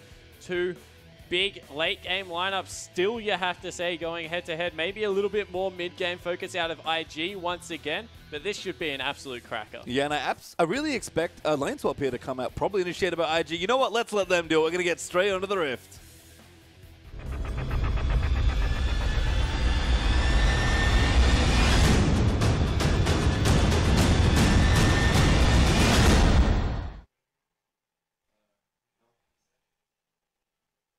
And welcome back. We do unfortunately have a pause to begin the game, so won't quite be getting onto the Rift yet. Apologies. And as I was saying, I expect a lane swap here. You don't want to 1v1 the Singe. You probably want to get away from the Kog Nami lane, especially with Ezreal. I mean, giving Kog free farm's not great, but I think you kind of take your losses there. Yeah, I think you do. I think you definitely lane swap, especially away from the Singe, because, as I said, there's just so much potential for Singe to take over the whole map in this game. And the one thing that we mentioned about Shen is that he can teleport twice as often. If he has a whole wave to deal with, he can't teleport anywhere. Yeah, no, just someone that likes to split his lanes, keep the pressure sort of neutral, and then leave the lane whenever he has to and pack up. But we are onto the Rift now as the champions have entered in Game 2 between M3 and IG. Game 1 was incredible play from Invictus Gaming to take it in dominating fashion. M3, see if they can lift themselves back up, because remember, they really need playoff points here. Currently tied with Royal for that last spot here, and 0 points here would be a disaster.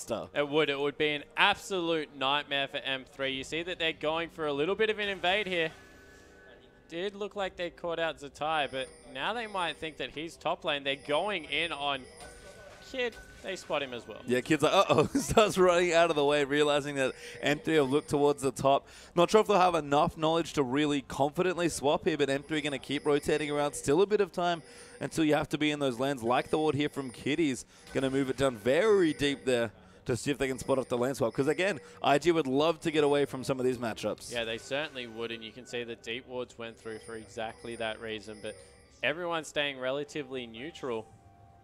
And we'll have to see whether they get the 1v1. Yeah, Rookie though going to meet up with Day2. They'll have a bit of a trade there in the mid. Day2 and the early levels, as expected, with Azir going to win out a little bit, but a nice trade there coming back and forth. Yeah, so it looks like the 2v1 will be locked in here because you see Cogmore is going to bump in. Oh, he bumped into the Janna. He might have stopped it. They might get the 1v1. Yeah, Kitties, it seems like, has been spotted out there, so we'll have to move back a little bit further. And a very long swap here. IG will lose some creeps as a result, but Kid gets what he wants, away from the Cogmore. Yeah, so he gets away from the Cogmore, but that is absolutely nightmarish stuff because Sin's going to be able to start off the wave, get it pushing, and then he just might be able to proxy farm it. We'll have to see how it works out, but definitely not in a horrible position. Yeah, Zatai a little late for the jungle follow. Freeze has started somewhat here in the bottom side. Not the full freeze, but they'll hold the wave as far back as they can. And Sin's already on top of the wave. Kid's going to join in and realize I am in so much trouble. Yeah, well, the thing is now, unless he can grab that wave and freeze it straight away,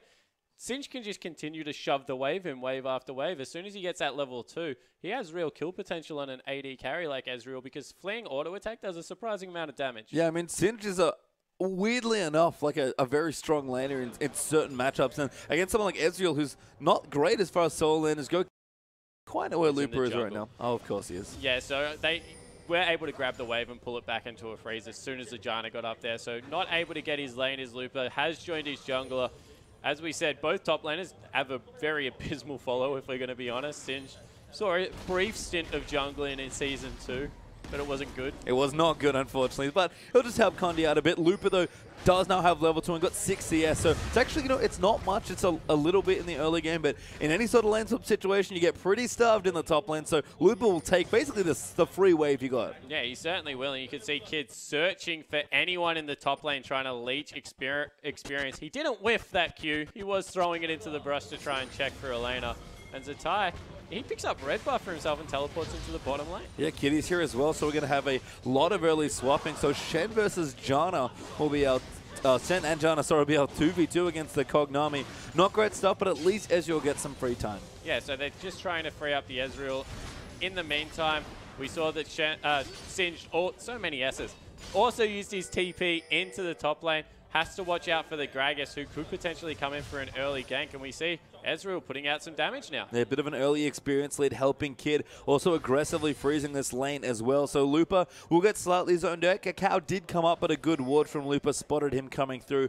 Again, Sinj will just take what he can get. I like what Kid's doing, although that Q, unfortunately, going to push the wave a little bit more. Yeah, it certainly is, but he's still got an extra caster creep now, so we'll continue to push in his favor. Cacao's in again. Yeah, going to go through. Good dodge there from Looper of the knockup. Just some good damage there coming. A great poke there from Kid as well. And Cacao, just a bit of pressure. That's all he needs. Yeah, exactly right. And that's all he was looking for. Although now the wave will push. There's an extra creep on the side of Looper, so have to always watch for that one.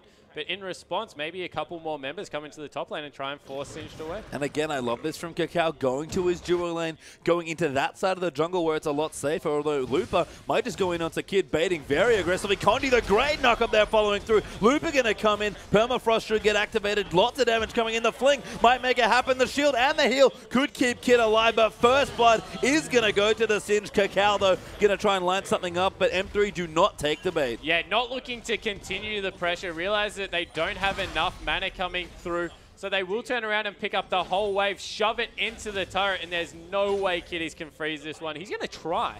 I mean, he is. He's going to get very aggressive. He might just be able to move it there as Love CD harassing down in the bottom side, and this is the issue.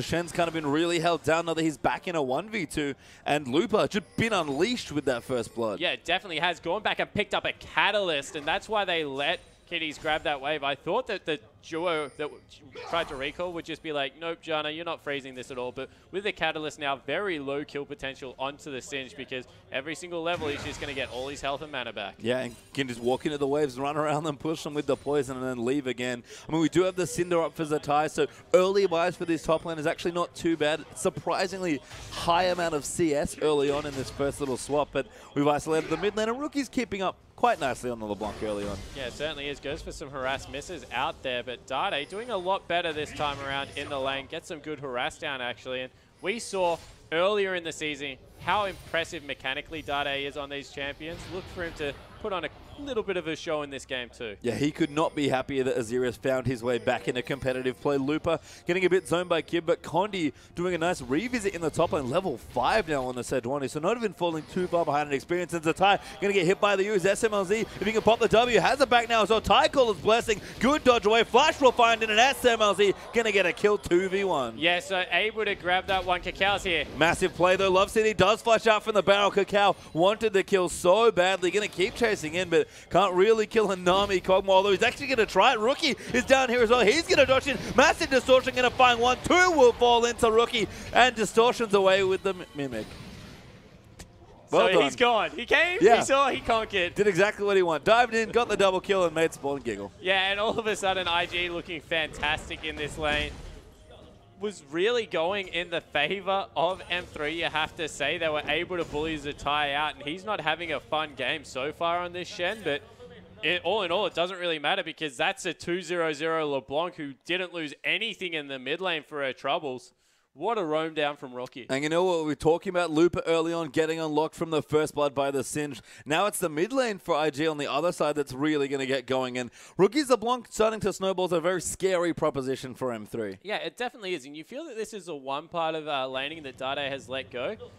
That's his fault that the roam came through that easily. He didn't shove out. There was no pressure whatsoever. And Rookie was just able to pack up and leave. If a LeBlanc can just pack up and leave, she will at every opportunity across the map. That really is on Day to be in a position to follow, or at least be in a position to shove out, get something for it. Yeah, just get a bit of pressure here as Rookie now with the blue buff going to continue pressuring as well. Day now it's his blue, so we'll start pushing out a bit more competitively. But again, Rookie's able to leave the lane. Day just can't push out quite fast enough yet. Yeah, exactly right. And that one a little bit more understandable because he's not there at all. Day gets some good... Rookie gets some good harass through there onto Day.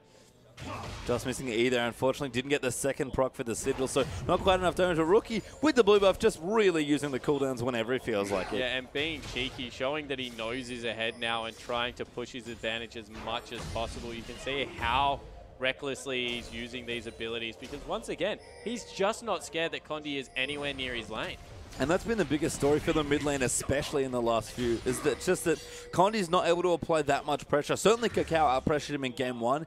It's actually, he's kept up a lot better in this game, but it's been top lane pressure helping Lupa get ahead, and Rookie diving back in again.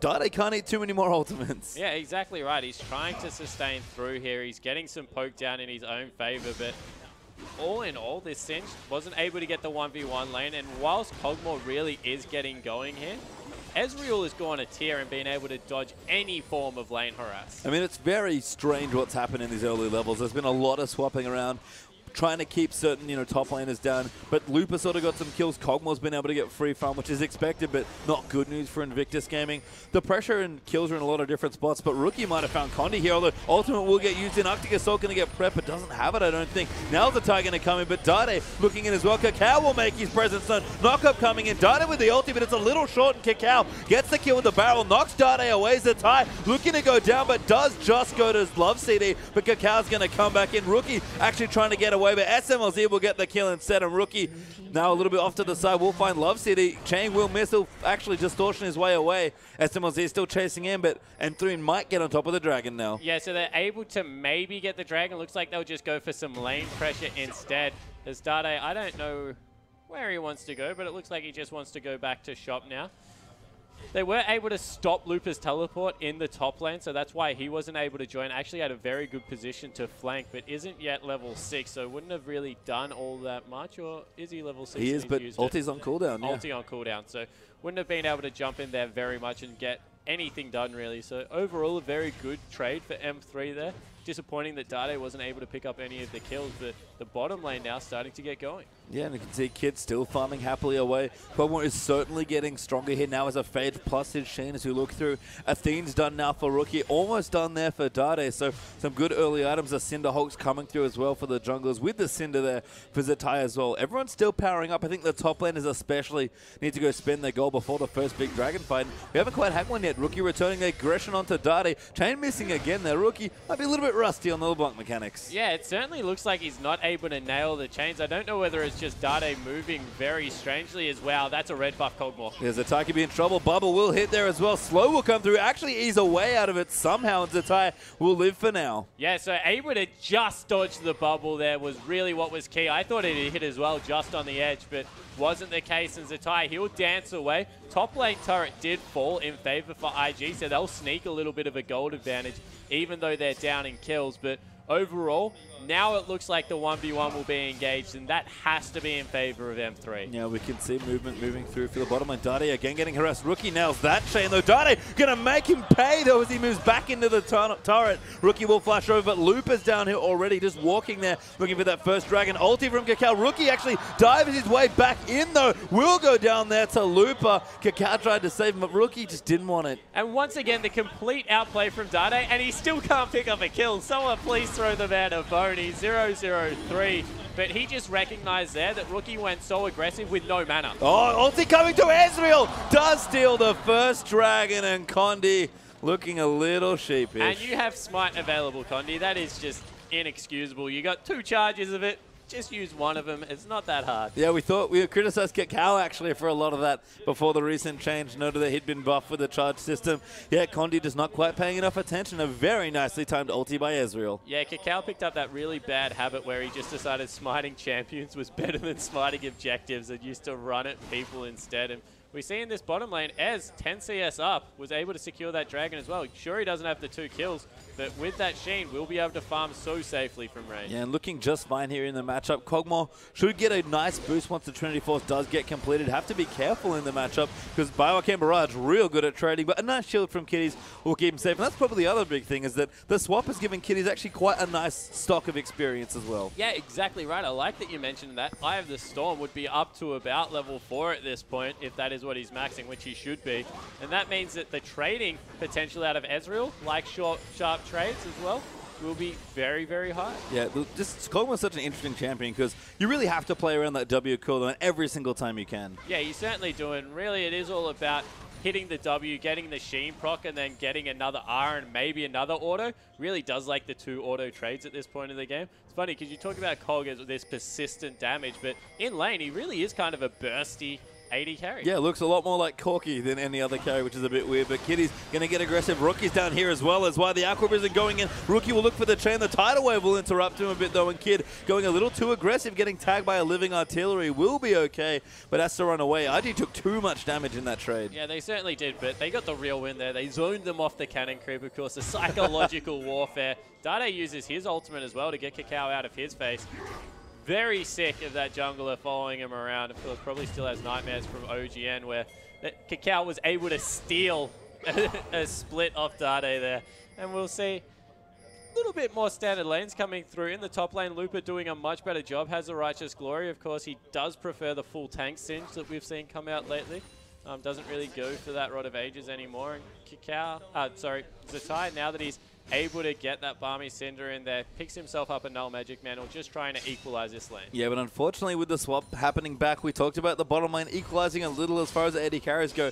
Not sure I'm convinced of the same thing in the top lane. Yeah, no, I'm definitely not convinced of that at all, especially when you give Singe 2 kills. He's going to be an absolute monster, and you don't even really want to stop his recall because he has more sustain than you at this point as well, Zatai. You need to be careful. Yeah, coming in, just throws the adhesive down onto him, but we'll probably let to go back, spend a bit of gold, and then maybe do that proxying you talked about in the draft. But Rookie wrapping all the way back around. There's no turret here, and Lupa has already spotted it off, teleports back home. Yeah, and a really good move there because now Dade can finally push mid lane out. Actually, will just use the time to sweep some pink wards or maybe go in on Kitties. No, Kitty's in trouble there. Dade going to find him. Good Tornado might keep him alive for a little bit longer, but Zatai coming down with Stand United. Cacao going to rejoin in as well, but Love CD coming in with the heal. Bubble just missing there onto Cacao as well. Now the ulti going to move them back. Moves Love CD back in, but SMLZ actually got out of position. Cacao going to move back into Zatai. Flash Taunt finds onto the Cogmore, but a massive ulti by Dade will keep them safe. Kiddo still running in, trying to get the damage done, but he doesn't have enough. Zatai will finally fall there. Cacao going all the way around the flank to get onto Love City, and now Rookie joining into the fray. Gets onto Nami. Condi getting low as well. Kitties resets with the ulti. Condi will go down as SMLZ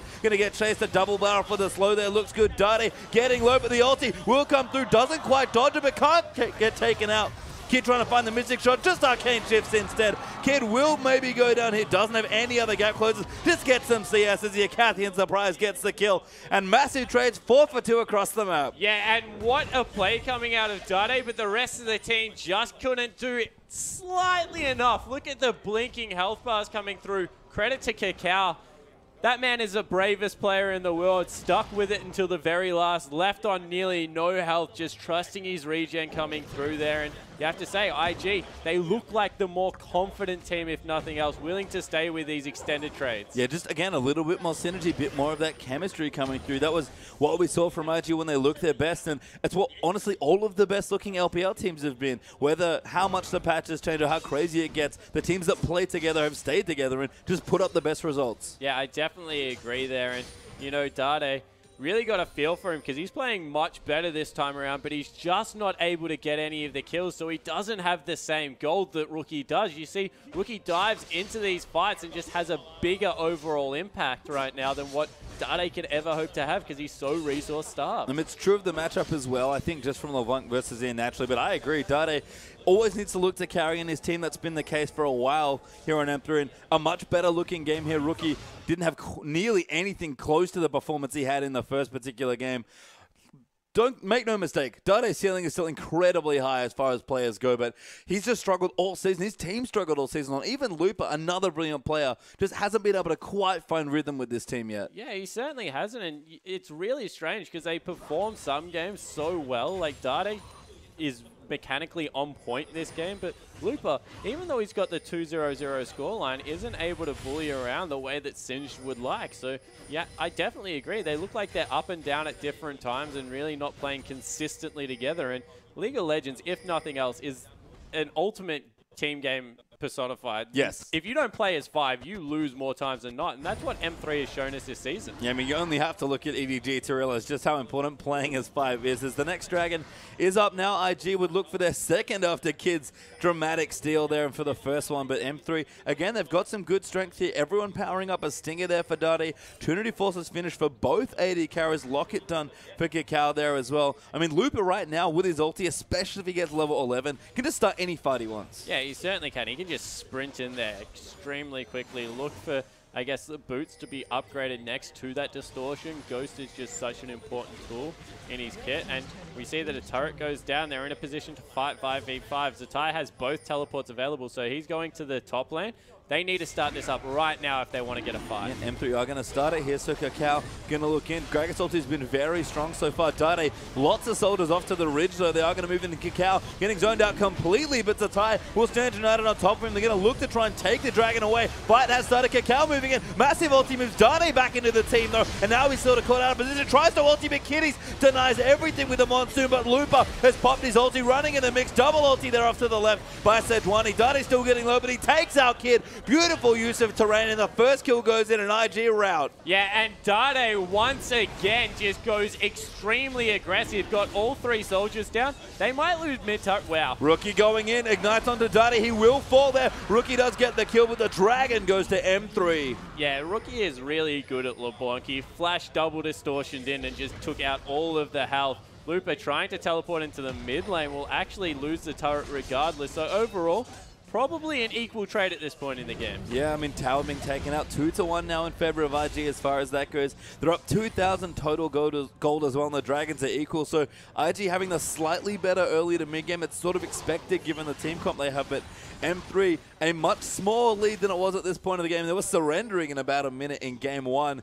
And they're scaling up. Kog'Maw scaling, Azir scaling, even Singed super scales as well from the top lane. Yeah, exactly right. It's going to get to a point where no one can really touch the Singed. They'll be able to kite him reasonably well, but that's not even a blue Ezreal coming through here. So this isn't going to be like the game we saw Deft completely take over on blue Ezreal and just be able to control team fights. Not the same amount of zone coming out. Will be much easier to get on top of Kit. Yeah, Blade of the Ruined King coming up now for SMLZ as well. Pretty good clip as far as our item goes. Tier 610 mana now stacked through, so Kid quite close to that transformation once he does get the mana mune. Zatai also charging up, but he's had a very different Shen game.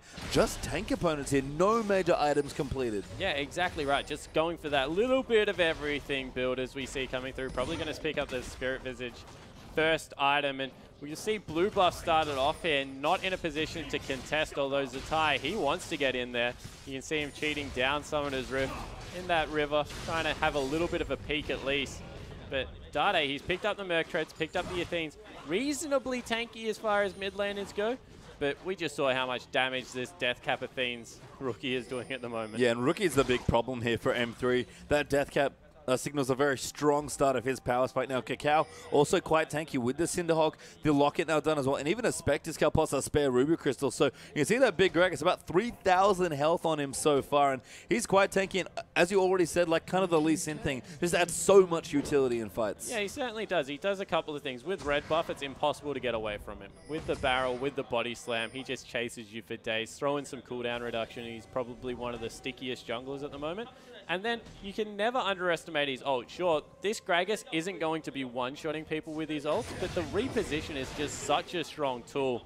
And when you've got someone that's so used to playing the likes of the Lee Sin, kicking people through teams, Cacao's going to be completely comfortable using that to start a fight. And he has to as well. There are important threats to separate for Rookie to pick up. Both Kog'Maw and Azir will be potent come the late game, and they're even both powering up quite significantly now in the mid portion of the game as well. Rookie down the bottom looks like he wants to split push a little bit, try and pressure that turret that's left there on the bottom side. The only outer turret left actually for M3 there on that side, but right now been a very quiet game, and that should favor M3 at this point. Yeah, it certainly would favor M3, you feel, because they've got the Kog'Maw. Of course, Ezreal no slouch in the late game, more of a mobility hyper carry, likes to get around team fights and get those Qs in to reset some of his cooldowns. But overall, you feel that they're relatively similar team comps with the exception of the mid laners.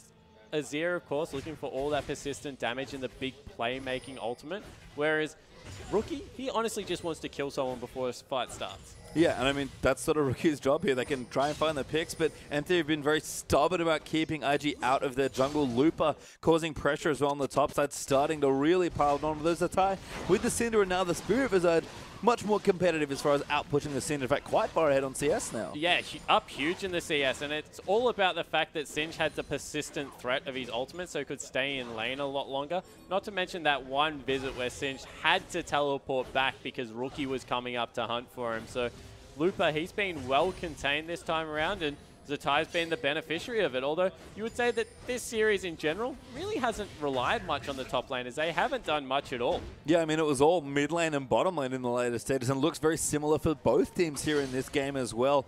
And again, I mean, a lot of tanks in the top lane, lots more utility sort of expected, not really the carries that we've seen, or haven't seen, I should say, for quite a number of patches. Looking back down, we've got the Muramana finished now for Kid, so that transform's come through for his next item spike. Again, a lot of farming, but Dragon up in a minute 35. We should have some more fireworks when that rolls around. Yeah, it certainly looks like that's going to be the case. 1-1, so not a very important Dragon, but just an excuse to butt heads against each other and see who is stronger at this point in the game, as we see both top laners now happy to ignore each other and just farm out the waves. Singe actually isn't farming as quickly as Shen now, being outpushed a little bit. Maybe look to see him get a Rylai's Crystal Scepter just because of the slow as well as a little bit more pushing power, but looks like he's content to go pure tank, and I really don't know if that's the right answer here, because if you can't even outpush your laner as Singed, it's not going to be a good thing. Oh, Rookie, massive chain there, finds him, but SMLZ does real good damage. Still going to run in. Rookie will flash proactively to get out from under him, and the Blade of the Ruined King has been completed. Kog'Maw looking real scary now. Yeah, certainly does, and there's only MR built up on the side of IG, so if there's ever going to be a fight for Kog to really shine, right now is it. Before he picked up that Blade, a lot of his damage was magical, but now that that's picked up, that is no longer the case. And now Kitty's going to get pressured by Day2. Cacao going to move back in just to help wave clear with the Gragas barrels. Doesn't do too much damage, mainly there for the slow, but will contribute at least a little bit there. 20 seconds till that Dragon's back up as well. Condi ready to threaten them with the ultimate. In fact, everyone's at least level 11, so rank 2 ultis across the board, except poor Janna and Nami, still sitting just at level 10. Yeah, so not able to get there just yet, but they'll be completely fine with their utility at this point of the game, as we see Day2 just trying to control the map. Needs to be careful of his mana, you feel, but They've grouped up earlier. They'll probably just move in position for this Dragon. Doesn't even look like a contest will come through. No one can really deal with Cog. Yeah, just too strong as this Kog'Maw right now. And even Dade, need to see Large Rod looking a lot stronger now with that Stinger helping kind of bridge the gap as far as power goes for him. The Tie's still pushing, and in fact, Cacau's going to join him. They're going to try and take out a tier 2 turret. Yeah, so they're looking to see if they can put as much pressure down as possible. In the bottom lane, they've also got an opportunity to take the outer, although Rookie backs away from that one a lot quicker than he would have otherwise. And they will pick up their tier 2, it looks. I mean, someone's going to take aggro here as the Sunfire Cape not helping with the Balmy Cinder, but Tower does go down. Looper can't shove them off it, and that's a great little pickup there for IG. Yeah, it certainly is. So they're able to trade, and they even grab a blue buff on the way up. Probably got more than they deserved from that just with some good map movement. And Rookie here now with the Kog'Maw Nami in reserve as well. Cannot fight at all and just going to get pushed out. No turret there, of course, for SMLZ to take away. Is long gone, in fact, is the only tower that M3 have gotten so far in this game. But Kog'Maw keeps getting stronger. Dade's getting stronger as well, and IG may have just let a little too much time pass in this game. Yeah, so they've let it slip, but they've got a 3,000 gold advantage, so they've picked up advantages where they can. They've more, I think, just figured that they're not stronger at this point in the game until they grab some armor and really are looking to shove their way around the map. Don't like the Phage pickup coming through from Zatai. At this point in the game, probably just needs a Thorn Mail, something along that lines that's going to help slow down the Kog'Maw. Look for Cacao to also pick up maybe a Frozen Heart to do the exact same thing, because right now, it's all about SMLZ. If he goes off in a team fight, he will kill everyone. Yeah, and I mean, the scary thing is that if maybe 5 to 10 more minutes pass and we're in the same situation, suddenly Dade is a big late game threat as well. And he's already shown that with minimal resources, he can do lots of good things on this Azir and M3. Love what they're doing, grouping together, trying to take out turrets. It's their time to get aggressive. Yeah, finally they're able to take out the mid lane turret, open the map up a little bit, and there is a lot more standing objectives for M3 in reach. They can go top lane, push into that Shen because, of course, Dragon isn't up for another 4.5 minutes, so not really much concern for that one being taken away. The only thing that hesitates from me saying that Dade is going to get going is Locket's finished. Spirit Visage plus another Cowl is finished.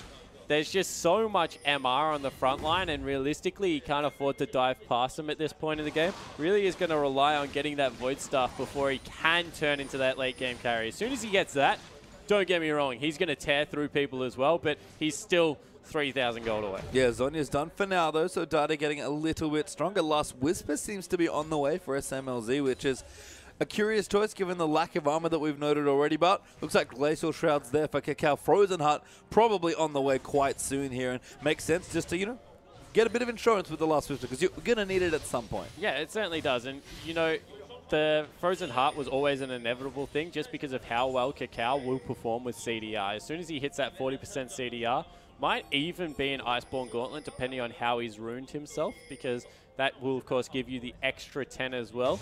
And the Sheen is always a nice thing to have as wow. Gauntlet would make sense because he's going to be over right with the Frozen Hearts. 30 right now, I think, with Spirit Visage plus Locket, 20 plus 10. So we'll see what he wants to go. I like the Gauntlet. It's kind of a cool choice. Yeah, it certainly is. And the Sheen proc really is a very good pickup. It's 10 and 10 now with the changes that came through on both the Locket and Spirit Visage.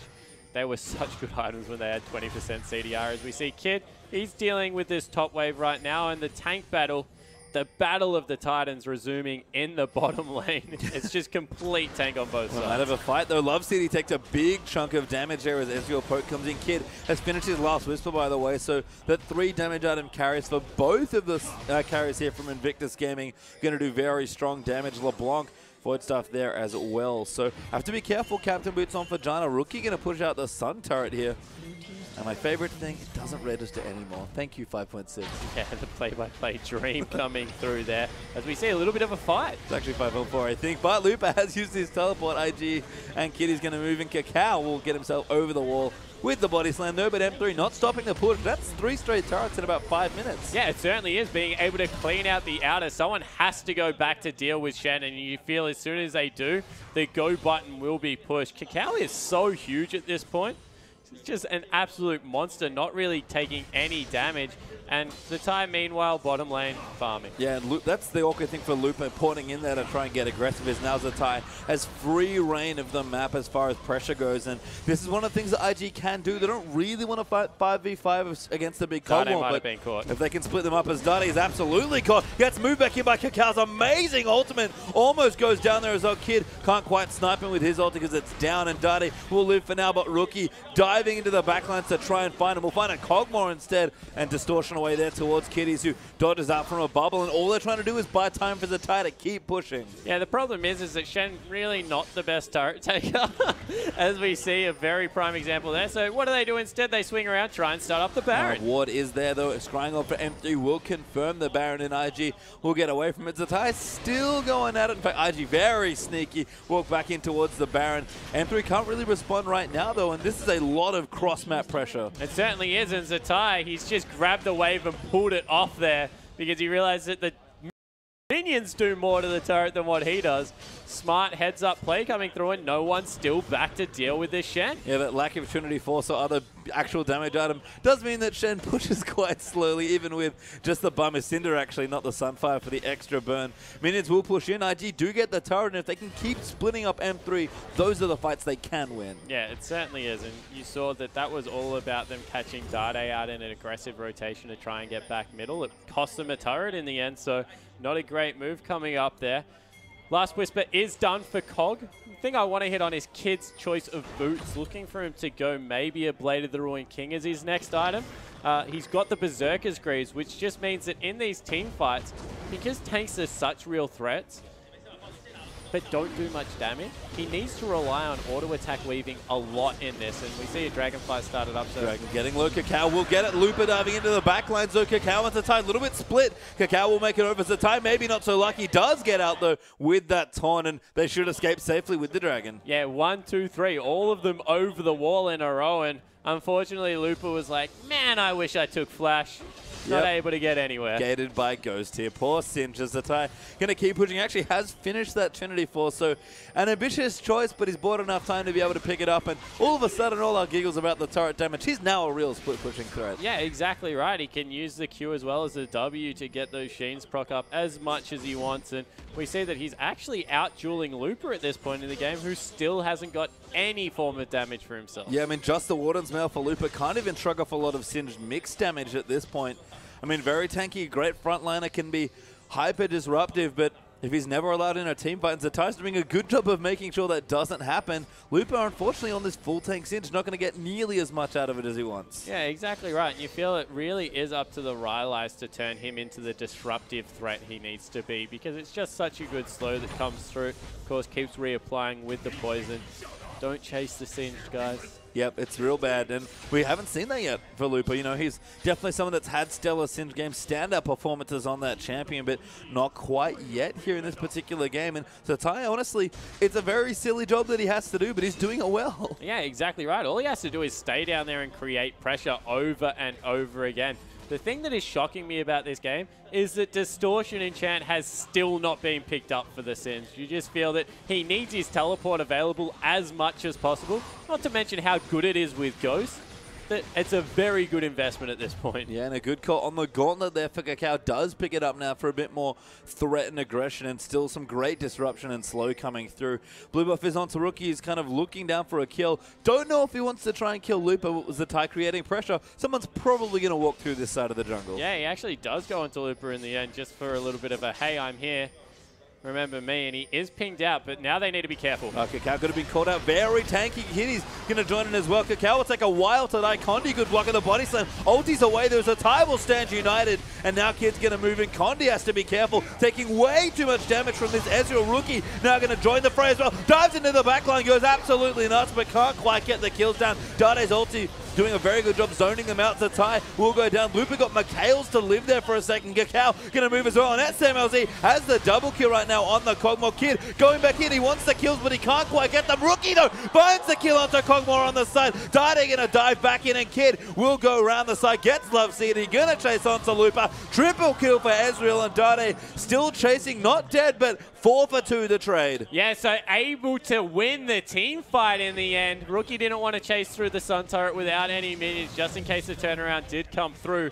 But that team fight was once again all about the LeBlanc. Sure, Kid cleaned up all of the tanks, but the flash double distortion to completely obliterate Kog'Maw was exactly what that team fight needed. Huge props to Rookie now. 5-1-1. He's played a fantastic series. Yeah, and you can see the difference in when Kog'Maw isn't with his team to be protected. Went aggressive to pick up another kill. Ended up stranded on the other side of the ridge. No Nami to help. No Dade ultimate to hide behind. No Sejuani ult to help set up for you. And SMLZ does great damage, but when Rookie wants to kill him, if he's isolated, he'll die. Yeah, certainly. And we see a really good ultimate coming through here from Dade. Splits his the enemy team.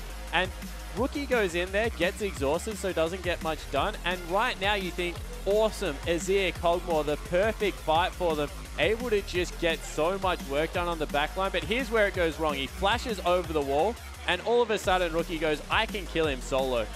Gets over the top, gets the double distort onto him. And from there, it's just completely horrible news. Sure, Dade does a great thing, chases down some kills, but Kid in the backline, he's like, there's only tanks left. I can chase for days. I'm Ezreal. Really well played team fight. Yeah, and it's the split team fights that IG can win. Again, they're splitting up M3 over the map, trying to split push with the Shen, winning the fights where they actually do split up and can use their skirmish pressure. M3 have to stick together when they do these sort of fights, and Ezreal does have that Blade of the Ruin King now. Yeah, Blade of the Ruin King picked up for Ez. That just means that, honestly, the game is nearly out of control for M3 now. He's just going to do so much persistent damage to both the Singed and the Sejuani. They can't kill him anymore because of how good his kite ability is. Probably just going to be able to turn around and even take the Baron because of the objective control that item gives them. Love the pickup out of Kid and really securing IG as a sound strategical team. Yeah, and look, that applies even more pressure onto the carries here for M3. You know, the tanks certainly can't catch him, but Dade and SMLZ can both kill him, so Kog and Azir have to get into the right positions, but IG are just, again, always splitting up M3, whether it's in the fights or even across the map. And look at this. They start the Baron, 5 members show on the side of M3, so they just go to Zatai, take the bottom turret. The most important turret on the map. He's just done complete work taking that out. Yeah, Nakakao, again, can disengage if he wants. It's a very old-school comp here, it feels like, for IG. I mean, we've got Gragas, we've got Shen split pushing. And Zatai's actually going to get the inhibitor now. Yeah, so he's able to pick up the inhibitor. There was no way Singed was going to kill him, so Singed has decided to do the only thing he can, run all the way down the lane. And IG just aren't going to let them back away.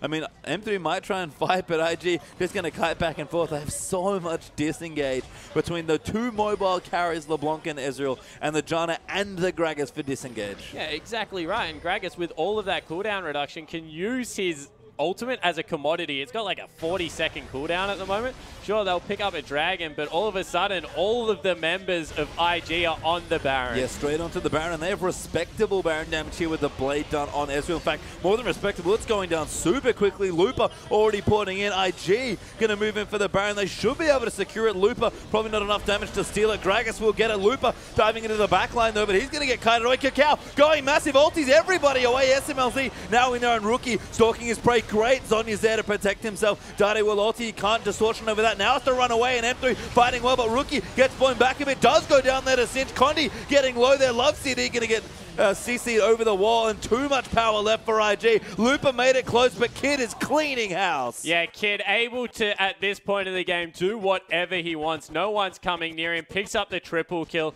in that fight. Zatai teleports back to the bottom lane to pick up where he left off. He'll be able to push in, probably pick up the win with those Baroned up super minions. And once again, Dade played the team fight well, but in the end, as soon as Cogmore goes down, they have no hope of winning. And you know what? M3 built a weird Cogmore team that had decent protection, but not massive for it, and Nami just couldn't do all the work herself. IG, too good here strategically. Incredible even here in Game 2 especially, and a well-deserved 2-0 victory for Invictus Gaming. And M3 now in very serious trouble of not making playoffs. They'll stay in the nice place, even with Starhorn Royal Club, but the road ahead is not getting easier. Yeah, and that's kind of true of a lot of the teams hanging around that spot, but M3, they wanted at least 1 point here, and IG, again, making a name for themselves as one of the best teams in China, want to get towards that #2 spot that's quite contested, and this is a performance to really show themselves off. Yeah, exactly right. IG, for me, if they play this well, are the second best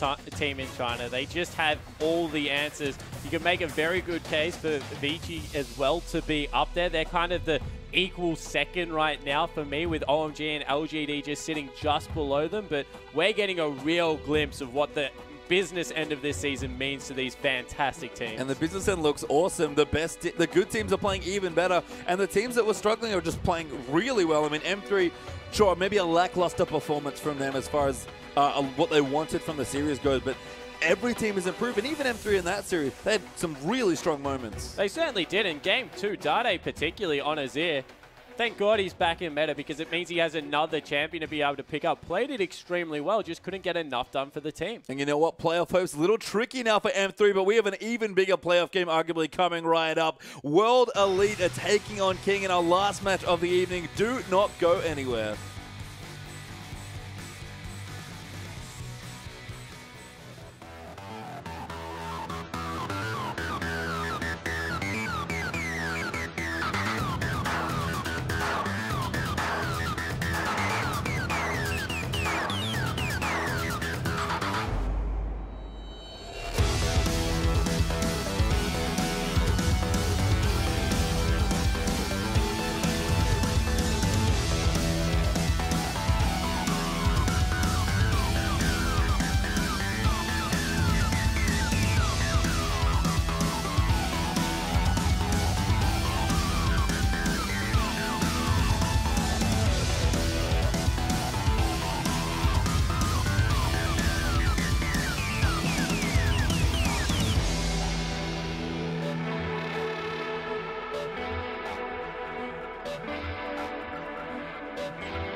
Welcome back, ladies and gentlemen, to the English coverage of the Chinese LPL. I am Atlas, and this is Papa Smithy, and we've got a little bit of a surprise for you, ladies and gentlemen. We, in fact, do not have King taking on World Elite right now. It is going to be a very interesting-looking Earth show match here, brought to you from China. As you can see, players from all sorts of different exciting teams going to be taking one another on the Rift in Earth mode. And you can see San on your screen. We've got someone from most of the teams here, I believe 8 LPL pros, and then a couple of other members that honestly we don't know who they are at this point. Maybe we'll get some information shed to us as we continue to come through the lineups.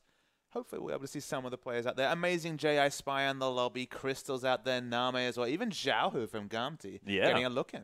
This is going to be very, very interesting, and we'll see whether Amazing J actually picks up the helicopterum of Earth mode, because he's already a very scary Hecarim player, and Hecarim with, you know, no mana gating or any cooldowns at all is a very, very scary thought. I mean, look, it's Earth mode. It's crazy. It was interesting what the bans that come through, just because there's so many high priority picks If it was me, it's make sure you get rid of Sona because she's dumb.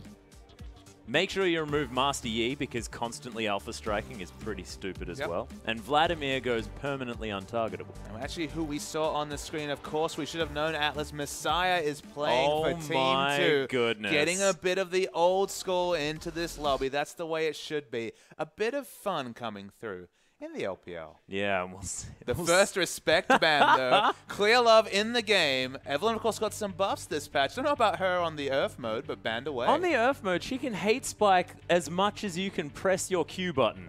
Basically, it is ridiculous. Will we see a Twisted Fate respect ban? He stepped away for I don't think anyone's forgotten about his Twisted Fate, though. Yeah, but the thing is, this is Earth mode. I'm not even sure whether Twisted Fate is any good, because you can't lock in cards quick enough for the cooldown. And Zhao Zhao versus Messiah. That's your fun matchup here. Of course, Zhao Zhao doing a lot of casting on the Chinese broadcast now. IG versus old WE is the effective matchup we have here. Team 1, that's going to be Zhao Zhao on your screen at the moment. They're going through the bans. Galio's banned away.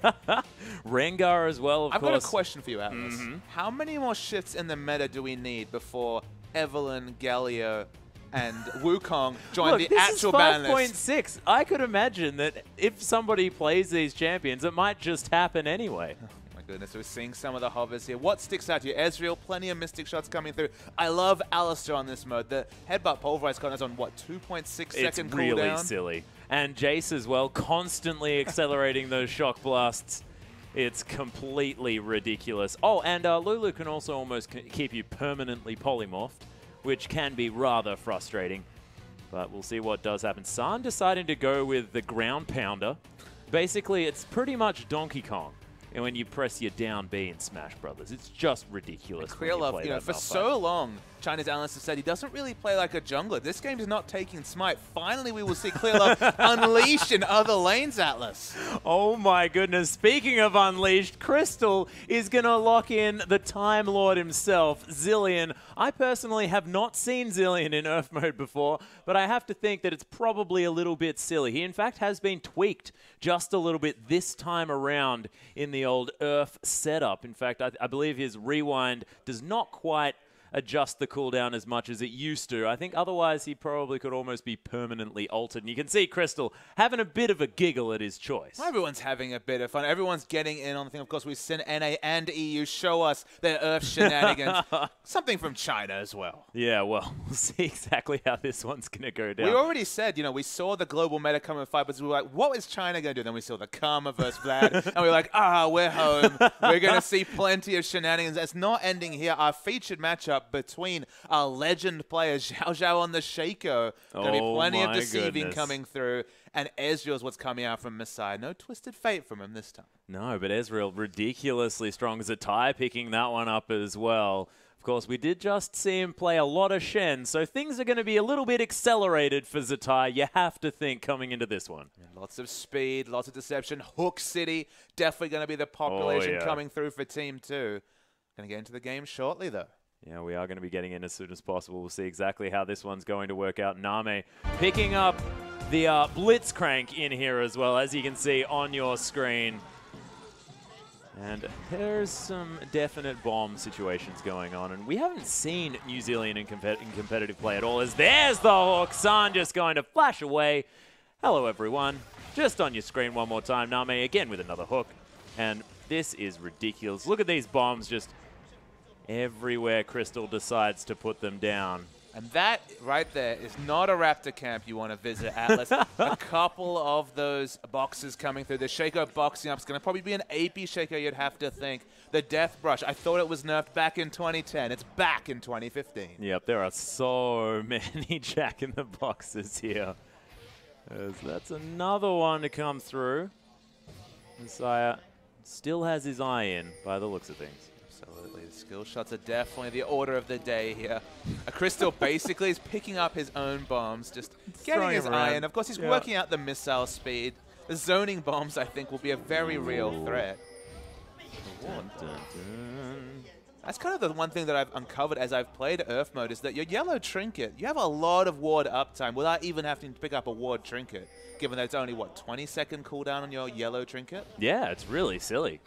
You can get a lot of vision down early on here, of course. The strategies, the deep strategies of Earth mode. It's Amazing J on the Xin Zhao, which is an interesting one. Of course, anything that's sort of gated by auto attack timings is not exactly the best here in Earth mode, just because you probably just want to be using spells ridiculously quickly. But we'll see how the Xin Zhao works. Of course, you can basically charge every second, as Zatai just demonstrates that you can Mystic Shot quite a lot. I mean, in general, Amazing Jay's going to have basically permanent uptime on his knock-up ability. Of course, he's going to have so much, his suite of CC is going to be massive. We're going to wait to see how sticky he is. The action is going everywhere. The camera has no idea.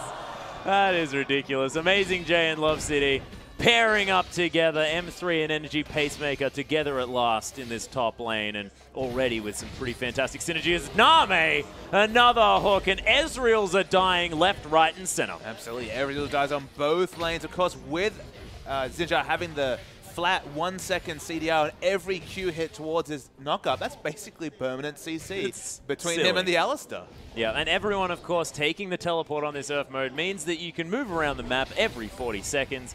It is pretty ridiculous. Clearlove able to clear out this mid lane. Of course, this is one of the slowest mid lanes I have ever seen in Earth mode. Of course, actually clearing waves is very, very strange. The zoning continuing here on the top side is Amazing J, able just to charge minions at all times. And just Zatai, permanent uptime on the Mystic Shot, trying to push out the wave as much as possible. We've ended up with these 1v2 off lanes in some degrees. We have the roaming coming through. Shaco, of course, basically just the same in the jungle with this constant uptime on those Jack-in-the-Boxes. But the knock-up crew, they're coming through. Yeah, Amazing J looking to get in here as well as Zhao, who flashes miles away from that one as fast as he possibly can. The Glitter Lancers able to do a whole lot of work. There's the flash from Amazing J, but gets feared by the Jack-in-the-Boxes as the bombs are coming down here as well. Love City finds himself in no man's land as there's the Glitter Lance. Beautiful Pulverize. Not going to save the cow's life, though, as just get some fancy footwork there as, oh my goodness, Zhao in a fair bit of trouble here as Crystal is going to land the bomb on the Deceive to come through,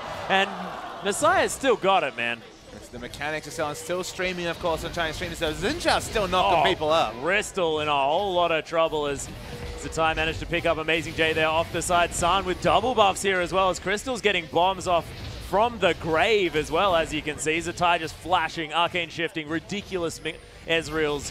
Just in general, I would not want to be the cameraman in this game, but oh, Zhao, you are in a whole host of trouble. Actually able to deceive himself into this brush down the bottom. Of course, Deceive, pretty silly ability here as Crystal has to get out of the way here. Love City back in on this one as well. Name, you're most definitely dead, and San going to pick up that kill here. And this is a very difficult game to shoutcast, to be perfectly honest, because I'm just speaking incredibly fast almost the entire time. Well, I mean, not so much analysis to be done either, Atlas. I mean, the happiest thing for me is that we're actually seeing, in terms of the Ezreal mirror match, it's one of the oldest mid lane battles in the history of Chinese League of Legends. It's Messiah versus Zatai, IG versus WE, still going strong in this match. Of course, Zatai now in the top lane, Messiah enjoying his retirement, but a lot of old wounds to be healed through just a game of Earth. Yeah, it's exciting as Crystal demonstrating how this New Zealand is going to work. Haven't actually seen his appearance in competitive play just yet. Of course, was actually in the meta just before he got changed.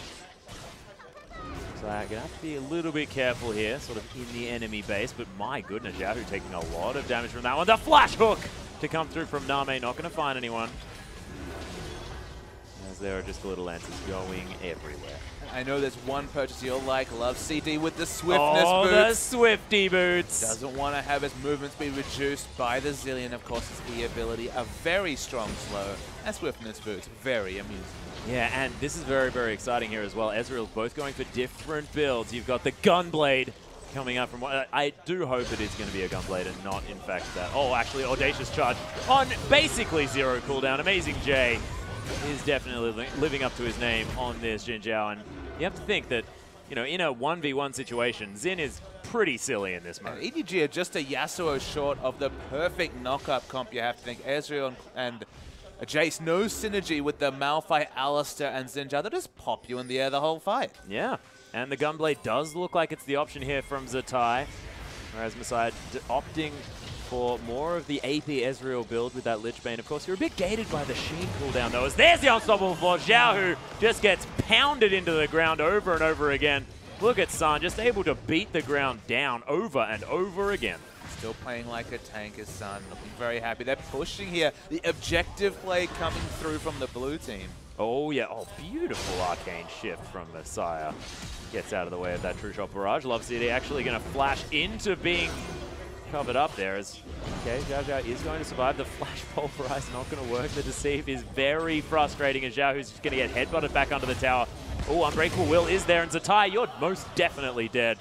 As San playing this Malphite to perfection. Amazing J just going to get glitterly lanced into the Death Chamber. Glitterly lanced. Yep, that's that was just for you, Papa Smith. I appreciate it. Clear Love hasn't really done a whole lot this game yet. He's just been standing around under this turret, clearing out minions. This is Earth mode, Clear Love. Have some fun. I mean, look, Clear Love, known to clear ways in mid lane. San is really on this AP Malphite. Oh, yes. Oh, the 1v1 battle, but he's both going to go down.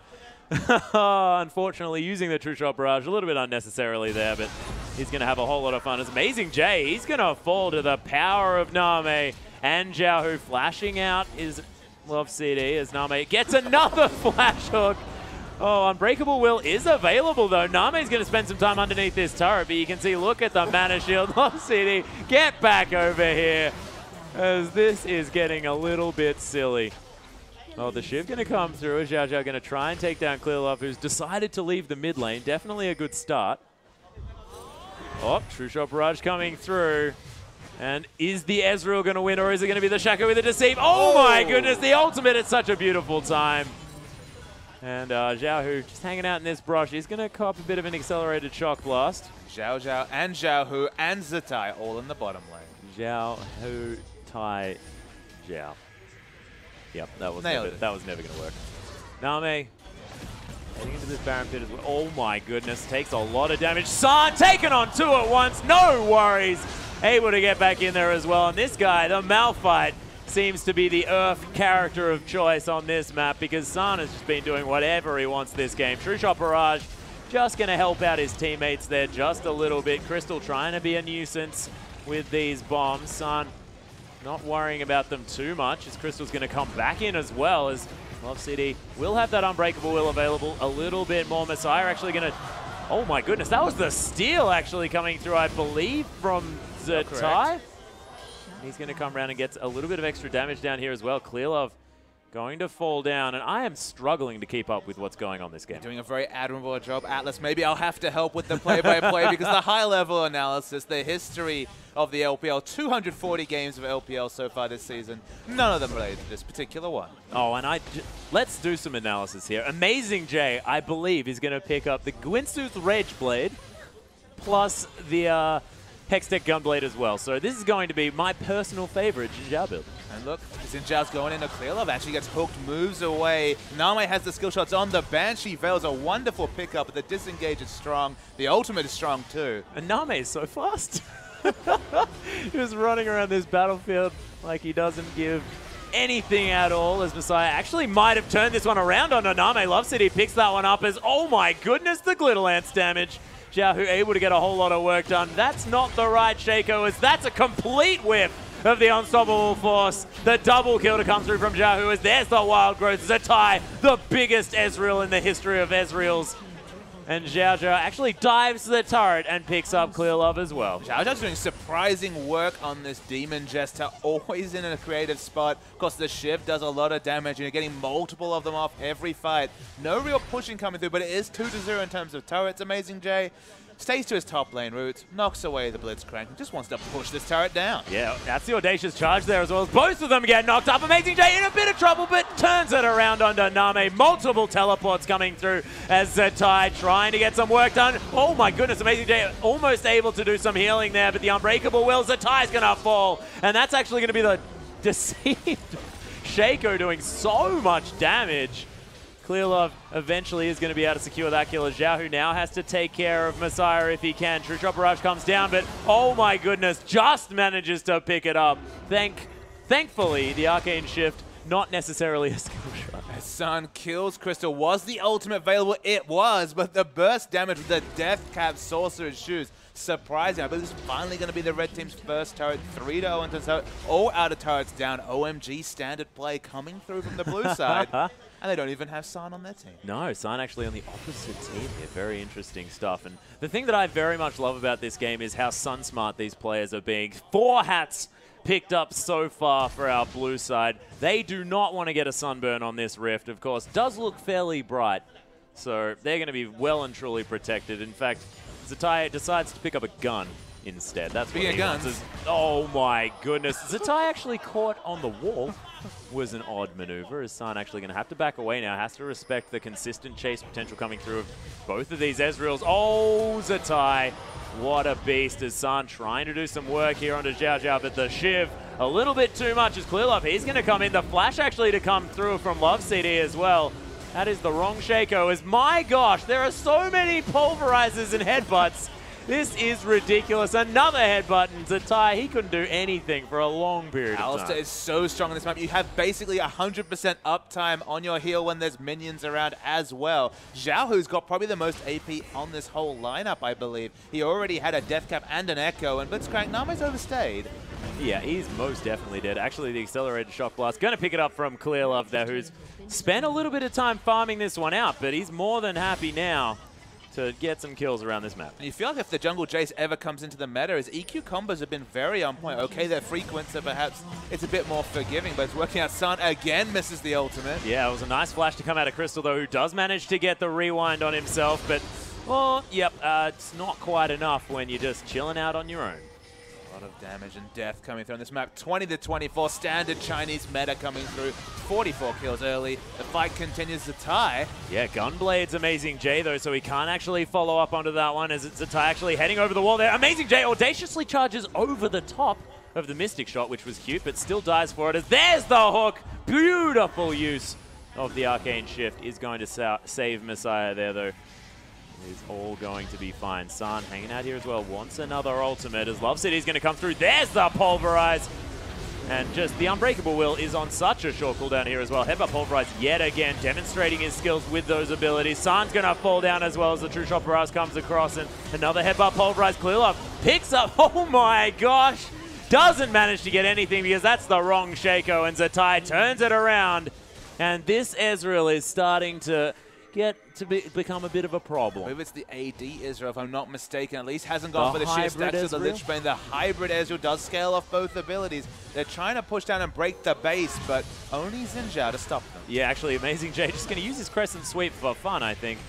And he's going to eventually fall down. Messiah is alive, the only member of the team. Can he be the hero that our red side needs?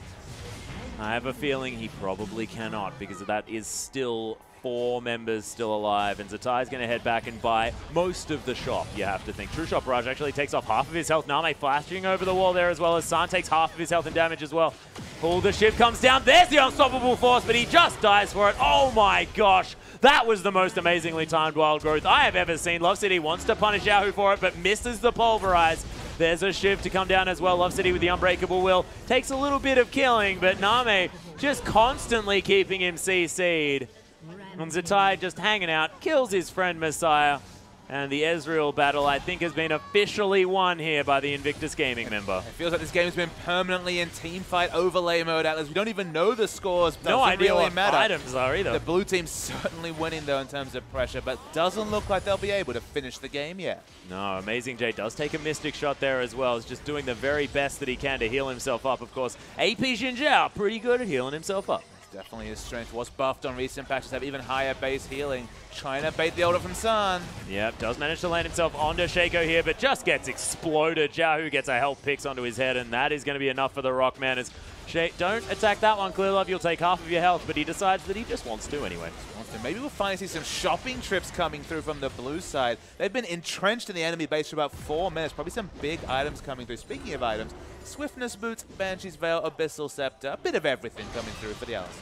Yeah, he's got a whole lot of things. Of course, the Thai now might be in a little bit of trouble, but he can Arcane Shift every half a second, and that is 4 people running away from this Ezreal. Of course, the rest of his team being there, probably a bigger reason. Because with the teleport so short, and they've been so long in the map, they were able to teleport almost instantly. The poke from both sides is really, really strong. And that is not the right Shaco yet again. Just wants to get some poke damage down. Doesn't find it onto anyone this time. Clearlove learnt his lesson. True Shot Barrage over Love City, but he just triumphantly roars and he's back to full health yet again. Name looking for something as the Thai continues to get the poke happening, but our blue side actually deciding that I'll just back off and pick up a dragon here, and we may actually have a slight lull. The objective play took about 17 minutes. It is the second dragon, but obviously contributes very little to Earth mode. Their Superman's pushing in the mid. That's why Amazing J's been anchored into the base. But in terms of sieging down this bottom turret, no fun so far for the blue side. No, although Zatai actually forced out there just a little bit. Clearlove with a fair bit of poke damage. Yahoo decides that he wants to kill Amazing J, but oh my gosh, the range of that Glitter Lance is just silly. Zatai still not dead as Love CD has to be very careful. He's going to flash out of the way. San's going to fall down as well. Oh my goodness, Name does manage to get out a flash, which is, of course, not as powerful, considering the fact that it's now on about a 40-second cooldown. 5v3, but they might still need to turret out because there's so much wave clear coming through from Jace. Yeah, look at the tons of healing to come through from that Triumphant Roar. Name might be caught out here just a little bit. Oh my gosh, no one dead just yet as the Zonya's Hourglass from Zhao Zhao underneath the turret keeps him alive. A Deceive to get out as well. How's Zatai lived? I have absolutely no idea, because Messiah, he's AP Ezreal, and that True Shot Barrage should have killed 3 people. You would have thought so, but they managed to mostly evade it. They still haven't taken a structure despite being 5v3 up in terms of members. The Cromp gets pulled over for a little bit of extra health. Yeah, bit of fun there. It's, oh, the Empowered Shock Blast is going to be enough as Clearlove almost kills himself on the clone. San looking to try and take down this Shaco. The Deceive going to be available yet again as San doesn't manage to find it. And Zhao Zhao just being the very annoying Shaco that you know and love, but is even worse in this Earth mode. We still haven't seen Shaco and LPL. He goes in aggressively. Yeah, there's the ultimate to come out as well. The Deceive's up and gets away from Clearlove, who flashes onto him. That's going to be enough. And actually, Amazing J picks himself up a kill. Is going to die to Zatai. I think that was actually a misclick of the ultimate, because I have a feeling that he didn't necessarily need to die. Zatai missed the wall, but had a second shot. Of course, so short is the cooldown, that Arcane Shift. Hybrid mobility if there ever was any coming through from Ezreal. Yeah, Jahu actually picking himself up. That Luden's Echo here as well. Haven't quite seen it in the LPL, but we're going to see it in Earth mode here, because of course you don't need any other stats that anything ever gives you. It's just AP and AD. There's Zatai trying to turn this one around. Does have the ultimate on as well. Just going to use all of his abilities, pressing his buttons, which is exactly what you want to be doing. Crystal, gets turned around on him. He's just saying, Zatai, I wanted you to help me out, but didn't happen that time. Name going to take down the turret in the bottom lane, though, as the teleport's coming through for the back door, actually. As the Triumphant Roar is going to help keep Love CD alive, and the Shaco does get thwarted in his little plan. Name actually going to get gunbladed here as well, as Amazing J with the Banshee's Veil really wants to catch up to this Blitzcrank. Does get his Banshee's Veil taken off. And San actually using a pink ward here, some high-level Earth strategies. The ward coverage, very, very important enough. And speaking of high-level play, the Solar Baron, no, it's going to be a Duo Baron, it looks like, from the blue team. And I have a feeling Wild Growth should probably be used, Jahu. it is on a very short cooldown. But that Baron did not last very long at all. These Jack-in-the-Boxes really able to take that one down. Ooh, they're making a little bait around this red buff, but there is a ward on it. Powered Shock Blast is going to find Shaco before he deceives away. Energy Pace... Oh, I almost said Energy Pacemaker because I saw Amazing J, but it is, of course, a whole lot of different players. Our red side are in a bit of trouble considering this Baron buff, but they've been holding off relatively well. Other Earth games that we have seen, such as this one, tend to get very one-sided very quickly. Not as one-sided just yet, but the gold 6,000 the advantage of the blue team, the backdoor potential of Shaco. The look at this backdooring down. I don't know if that's very sportsmanlike in such an all-star game. We'll allow it. And speaking of being allowed. Yeah, there's the hook onto Sun there as well, but he turns it around with the Unstoppable Force, picks up Name as well as Xiao Xiao. He's going to have to be careful. Does use the ultimate, and there's the audacious charge from Amazing J starting to scale into this game as Zatai going to fall down as well. Amazing J just with no cooldowns to speak of, just charging his way through this one. Empowered Shock Blast from Clearlove, looking to try and get something done, but Xiao, I don't even know where I was going to go with that. And San, he's going to discover Xiaohu, or is it the other way around? It certainly is. And San, that Unstoppable Force starting to do some work. And the counter push is coming through from Beside, going back to the objective play that he was known for in this situation. He's had enough of the pleasantries, just trying to take down some turrets and get the red team back into this game. There's a lot of global gold coming through. Yeah, and Amazing J does not care about this Look turret at those at all. heals. Look at the healing. It's ridiculous. San going to come in. Name's going to pick up that kill, though, because the turret still is a thing. Amazing J, though, they take down the turret. And Messiah, he rotates around here as well. And Shaco, he has one thing on his mind, and that's the backdoor. So he wants to enter the game with no teleports coming through. That's going to be the Arcane Shift coming through from Ezreal towards him. No, he's going to back. True Shot Barrage doesn't do a lot, but they keep the inhibitor alive. Yep, love CD. No fear at all. He's the big cow. He's not going to be movable at all as... Yes, that inhibitor is still alive. Oh man, this Shaco is just so frustrating. This was my Shaco experience when I was leveling up in 2010 Atlas. I know. This is what it felt like. That's how many buffs ago we were talking about. Just silly, of course, Shaco. And also, I mean, the Xin Zhao factor is another thing that, I mean, I actually started playing during the Xin Zhao patch. And he was very silly when he first came onto the Rift. In a little bit of a different way to how Xin Zhao is silly in this particular game. Not so much shrugging off the damage from turrets with their heals, but yeah, the burst damage in general was quite scary. Yeah, it was most certainly scary, as he didn't have to build any items at all. You basically just needed to level up, and it was just broken. But again, another teleport, another Shaco into this bottom lane. But our red side, they know what's going on. They know that Xiao Xiao, all he wants is to take down this bottom lane. As that's the third dragon actually being taken here by our blue side. Name again with another grab at this Grom. Grom's been public enemy #1 from Name so far. That's two consistent hooks on it. They're looking to pick up San. Have you noticed the Abyssal Scepter synergy? Speaking of synergy. Oh my goodness, San actually flashing out here as well. Uses the Zhonya's Hourglass, and the Shaco wants to get a Shiv into the back of his head. Does manage to do so as Love City. He's knocking Name up. Name's knocking him up as well. In the meantime, Zatai just getting charged at by Amazing J. They are able to take that one down, and Name almost fell, but of course Crystal was there to save his life. The result is a 2-for-2, a ranged auto attacker down, but still Xiao Xiao wants to go for the backdoor. Does see Ezreal. Oh my goodness, Crystal is most definitely dead as Messiah actually arcane shifting away from the hook, which is not as amazing considering the fact that the arcane shift is on about a 1.5 second cooldown. Absolutely. They're clearing waves. Of course, the mid inhibitor's been down a while. They still haven't managed to backdoor this last inhibitor. And you have to wonder, where is the late game scaling in this game? Just because it feels like the Xin Zhao especially has scaled up very, very strong, has more AP. If he can shrug off damage, my goodness, he can heal through it. Yeah, and where's the Nashor's Tooth? That's what I'm looking for. Of course, another attempt at this inhibitor thwarted by our red side, and Xiao Xiao probably needs to come up with a new strategy because that one hasn't worked out the last 4 times that he's tried it. Countered by the pink ward, you'd have to think. But as far as where this game is going to go, there is a whole lot of AP damage available for our blue side. Void Staffs are plenty. Staves, I apologize, Papa Smithy, as Rabadon's death caps have been completed as well from before. Sonya's Hourglass is also available as Crystal. He definitely doesn't want to die. He's got a Guardian Angel here as well. Sun actually going to get grabbed into the base gate.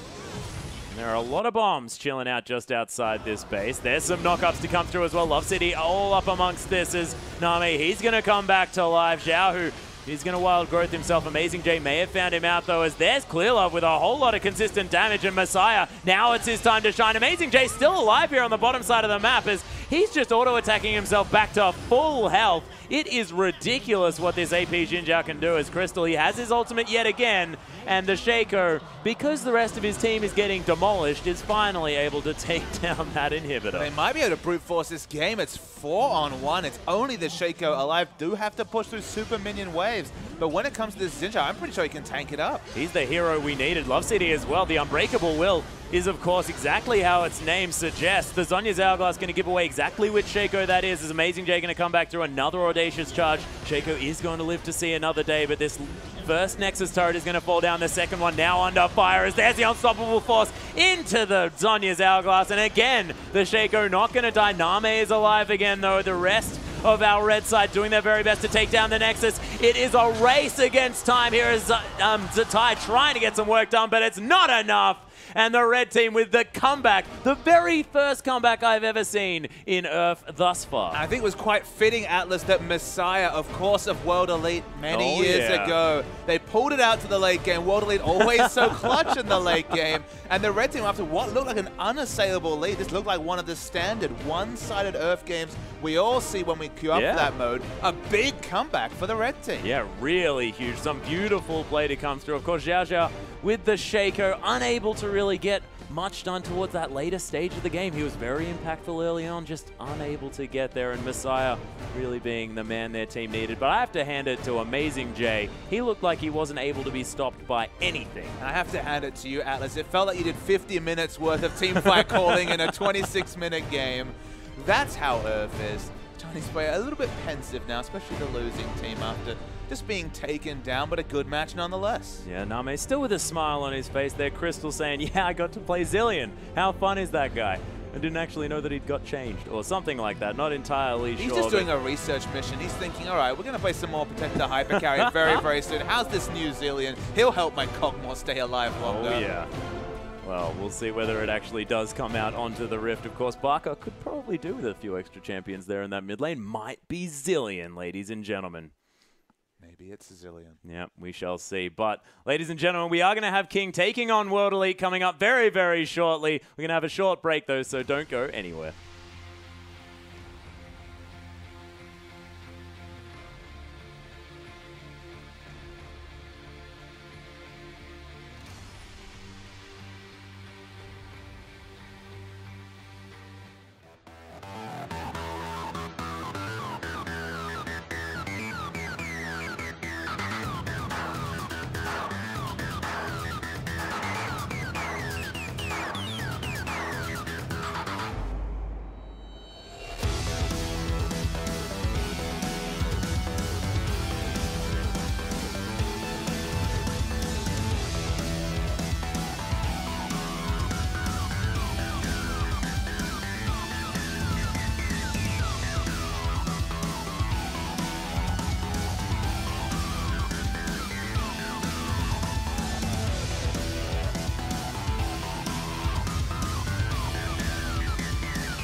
而且不过你刚才也有说嘛，像上一场弱风那一队是没法师的，他们这边至少有个安妮贝达有这个法师，还有个炸弹人，是的，法术非常多啊。看一下这边上场，放一个打快，弱风这一边就没有法师了，保护也是个弱魔法师，是让手边抢加里奥算吧，因为在无敌主力的话，加里奥看一下这个很强的姿态，你确定要跟他单挑吗？这个技能啊，这反复释放的话，小闪，哎呀，要怎么办？小闪，飞出来，冲！来，哎呀，这边是没有晕闪，这边帮忙，都赶过来，快点晕出来！剩的一刀来第10血小闪，需要的，快，对，Q 还好，他也还没有改，他出来大飞度去撞一下，闪现跳一下，但是被吃到线，因为刚刚都被躲开，看看会被炸死的命运。所以现在打的情况都相当的低啊！战士双子，现在是命运好像是炸弹人对阵扎里奥两。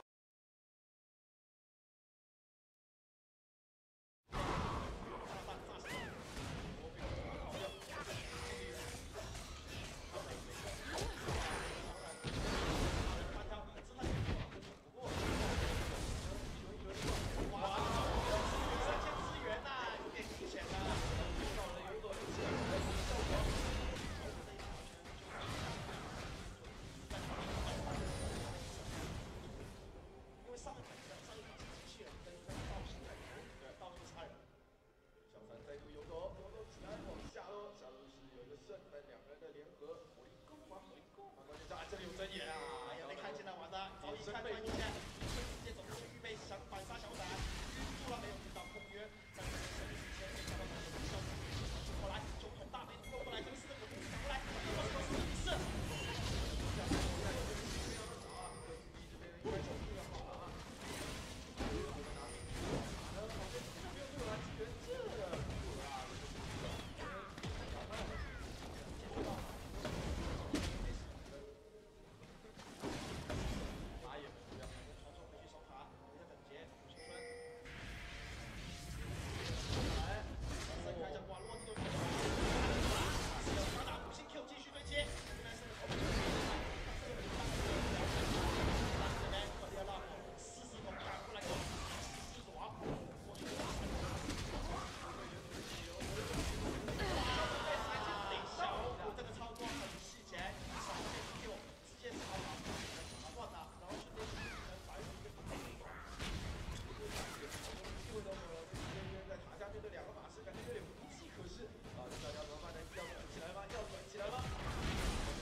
的经济优势，但是是13比13。为什么？因为这个队有4个防御塔。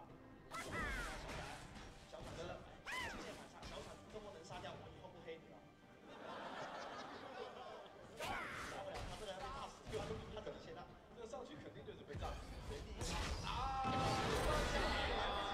直接1巴掌扣死了，来一个外援。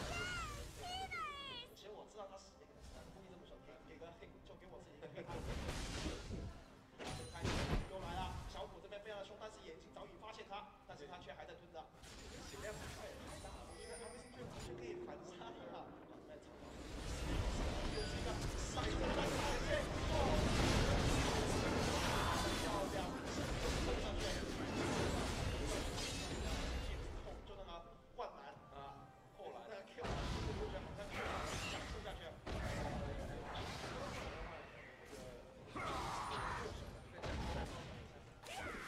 可以看见，是太细，一晃身体都现在可以看见，一晃身体，一晃身体，就在一晃身体，Q 连招，没有一点就反手一起来，这样子上来。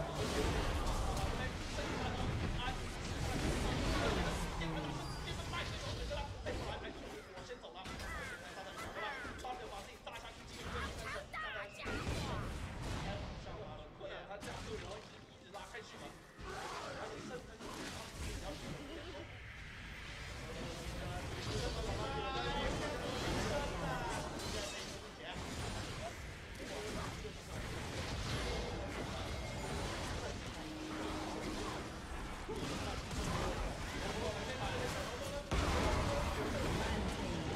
直接被炸到80条，然后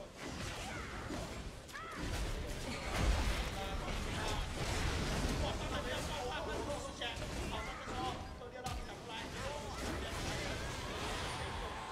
炮兵，然后一个加速拉开了距离，然后顶上去，拿到基地的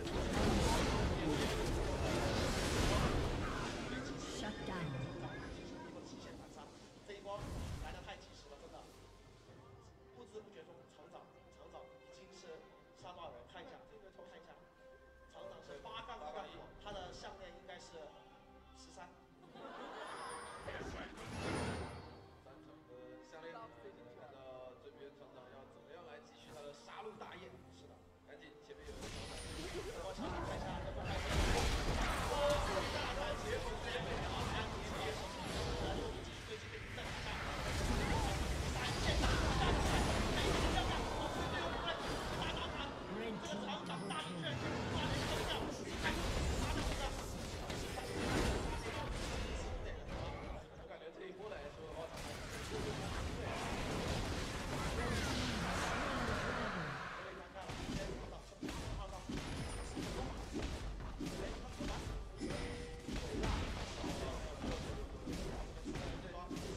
，Red team's turret has been destroyed.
哎，长毛，我来救你了，长毛。长毛，我来救你了。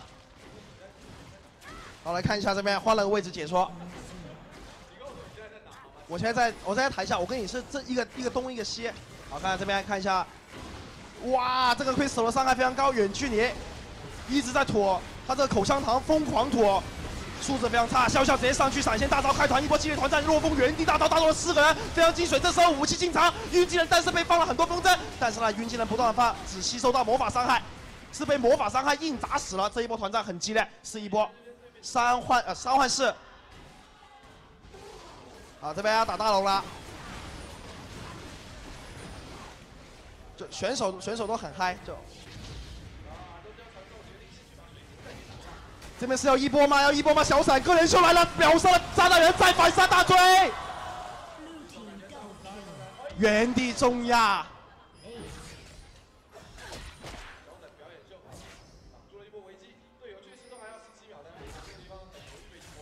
每次小闪秀了，我都要说一句，我已经不是2年前的郭俊良了。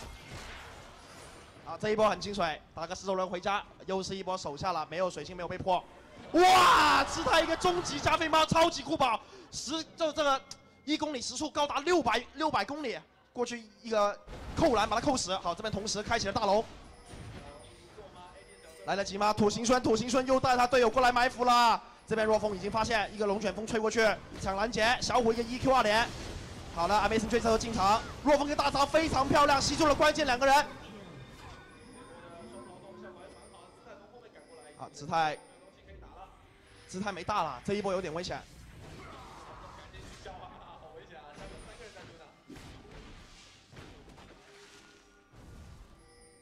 好，来看一下，现在选手们在纠结能不能打大龙，但是 Crystal 这个位置，好，开始口香糖模式，1下、2下、3下、4下，狂砸，哇！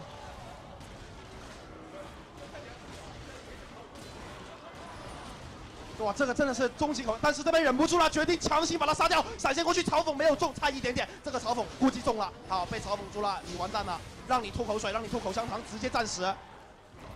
好看这边。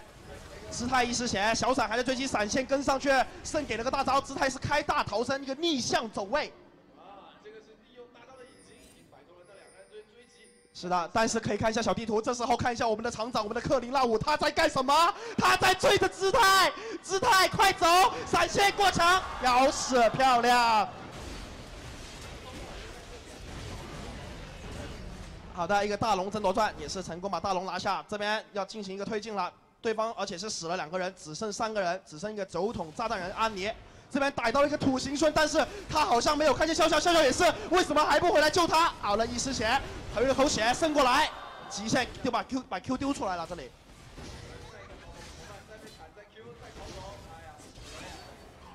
剩到了这个等级1.6秒的 CD 嘲讽，好，这边是强行拆塔，若风顶起 W 技能，无限回血，无限吸收伤害。这个激光枪打他完全是不掉血，但是口香糖来了，口香糖。这个你们看，这个保龄球加口香糖，就是一直狂往那边丢，对面只能撤退。这大龙 buff 都推不进去，很尴尬。就 Crystal 终于是有了他非常有用的一点了，就是他这个英雄只要等级刚好看姿态，超级酷跑，是谁？就是你大鼻子，上去一套连招，若风开大反打，但是打不过。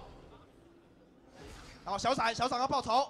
开加速，顶着个女妖上去，闪现大招 QE 秒杀。好，这边口香糖加这个保龄球啊，2个人剩赶过来顶着春哥，预备要嘲讽一波。这边张人炸起自己逃生。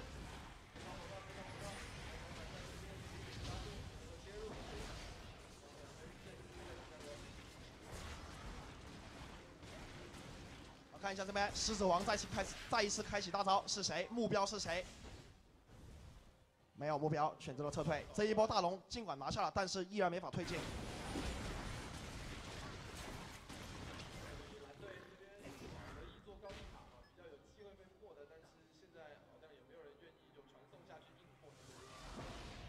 好，看一下狮子王再一期开始大招，目标是谁？哎呀，我看见一个比较可怜的人，就是你小虎，你还不跑，网住一套连招，直接秒杀。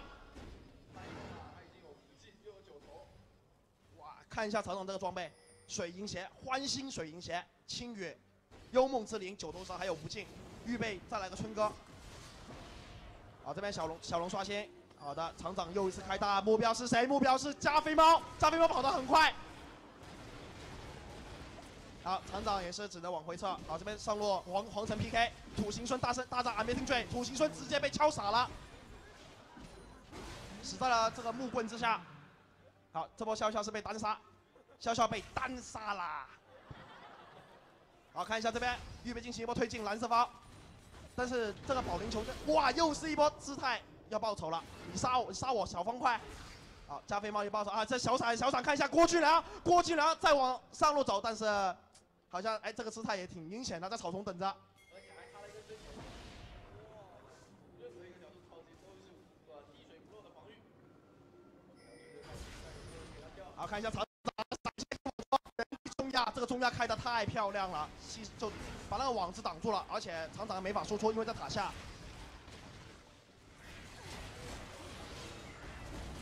好 ，EQ 炸回来没有炸中，若风交出闪现逃生，预备反打龙卷风。好小闪现大招 Q 打在 Crystal 身上，厂长开大直接秒杀大嘴暂时。好，这边若风想冲塔，被反手顶起来，炸弹人哇，黄色 PK 哦，加菲猫一个极限反杀。好的，开始 Amazing Joy， 哇，智商压制，这波真是智商压制，直接是插眼跳过墙。从旁边把他拦截住，是一个包饺子。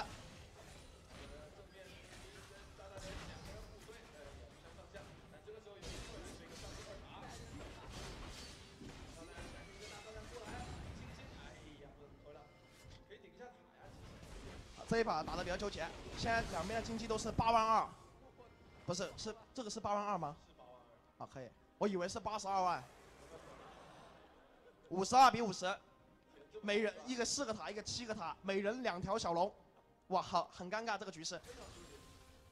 这把看起来土行孙的作用没有很大，没有小丑大，因为主要是安妮这个英雄手太短了。对。这把厂长这个狮子狗还有姿态的加菲猫两个都打得很凶。好，看一下姿态再一次出门，看一下姿态装备，姿态是什么装备？基本上两个人的装备是。差不多啊，除了鞋子之外是一模一样的。好，看一下姿态，预备进行一波开大招抓人，抓到谁呢？哎呀，大鼻子，你这个位置好尴尬。但是姿态没有选的是你，他是想去找狮子王报仇，但是狮子王这时候也开启大招，预备进行一波反杀，先给大招网住一套秒杀，没有反被秒。春哥预备复活，看一下若风赶过来闪现打住了笑笑。笑笑也是看一下意识起来，开启了中亚。这时候 Amazing Joy 赶过来，小虎不断的在中间用一技能打断。好，又是个中亚若风，起来之后一 Q1 2连，胜不断的在嘲讽。好，姿态被蹲尸体了，直接战死。这一波是0换5，要一波了吗？要一波了吗？这一波绝对是一波的节奏。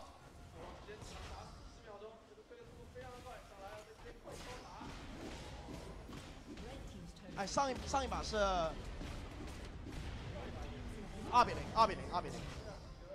是若风队杀神风2比0带走土行孙。哎，这边为什么不一波啊？这波不一波，难道是还想玩一会儿？可以。其实刚刚真可以一波，真的可以。你看到现在都没复活，他连拆2个塔加一个水晶就已经够把基地拆掉了。啊，看来要决斗一波，两边都想决斗。好，这时候口香糖复活，他在打断，他想打断别人回城，但是没打中。好，这个大招抓谁？是谁？逮到了，这个抓住一套连招小闪，直接惨死。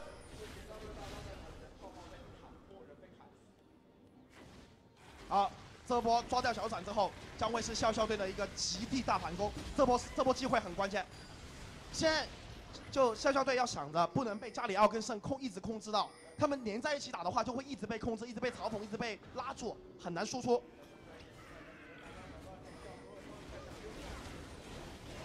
啊，这边看一下高地上不去啊，清兵能力还是比较强悍的，完全没有机会摸塔。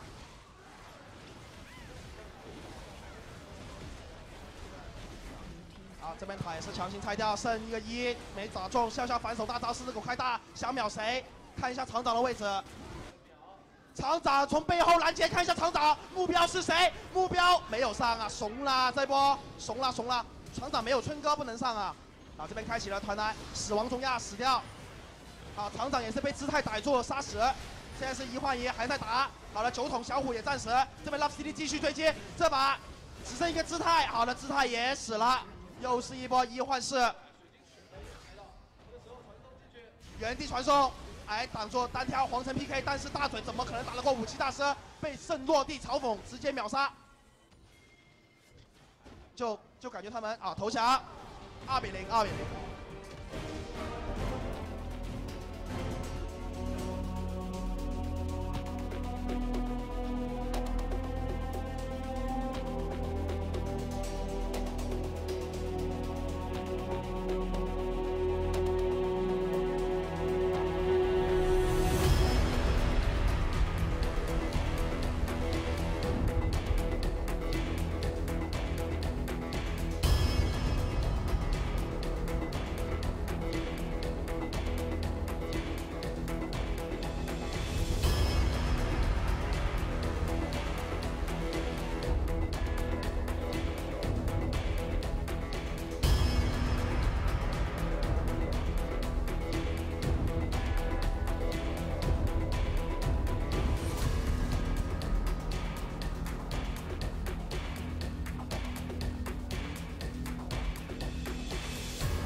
Welcome, ladies and gentlemen, to the English broadcast of the Chinese LPL. I am Max Atlas Anderson, joined by the wonderful Christopher Papa Smithy Smith, and we're here for our final matchup of the night. It is going to be between Team WE and King, a battle for the playoff spot. You have to think, Papa Smithy. Yeah, absolutely. Huge playoff ramifications coming out of this game, Atlas. A potential 6-point spread between those teams just at the top of that ladder, around the 7th, 8th spot, just kind of scraping into the playoffs. And a team like World Elite who's making this late charge, trying to get in there. At the time of writing, or the time of speaking, King sitting at 20 points, so they're actually comfortable in 6th spot, only a point ahead of Starhorn Royal Cup and Masters 3, who have already seen play today. World Elite sitting at 15 points, so 5 points behind King.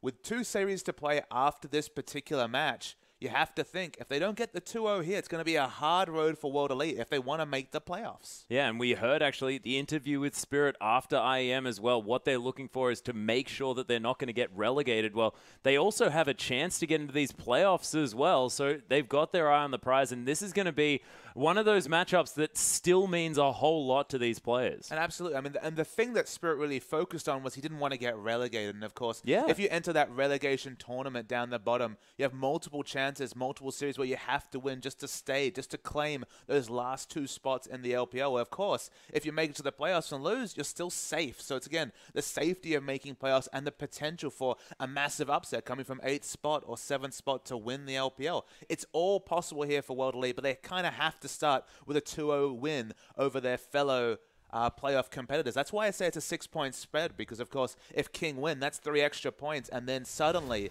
they're 3 points further ahead of Team World Elite. Yeah, and let's run through the King lineup here as well. Sky picking up that Hecarim and the Maokai as well. Has got a cheeky Lulu game there, but a lot of it more sort of your tanky frontliners there to be picked up from Sky, and we'll see whether he does get his Aurelia again as well. Also very, very strong on that champion. And MLXG pulled out the Elise as well, and that one actually worked out quite well. Exactly. It was the debut of the Elise in the LPL, at least the slightly reworked Elise on patch 5.6. In general, King, you can see Assassin's been playing a lot of the Cho'Gath. You'll remember from yesterday, Atlas, they beat fairly lofty opposition in LGD. It was a 1-1 in the series. Lots of Urgot coming through from Whoosh. That was the big takeaway. The first game, the longest range auto attack they actually had was the Urgot, no other range champion. But adding in the Elise seemed to do wonders for King, and taking a game away from LGD gave them that slight point buffer on the 7th and 8th spot, Masters 3 and Starhorn Royal Club. Yeah, and we've seen Nautilus actually being picked up across the LPL here as well in the support role. Liam picking that one up twice in a row in the last matchup there against LGD,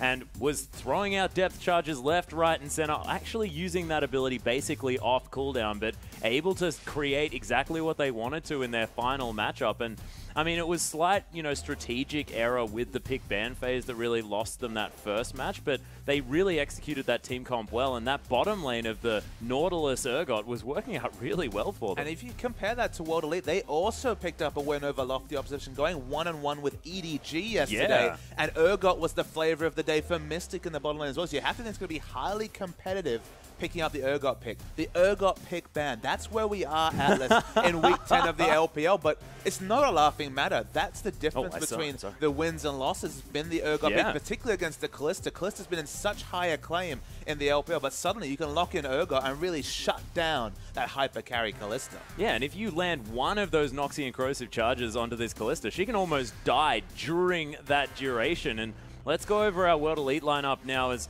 Aluka there in the top lane. He's been having some much better performances. And specifically on the Scion Atlas, the cheers come from the crowd as they remember his heroics back at IEM, doing wonderful things. And look, the other person who gets the cheers is Spirit, who's been wonderful. The Lee Sin that he brought out was one of the big reasons, out-jungling Clearlove on Lee Sin, of course, a champion Clearlove very acquainted with.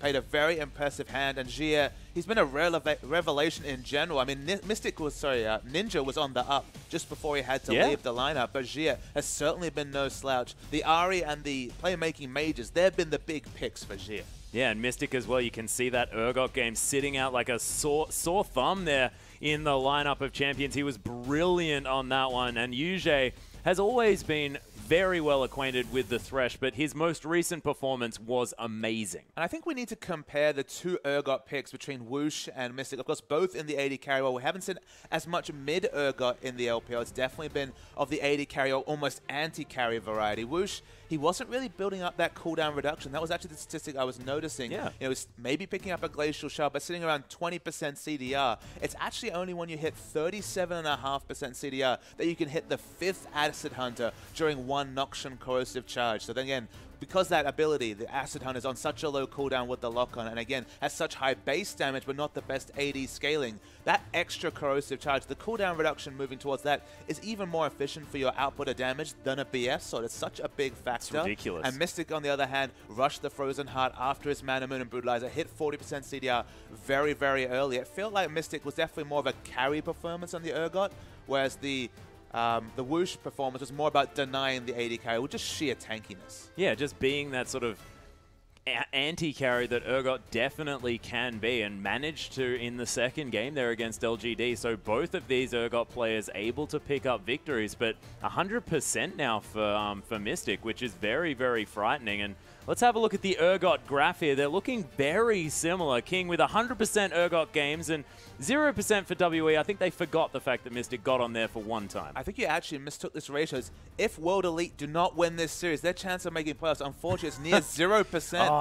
And I mean, King, if they win this one, they'll have 3 more points. They'll be 4 points ahead of the equal 8th place Starhorn Royal Cup and Masters 2 with only 2 series to play. So while not 100% safe, you might as well say they basically booked their tickets into the playoffs after an up and down season. Yeah, well, that's true, and we'll see whether it works out. Of course, I apologize for my lack of being able to read the Chinese language here, but thankfully, Papa Smithy there with the information for you guys. And this is a very, very big game, and we've been seeing some interesting strategies being tried out at this end of the LPL, but right now, everything's still on the line for these guys, and you have to think they're both going to be raring to go. As we jump into Champ Select, Sion going to be banned away from Aluka here, and the Vladimir being taken away from Jie, or anyone else. I'm not entirely sure where the Vladimir wants to go. Of course, we've seen it in the mid lane, but let's replay by play these bans as they've come out. So Sion is your first ban, then Cho'Gath, Vladimir taken away by King, and Nautilus is your ban by World Elite. Where was this patch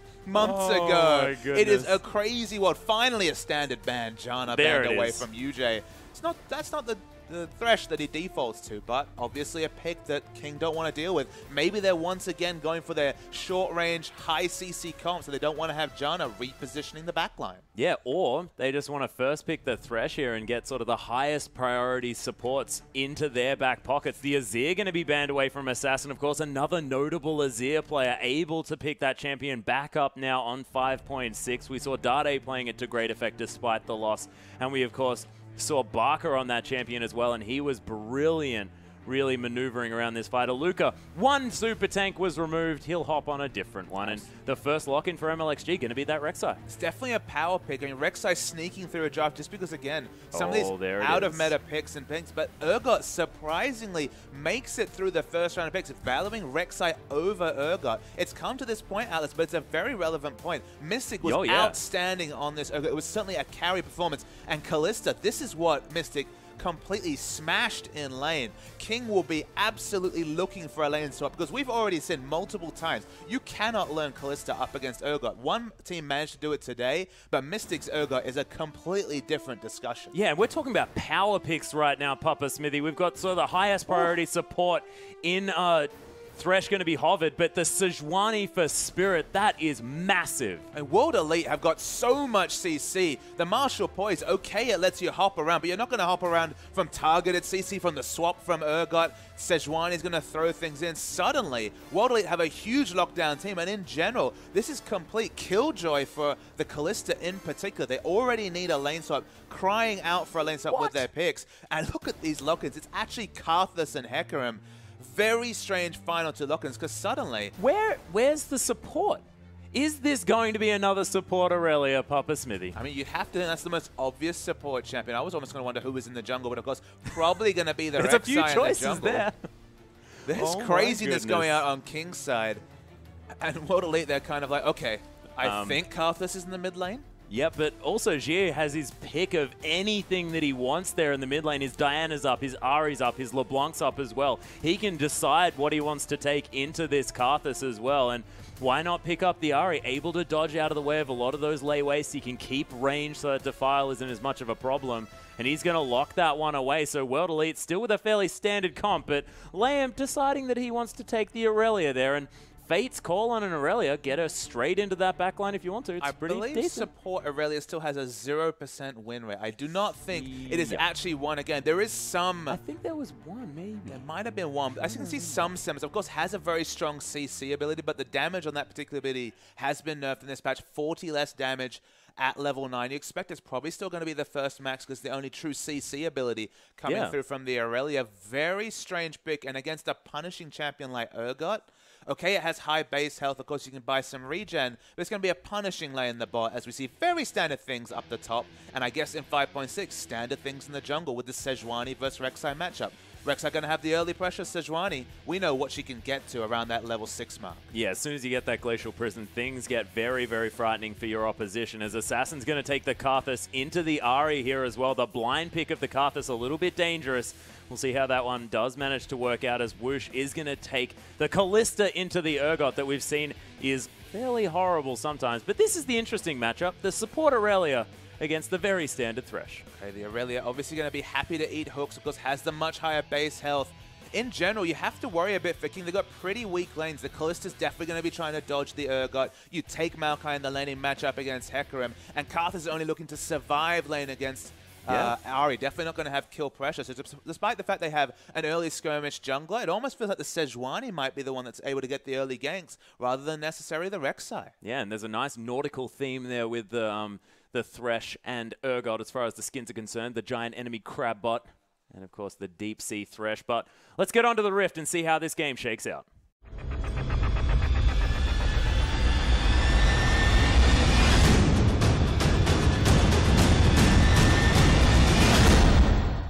And here we are, ladies and gentlemen, with our last matchup of the evening. It is going to be between King and World Elite, and a massive amount of pressure on both of these teams trying to vie for their position in those playoffs. And already some very defensive starts, not going for any lane swaps thus far with any deep warding, you have to think, but we'll see whether that is going to be changed, as King probably don't want to put Whoosh up against this Urgot that Mystics managed to get. And I'll stop short of calling this a must-win for World Elite just because of their 2 remaining series, they actually have probably the easiest run of these teams competing for those last spots in playoffs. We're talking about matches against Energy, Pacemaker, and Gamti. They're actually the only 2 teams below them on the standings. So very winnable games left for World Elite, but if they don't get a result in this series, specifically if they're 0-2, they're basically hoping and praying for other results. And you never want to put your playoff fate in the hands of other people. Put it on themselves, win at least the first game, as we see some shocked fans in the crowd. They're just as scared as we are about this potential game, because if World Elite lose the first game, suddenly they'll have it all to do. They need at least a point, because giving King 3 points is just probably the biggest situation they have to avoid. Okay, you usually focus about your own points, but King getting 3 points basically cements them, and that's another playoff spot that will be basically unattainable for World Elite.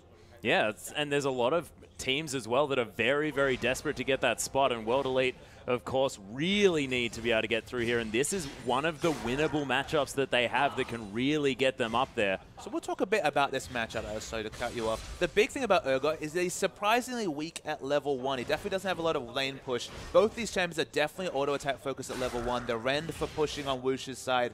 Urgot's pushing. It's only when Urgot gets a couple of points in Acid Hunter and then, you know, a point in Noxian Crocious Charge around level 3 that it really starts to be the obnoxious laning champion that we remember. Pushing in an Urgot is one of the best ways to deal with him in lane, because Urgots love to pick up armor penetration, don't necessarily have a lot of fight AD, but the level 2 advantage, it's come to King, and they might actually have quite a significant amount of lane control in these very early levels. Yeah, they're trying to get there as well. Whoosh actually going down very, very low, but Liam able to Blade Surge his way in amongst this one. Now has a couple of these abilities as well. Doesn't need to worry too much about that hidden style, of course, because he's just not going to be hitting too many things. Mystic has no mana regen, is having to use his Q, the Acid Hunters, just to clear the waves. Doesn't have as much AD as we're describing, as you want to pick up armor penetration, reds or quins as much as you can take.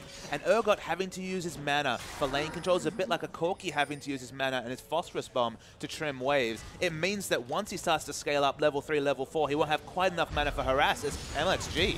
Yeah, actually, there's the flash coming through as well, as Jia is in a lot of trouble. The flash forward from Assassin, and first blood for the Karthus. Takes a couple of turret shots, but doesn't care. And MLXG already with so much pressure. And that is a scary first 4 minutes for World Elite in the bottom lane, getting pushed in their Urgot lane. And in the mid lane, Karthus getting first blood. Hyperscales in the late game with his AP. Of course, his Requiem always hits 5 members, so it's always damage relevant in a fight, even if he falls down. Okay, Urgot finally managing to get some lane control on the bottom, but Ari falling down, no flash, no ignite. Definitely not going to be the safest champion. Karthus doesn't have flash himself. I'm expecting Spirit to definitely show some presence in the mid lane, because you have to say, MLXG is already making a big boon getting first blood on his Karthus. Yeah, and look at this, the spectator as well has noticed. Assassin went back and picked up a Giant's Belt.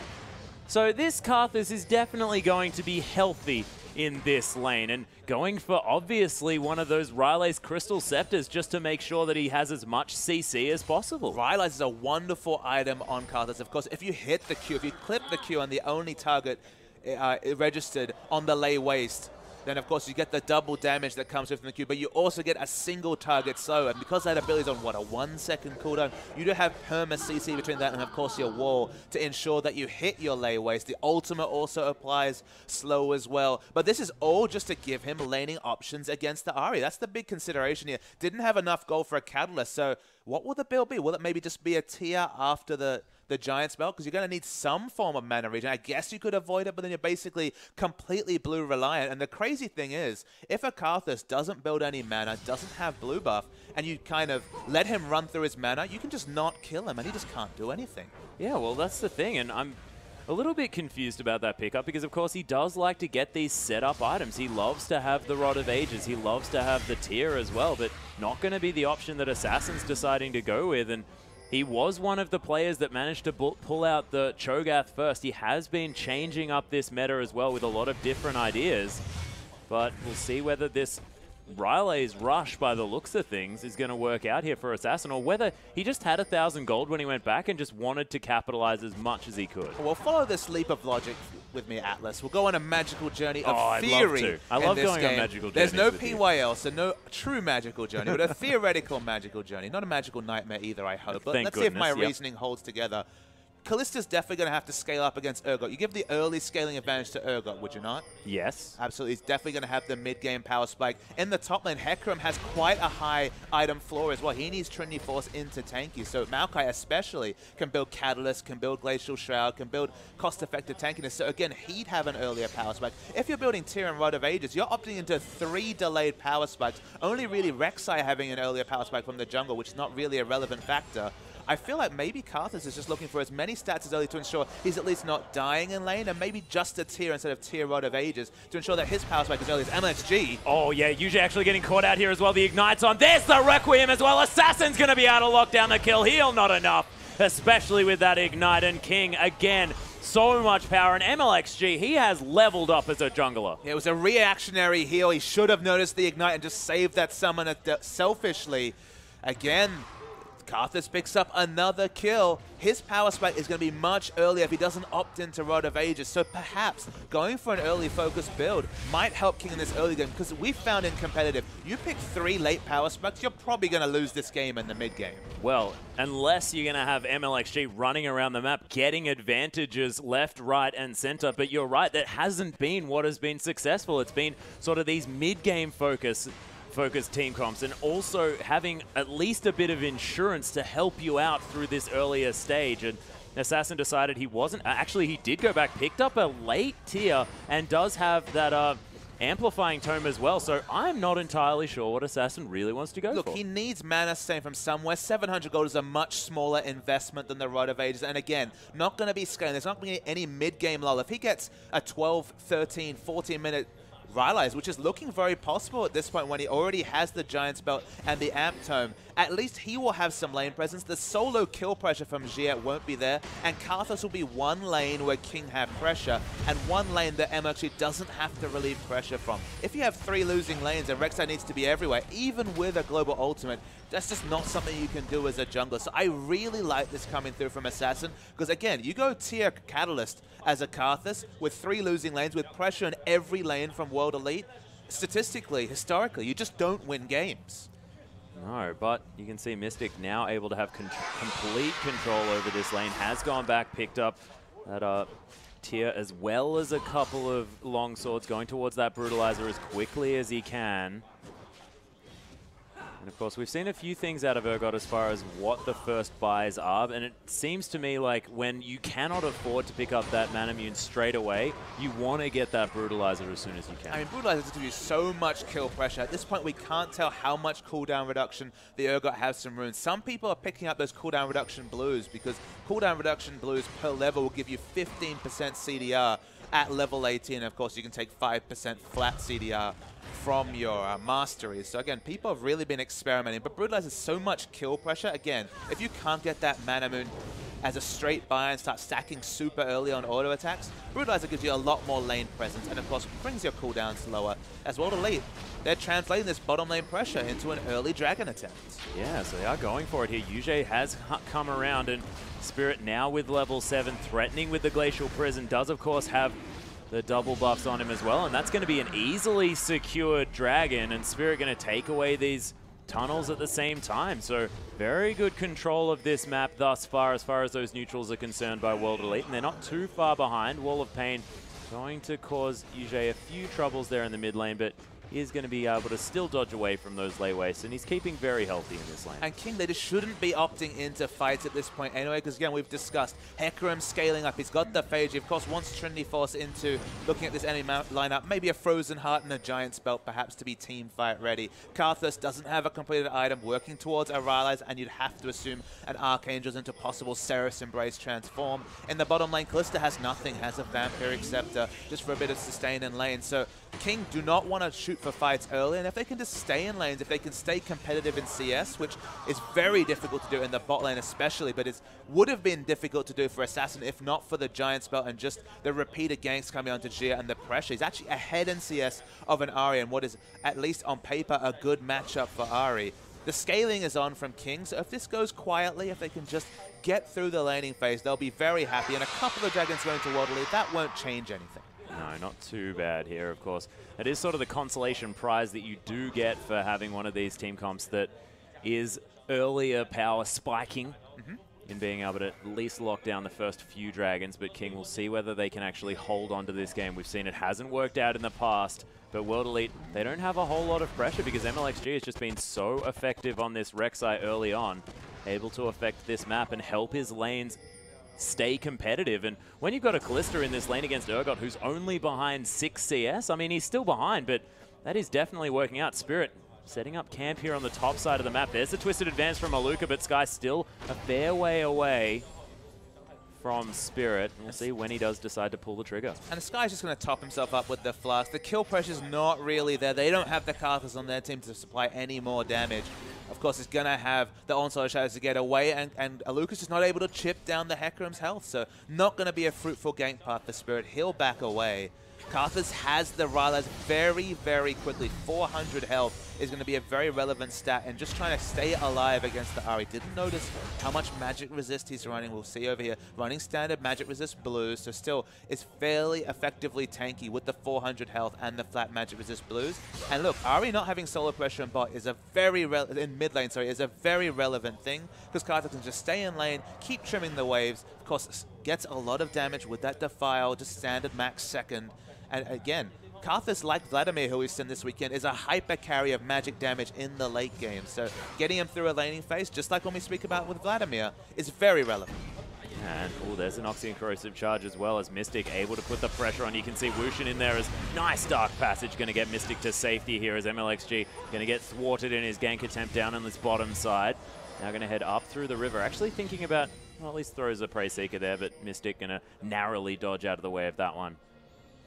And everything calm again. World Elite's thing they want to do this game, you look down the lineup, they do have the 3 ranged auto attackers, so sieging, while not simple, with a 425 range 80 carry like Urgot, it's going to be very, very difficult to siege down turrets. But Ari has a decent ranged auto attack. Thresh will help out as well. They're still looking for team fights, looking to get advantage, they're looking to get some turrets and start some snowball, because we've discussed a few times the scaling advantage is with King, so you want to start to get a global lead where you can. The global lead's certainly not there, as Mystic's aggressed onto. Oh my goodness, actually the Equilibrium Strike stunning Mystic for quite some time, and the burst to come through from this Callista, and of course the Aurelia as well. Not used to talking about that in the bottom side of the map. Is actually MLXG coming through for the dive. Here's, in fact, the teleport as well. Fate's Call on a Mystic gets him knocked up as Wushin was tanking the turret. Mystic actually coming forward and picks up the kill with the help of the Ignite from UJ and Assassin. He'd even roam down, and when a Karthus beats an Ari in a roam, you know something's going right for your Karthus. You know how he did that, Atlas? I believe he's running teleport in the mid lane. Oh, he is. So he had even less kill pressure than you. Doesn't even have an exhaust to try and hit those layaways, so it makes sense why he picked up Rylance. And it shows how important it is that that first gank was successful, because opting into a counter matchup with teleport, not even a combat summoner, was a cocky thing to do by Assassin. He almost loses his turret, but man, if I had noticed that teleport, I would have been singing the praises of that early jungle pathing from MLXG, because this could have been just a complete wash in the mid lane if Ari ever got ahead. Yeah, it could have been an absolute nightmare, as Lamb actually heading back to this mid lane as well. Yuji is going to be there, both of our supports just having a little bit of a roam around the map as the AD carries went back to make their purchases. Mystic does have, in fact, a pickaxe as well as the Brutalizer and the Manamune, so massive power up here for this Urgot, as Lamb actually going to find UJ here as well as MLXG comes around. They actually get the stun down, and the Requiem's there as well. That's a lot of poke damage. Of course, it's a no sustain lane, so may as well just throw it out for some damage. I felt that was just a communication error. Karthus must have thought that there was kill pressure coming through. He only has a tier and a Rylai, so no semblance of CDR. Level 1 Karthus ult, very, very long cooldown. Actually, might have just pinged level 2. Not sure if it was a level 11 at the time. Regardless, going to be over a 2-minute cooldown for no kill pressure, no assess, no kills. Yeah, and MLXG staying around this bottom side as Mystic and Whoosh just chilling out in this lane, just farming it out against one another. The Bloodthirster first has been started up here by Whoosh, and of course Crystal opting for that one when we saw him today on the Callista as well. I'm fascinated to see where he goes with this next item. Of course, Deft yesterday as Callista versus Urgot, actually in both games in that situation, was running the Phantom Dancer as the second run, going for the single target build. There has been a little bit less of the Bloodthirster into Hurricane, despite the fact that you have a huge early power spike with those two items. Actually, in this situation, despite being against multiple tanks, I quite like the Hurricane second, just because you've already got all the AoE damage coming through from Karthus, that the Ren sets are a real big possibility when everyone's taking guaranteed damage from the Karth. Yeah, actually, MLXG turning around onto UJ here, lands a brilliant charm onto Assassin, but of course can't go 2v1. Does get some answering trade damage, though, and G8 still in contention here in this middle side as Morellonomicon completed, as well as that Blasting Wand as well. Doesn't have any boots just yet, but of course with that Q, with the Spirit Rush as well, you're going to have enough mobility. As a bit of a sneak in here by MLXG. Does like to check out this dragon every now and again. He has been discovered. Spirit is around. That Glacial Prison hasn't been used yet this game, but he does have an opportunity to use it now. The knock-up there available from MLXG as every member is in here. The knock-up's coming down. Mystic's going to take down MLXG in this fight, but the Assassin right in amongst everything. The swap onto Whoosh right into the middle of everyone as World Elite scattering to the wind now. As there's the Death Defy to come through from Assassin. He's finally actually dead now as Wushin and Sky still with control of this one. It was a 3-for-2 though, and World Elite now looking to try and turn this one around despite not quite having the health available to get it done. And King sort of not working out exactly what they want to do with the fact that they semi-won that fight. But the big thing was, Atlas, they did not have Requiem available after it was used about 60 seconds ago. It would have been a one-team fight if they could have channeled the Requiem. They're actually going to start the Dragon again. Remember, it was King starting the Dragon, losing a team fight. But with the backs coming through, they're going to start the Dragon. They should get it. Yeah, they should. 2,000 health now. Does have the Smite available and going to lock that one down. Of course, the Balmy Cinder on the Rek'Sai as well. well. MLXG has so much extra health, and of course that burn does a whole lot of work against these neutrals, so they lock that one down relatively easily, evening out the dragons now as well. And only 1,000 in it though, so this is the thing. Of course, MLXG with a fantastic early performance, but World Elite by no means out of this one. And Sky basically got a free lane, as even in CS against him, Maokai has bought a very snowballed Trinity Force. He had that at the last fight, now he adds Merc Tread to the equation. Trinity Force into tanky before any semblance of a gold or objectively comes through from the early to mid-game spiking World Elite. That is a scary thing, because the late-game power spikes, the Trinity Force, the Rylais, soon to be the Archangels, are already starting to be stacked up by King, and I love the fact, again, we spoke about what the build will be the Hurricane in the early game, the Trinity Force burst, the onslaught of shadows coming through, and all of the Requiem and AoE coming through from Karthus' Defile, the Renset potential from Wish. He could snowball and get a couple of items, and then just late game sell the Hurricane and buy a Phantom Dancer or an Infinity Edge, depending on how his other items shake out. Yeah, and we'll see whether he actually gets enough gold to have sort of that level of disposable income, but of course, if it gets to that stage, you have to think that Wushin probably able to do that, and Aluka not even going to be the super tank that he otherwise would be, that could actually thwart this Kalista in what she's trying to do. Spirit now paying a visit to Sky, who's able to charge his way out of this one. The teleport actually coming through from Assassin, though, cancels it. Communication again. We saw with the Requiem, now with the teleport. Obviously, if the teleport was being channeled, they wanted to re-engage. They had the ultimate for disengage. Speaking of being caught, Jie. Yeah, Jie might have been caught, or has he caught MLXG? The Spirit Rush is there, but MLXG so tanky now as well. As this Ahri not exactly having the game that she wants to. The rest of World Elite are around. There's the Fate's Call in the bottom lane, though. Transcendent Blades coming through. Wushin very, very low. As Yujie trying to be a menace there at the same time. Oh my goodness, Jie gonna fall down. MLXG picks up another one for the team as World Elite are getting decimated on the top side, but Mystic picks up one in trade in the bottom side and of the map. A double kill with the Requiem comes through from Assassin. They couldn't run away from the Rylai's lay waste and gets a double kill overall. This game is snowballing really quickly for King. Yeah, King really doing some work. Of course, not quite showing on the gold just yet as MLXG actually turns back around and gets the backup kill. That was pretty cute with that Prey Seeker. And cool guys don't look at explosions, Papa Smithy. And Assassin has a disgusting amount of gold on Karthus. So snowballed, now 6-1-1. More global objectives coming through. Sky's being cute. He's waiting for these creeps to die and just letting them push back as much as possible. He's not interested in rushing down this turret. Karthus goes back, picks up the Sorcerer's Shoes. Probably going to save for a needlessly large rod at this point. With the late game scaling advantage and now a 2,000 gold advantage, things are going from bad to worse for World Elite in a must-win series for them. Yeah, and they need the 3 points here as well. It's not about, oh, we can go 1 for 1 or anything like that. They have to be able to take down these points if they want to guarantee a spot that they're in control of. Otherwise, it's going to be waiting on other teams to lose, making sure that certain things, certain factors are going to come true for them, which is just far too dangerous. If the mind games involved, Alice, when you're sitting there watching the television, hoping for a team to lose. Maybe you have friends on that team, maybe you don't. But all the psychological factors just make the results so much harder. You want to control your own destiny. At World Elite, it's looking like it's going to be a struggle because this first game has definitely been in the control of King. From that first successful game from MLX, who's been everywhere on Rek'Sai. He has been, and Jia is going to be able to clear out this pink ward, but not going to find the gank as Woosh, he's going to head back, pick up that the Runan's Hurricane there as well. So he's already at his 2-item power spike that you've spoken so fondly of. Having that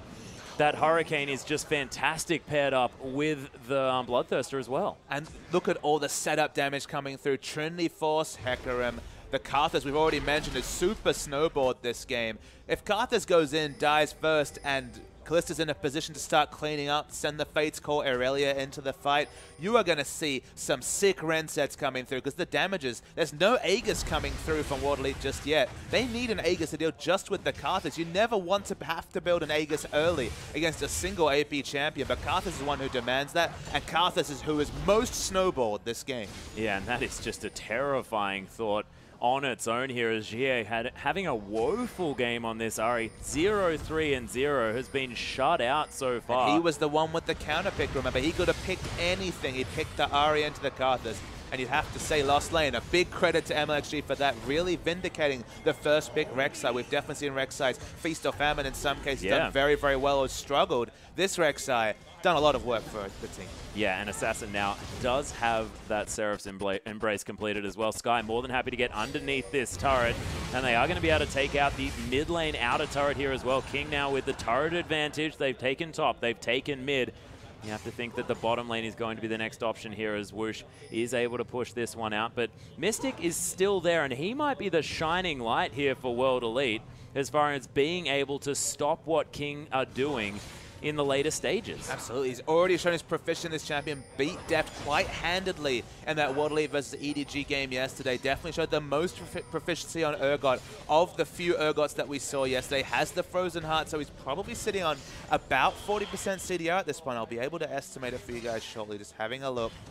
Yes, he's actually sitting on 37%, so he has some scaling runes, so he will have 37.5% CDR. He will be able to get 5 Acid Hunters onto a Corrosive Charge target, which is a massive factor. So much base damage coming through. And it looks like with that pickaxe working towards Last Whisper, but it's a bit of a solo act, you have to think. The rest of his team really kind of flattering to the sea.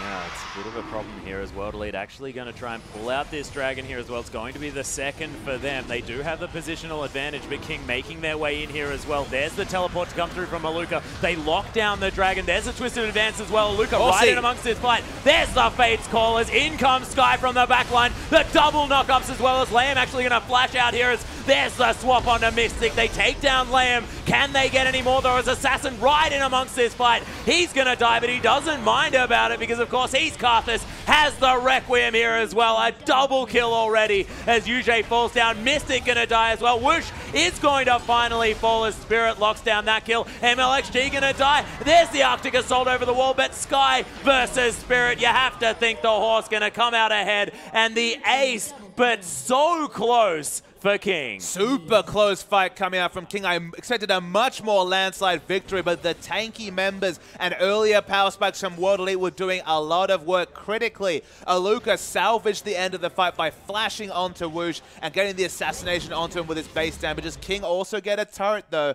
They are losing in terms of dragons, but win the team fight and looking good as they scale up into this game. You have to think team fight's only going to get better for this King lineup. Yeah, and as soon as Assassin picks up potentially a death cap next, we don't know what he's going to pick up because, of course, hasn't been quite back. But let's have a look at the replay. So it was an excellent engagement, Sky. He got the flanking ultimate into the backline. Karthus has to eventually flash in. Glacial Prison, so at this point, Defile's not hitting the backline at all. Flashes in with the Rise and getting damage. Whoosh is very healthy at this point, so you're thinking everything's looking fantastic for Assassin.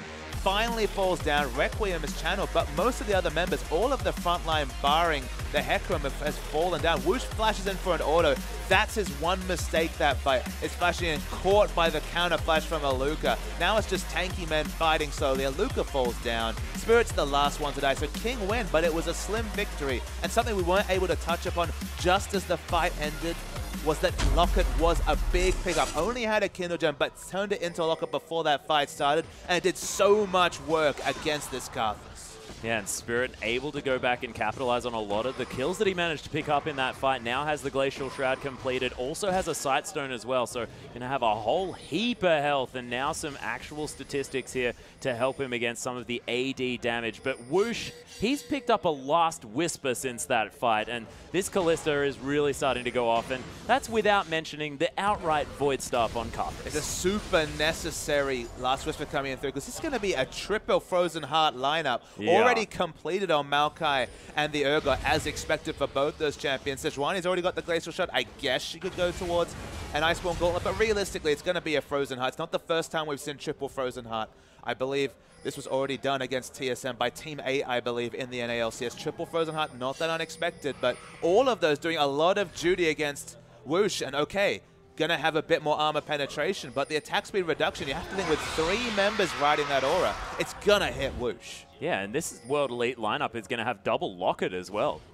That's going to be necessary. It won't stack necessarily. Of course, it does refresh the duration, so the timings will be important for that. And wherever Karthus is, you have to think they're going to be fighting around at least one of Thresh or Sejuani. So if that Aegis aura is riding, if you guarantee the extra 20 magic resist, and of course doubling for Thresh and Sejuani selfishly, it should be a fairly decent pickup. UJ just doesn't want to be another free target for this Karthus to DPS down. Yeah, and ideally World Elite don't want to be grouping up as well, because that means being on top of Assassin who can defile everyone. So having the fact that they have these auras spread out is going to be very helpful. But the awkward thing is that, let's look at this lineup. Urgot's going to swap himself into a fight. Doesn't have long range unless he has a lock on. Ari's ranges were nerfed in the recent patches. She's at, Abyssal Scepter range, around the 600 range. Has an Abyssal Scepter, of course, to really illustrate that point. Maokai, Sejuani, Thresh, they're all going to be dying in. The Vengeful Maelstrom will be doing a lot of work, the Maokai ultimate, combining with the locker, increasing the validity of the magic resist purchases. We see the Hex Drinker has to be completed by Mystic. Might actually turn that pickaxe into just a snowball more of Malmortius, because magic resist is the important statistic. But the worrying thing is, that's all this itemization against purely Karthus. Yeah, well, that's exactly right. They don't have a lot of other magic damage available, and you can see Sky, he doesn't mind about a potential Frozen Heart there, as he's just going to be clearing out these waves and being a nuisance on this horse. And he's got the ultimate. He's not in any danger of being ganked or anything, and he's got a Frozen Heart now, almost has that Spirit Visage completed as well. 4-0 and 3 with the Trinity Force on top of all of that. This guy's got too much stuff. I mean, the QSS is probably the big pickup for Wushu. He doesn't have to respect the range of the Urgot Hyperkinetic Position Reverser ultimate. That's the big thing. Even if you're not the person being swapped, you have to respect it until you see the swap coming down. King, they have a lot of Baron damage. Karthus, of course, has a lot of single target damage. And Wushu's Kalista, they're DPSing this down real fast. Super fast. Assassin with a whole lot of lay wastes, and they just rend it to death. King with the easiest Baron that they've picked up so far. Sky going to empowered recall back to base here as well. He did use the teleport just to make sure that they could secure that Baron. And this is a very mobile King lineup. They've basically got 3 teleports in that Void Rush as well. A desperately poor lapse in vision coming through from World Elite. You're against Karthus and Kalista. Whether it's Karthus, whether it's Cassiopeia, any of these mages who can really DPS down objectives, you need to keep that water down. And to lose Baron Vision at 30 minutes, this is not a 20-minute surprise rush. This is a 30-minute Baron. That's just desperately poor from World Elite in a game they've just really been looking at as one they have to win. Yeah, they have, but it doesn't really look like they're as nearly as desperate as King are, who have just come onto this rift really, really strong. Yeah, bringing out the Karthus was doing a lot of work. It's been seen in other scenes. You see the power. If you can get to late game, as Assassins move out of the meta, as there's less LeBlancs because of the prevalence of tanks, because of the prevalence of health stacking, Assassins move away. Suddenly it's safer and safer to pick the Karthus, and Arya, pseudo-assassin, has been able to do nothing to hold down the hyper-scaling Karthus. It's why we see Karthus, it's why we see Vladimir. As the meta shifts, as the tanky members start, as Assassins fall out of favor, suddenly you see the return of the Death Slinger.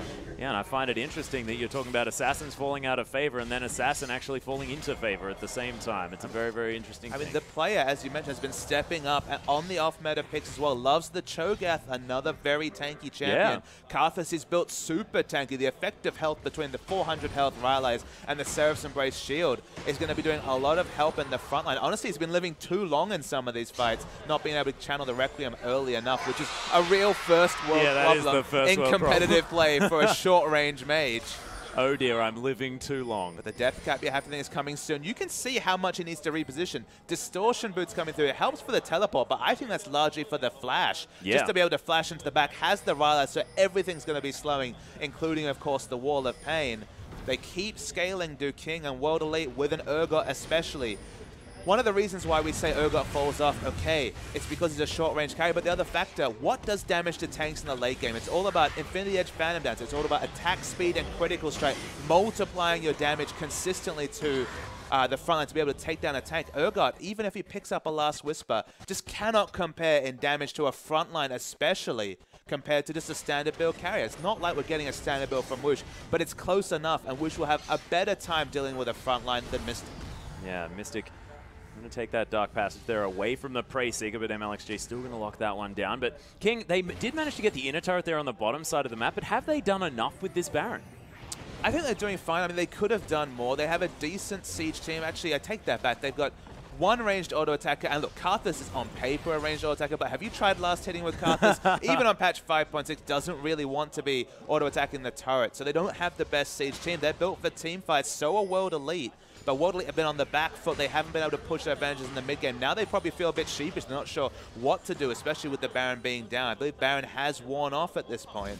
They're pushing sideways. They have double teleport, but the teleport not quite up yet for Sky. Yeah, Assassin definitely has that one, though, so he's hanging out on this bottom side of the map. Still pretty gankable is that Karthus, but is probably able to take at least one member with him if they do come down to that lane, because, of course, does a whole lot of damage. Actually just waiting in this brush for someone to come down. Waiting for the waves to be pushed out here. Sky actually does draw a Luca there towards that top side. Spirit going to be heading back to base, and Karthus pushing out this wave. G8 forced to go and deal with that one, and it seems like King are just dictating the flow of this map. But Atlas, let's return to a topic that I really brought up yesterday, the ward control from King in the enemy jungle. We saw them take down a victory where they had complete control of the enemy jungle, warded up the enemy buffs, never contested for them, so the enemy team still picked up their buffs in that game. I believe it was EDG in that game, but I might LGD? LGD, sorry, in that game. And then a 50-50 bouncer came up. We might see a fight. Yeah, Spirit actually taking a little bit of follow-up damage there from MLXG as Mystic trying to get the the Noxian Corrosive charges out there, but there's Sky in with the ultimate. The Onslaught of Shadows there into the back line of Spirit. Very, very tanky. Does lock down the tanks there on the front line. Forced to flash out there as well, but he is going to die. Mystic now has to deal with a big horse into his face as the flash in from Assassin, making sure that he gets into position. A double kill now. The Requiem to come in, and Mystic falls eventually. Liam in a bit of trouble tanking up this turret for a little bit too long. MLXG void rushing back into this one, but Aluka twisted advance right in amongst it. MLXG, he wants to pick up the ace, but Aluka just hanging out in the base says that I'm pretty tanky and you don't have a lot of damage. Ever since the name came up for Old Man Aluka, I just picture him standing there saying, "You really want to do this, son?" That's what it really felt like, just going in on a full tank Maokai. MLXG backs away, but again, it's a super close fight coming through. Whoosh was kind of caught in no man's land trying to find DPS, ended up effectively turret diving Aluka because they hadn't prepped the vision and been able to take out that outer turret. This is something that's come up consistently with King, as I was about to mention. They're not good at controlling enemy vision, but we'll watch this fight first. Assassin has to close a lot of a gap to get in there. It's a wonderful initiation from Sky. And you'd think this would be an excellent fight just because King have the scaling advantage and are in a wonderful position. But first, the Glacial Prison stops Assassin from getting in vision. It's Whoosh, though, that has the capability. Remember, he's full health at this point. It's against a very tank lineup, and you feel like the Hurricane build is being exposed a little bit earlier than we expected. He wasn't really able to put out a lot of consistent damage, sort of struggled, and ended up pseudo-turret diving Aluka and dying at the end. Again, fight an open territory. Fight away from that turret dive, because the turret was doing a lot of relevant damage in that fight. Yeah, actually almost managed to take down Lamb on its own there as well. You can see the death cap, though, has been completed by Assassin. That is a big deal. Wall of Pain going to stop World Elite from getting anything done. Of course, Baron going to be up in another 40 seconds. Dragon in 50.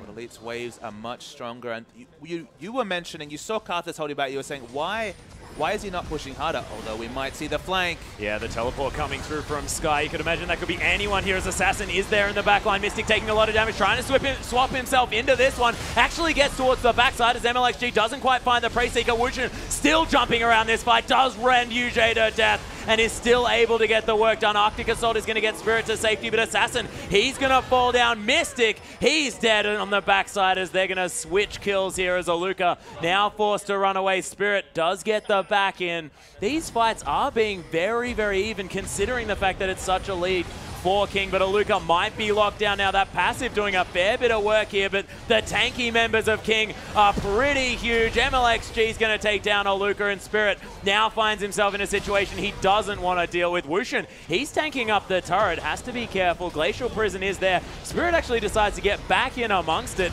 just trying to keep the members of King busy, but maybe a little bit too much so, as he does manage to get the follow-up kill onto Sky, but that's going to mean the inhibitor turret now falls down for King. And that's the time when he can finally do consistent DPS with his build Whoosh, because he was not doing negligible damage to either of the frontline from World Elite, so definitely needs to start considering his next item. Looks like he might be thinking Blade the Ruined King, considering he has a Bilge Water. King, they've been poor in prepping enemy objectives. They've been poor in rotations. That's why even with Baron, they couldn't overextend to get any real turret pushing down. They will pick up the Dragon, though, so look, they have to these overly aggressive fights rather than rotating, which is a bit of a strategic hole for them, but credit to them. They have the late game say and they're still winning the fights. They are, and they are at a massive advantage here as well as far as that gold is concerned. 13,000 now in favor of King, so it's a massive uphill battle for World Elite. But they have shown that they definitely have the tenacity to do so. Spirit 5, 4, and 8, I believe, is the score there. So still doing quite well on this Sejuani, and Mystic can't go unsaid. The fact that he's certainly looking okay. 6, 5, and 6 on the Urgot. Has the Maw of Malmortius. Also has the last Whisper completed as well with that Muramana transform. So Mystic on this Urgot going to be doing some relevant damage, especially if he manages to take down Woosh, who cannot dodge those Qs if that Noxian Corrosive Charge is going to land. Absolutely, and has QSS and only has the ability to QSS one of those spells. Mikhail's is completed though. They're going to have to be very judicious with the QSS because remember, you can Mikhail's the Glacial Prison, but you cannot Mikhail's the suppression effect of the Urgot ultimate. Yeah, precisely. World Elite able to score some vision here around the Baron. They do have the Rift Scuttler as well. World Elite, they want to get rid of that ward, but they're running out of sweepers here as there are still a couple of warding totems on the side of WE. MLXG able to clear out a lot of this vision. Doesn't actually manage to get that one as Mystic might be caught out here as well as there's Aranduin's popped. King found their way into this one. Beautiful wall of pain into the onslaught of shadows. There's the Fate's Call as well. And it is all on here for King. Assassin gets bursted down, but probably just wants to be able to ultimate as Yujie gonna flash away, but still manages to die to that Requiem. Aluka is a massive tank, but you can see King, they're grouping up together. Mystic found his way around here as well. Wushin somehow managed to die in that fight, and the consistent damage now potentially in favor of World Elite. Mystic so incredibly low, it's increasing his damage though. There's the shield. Sky's gonna fall down. There's another one to come in there. Mystic finally falls down, but after getting a double kill and Spirit's there, MLXG's gonna have to be careful. Aluka completely out of mana, but World Elite, they win a team fight. These are just insanely long fights coming out, Atlas, and Woosh, unfortunately, with the Hurricane build. I said it would suit him earlier. I take it back completely. He needs to sell the Hurricane and go single target because these tanky members of World Elite will not die. Yeah, Spirit is definitely struggling on the dying front. We've spoken about these Karthuses, or Karthai, just Requiem in the late game is a terrifying ability, but not when you've got about 7,000 health or what it seems like that Aluka and Spirit seem to have. And when there's a Zhonya's Hourglass available, Jie may not necessarily have to die as much in these team fights, and things could be getting scary. And one thing we'll need to consult in the end of game statistics screen, Atlas, will be the damage dealt, because it feels like Spirit, living so long in fights, is putting out massive damage with this Northern Winds W, because he just will not die. The Cinderhulk as well. And with the CDR and the Cinderhulk, as you mentioned, Northern Winds is basically a consistent buff, just like the Cinderhulk at this point. It's seeming a little bit like the Shyvana we saw earlier coming through from Flandre, just burning people out. You almost need to respect it and build an Aegis of your own. Yeah. King, though, have discovered a World Elite lineup here. Nice wall of pain from Assassin just to deter anything to come through. Mystic might have found himself in an awkward position. Does have the shield available as well. MLXG has to actually be careful. He's taking some relevant damage from this Urgot. But of course does have the tunnel, so he's going to be okay. Just eats up some rage and he's going to be fine. King now with control as far as that vision is concerned around the Baron, which is of course available. Dragon not quite up just yet. Only 3 for King, 2 for World Elite. Of course not exactly a blowout as far as that is concerned. But King now looking to push MLXG with the flank, looking to come in here. There's the teleport from Aluka in the backline. Is Spirit actually going to have to get out of this one? Does have the Glacial Prison still available if he wants to try and lock someone up. Wushin still alive on the backline. And oh my goodness, the ult from Spirit is huge. Assassin going to fall down. MLXG is actually very low here as the Requiem comes through. Aluka, he's going to fall down, but Mystic still alive there on the backside. Only Aluka dead so far, but Yujie is going to follow very swiftly. The double kill for Woosh. And the inhibitor going to fall down as well, and a much better team fight for King. Yeah, fighting in the open worked out much better for King. They exit after taking out the inhibitor. They got the 2 members down. Honestly, Aluka dying first, as crazy as it sounds, does so much work for King because the Vengeful Maelstrom has been countering so much of Karthus' damage and his ultimate as well. they just need it because, of course, 20% damage reduction multiplies with just the unbelievable amount of resist they already have on their team and makes that these abilities, even with the likes of Void Staff, just not, the Requiem's just tickling all the members of World Elite with 20% on top of double locket, triple frozen heart, the extra magic resist. There's so few damage items built on the World Elite site. It's basically a full tank team. Yeah, it's completely ridiculous. I wonder whether Assassin, instead of building the Zhonya's Hourglass, is actually going to go for a potential Luden's Echo. It's Fate's Call actually to come through from Woosh here. They're starting up the Baron. Might be a dangerous prospect here. There is definitely a lot of Baron damage, but Spirit is waiting in the wings. Does have the ultimate available still as well. Yuji, not quite able to do that one. And of course, the Rend is there, and that locks down the Baron very, very handily. They lose a turret there on the bottom side, but Baron very, very important here for King, and that's a Guardian Angel on Sky. My God. And King have the confidence to go for these 50-50 Barons. I see it as a problem, but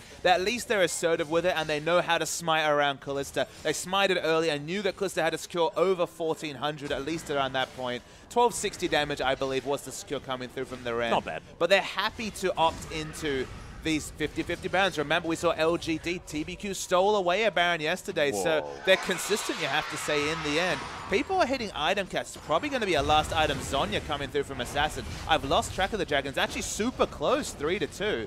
The 5th Dragon, another potential win condition might become relevant. It feels like we need to strap in for a long game here, ladies and gentlemen. If these last 3-4 fights have been any indication, no one's dying quickly. No one's dying quickly, and also, it's not a decisive team fight coming from either side here as well. World Elite, they've won a couple. King, they've struggled when they're so far ahead. I mean, so much gold. It's still 13,000 the lead, even after that Baron went down. And that is a big horse. That is a very, very big horse. I believe that's an Elixir of Iron there as well. I mean, he may as well pick it up. He has no more item slots left. 6 item Hecarim, 6 item Karthus, 6 item Rek'Sai, 6 item Kalista as well. And they just can't kill anyone because the Vengeful Maelstrom means that everyone has about 700 armor and magic resist on the side of World Elite. Guardian Angels could be counter-built by World Elite as well. No one's dying quickly. The only thing dying quickly is those minions. There's the swap. Yeah, there's the swap of MLXG there as well, but there's the Onslaught of Shadows. There's a decent ultimate from Spirit as everyone's getting bounced around this fight as well. King actually falling relatively low in this fight as GA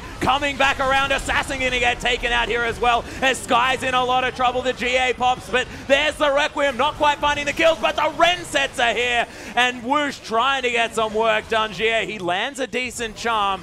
And the Prey Seeker comes round as well, but it's going to be the Ahri on the run at this stage. And King, they've decided that their base is actually World Elites. And with Mystic dead, GA forced out of the base. It's only Spirit alive. And these Nexus turrets are going to fall down. World Elite with a valiant defense. 5 minutes, even with the advantages Atlas, but finally there's a kill trade that's more than one in the advantage of King. It was 4 for 5, 4 for 4, 4 for 3, finally 3 for 1 enough with the super minions, the Baron up super minions to take down the game, and finally King with the late game scaling. Didn't feel like they had it for a long time. 52 minutes into the game, they finally got the engage they wanted and took down the first victory. And World Elite, they need at least one win, and you can see the anguish on their faces. 1-1. They still say competitive, but they have to look at everyone else. At 0 points, they're not out, but it feels like they might be. And they have to win this next game as well. They can't let King get those 3 points over them as well, because if they're going to stay in this one, they need to have their competition kept down. So, ladies and gentlemen, we are going to go to a short break. Our final game of the night between King and World Elite is coming up very soon, and you do not want to miss it.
Welcome back, ladies and gentlemen, to our English coverage of the Chinese LPL. I'm Atlas, this is Papa Smithy, and we're up for our final game of the night between World Elite and King. And King off to a great start this series, but does that mean that World Elite are out? What does this mean for the standings, Papa Smithy? It doesn't mean that World Elite are Atlas, but you could see on the face of Spirit what that loss meant to him in terms of World Elite momentum, because they were really looking for a 2-0 in this series, and just World Elite emotionally, because King, if they pick up the 3 points here, if they go 2-0, they hit 23 points in 7th, World Elite at 15 with 2 series to play, they can only get 21. That's 7th spot. The dream of that is gone. That's basically a slot locked away from World Elite. They can only hope to unsettle Starhorn Royal Cup and M3, who both have 19 points themselves.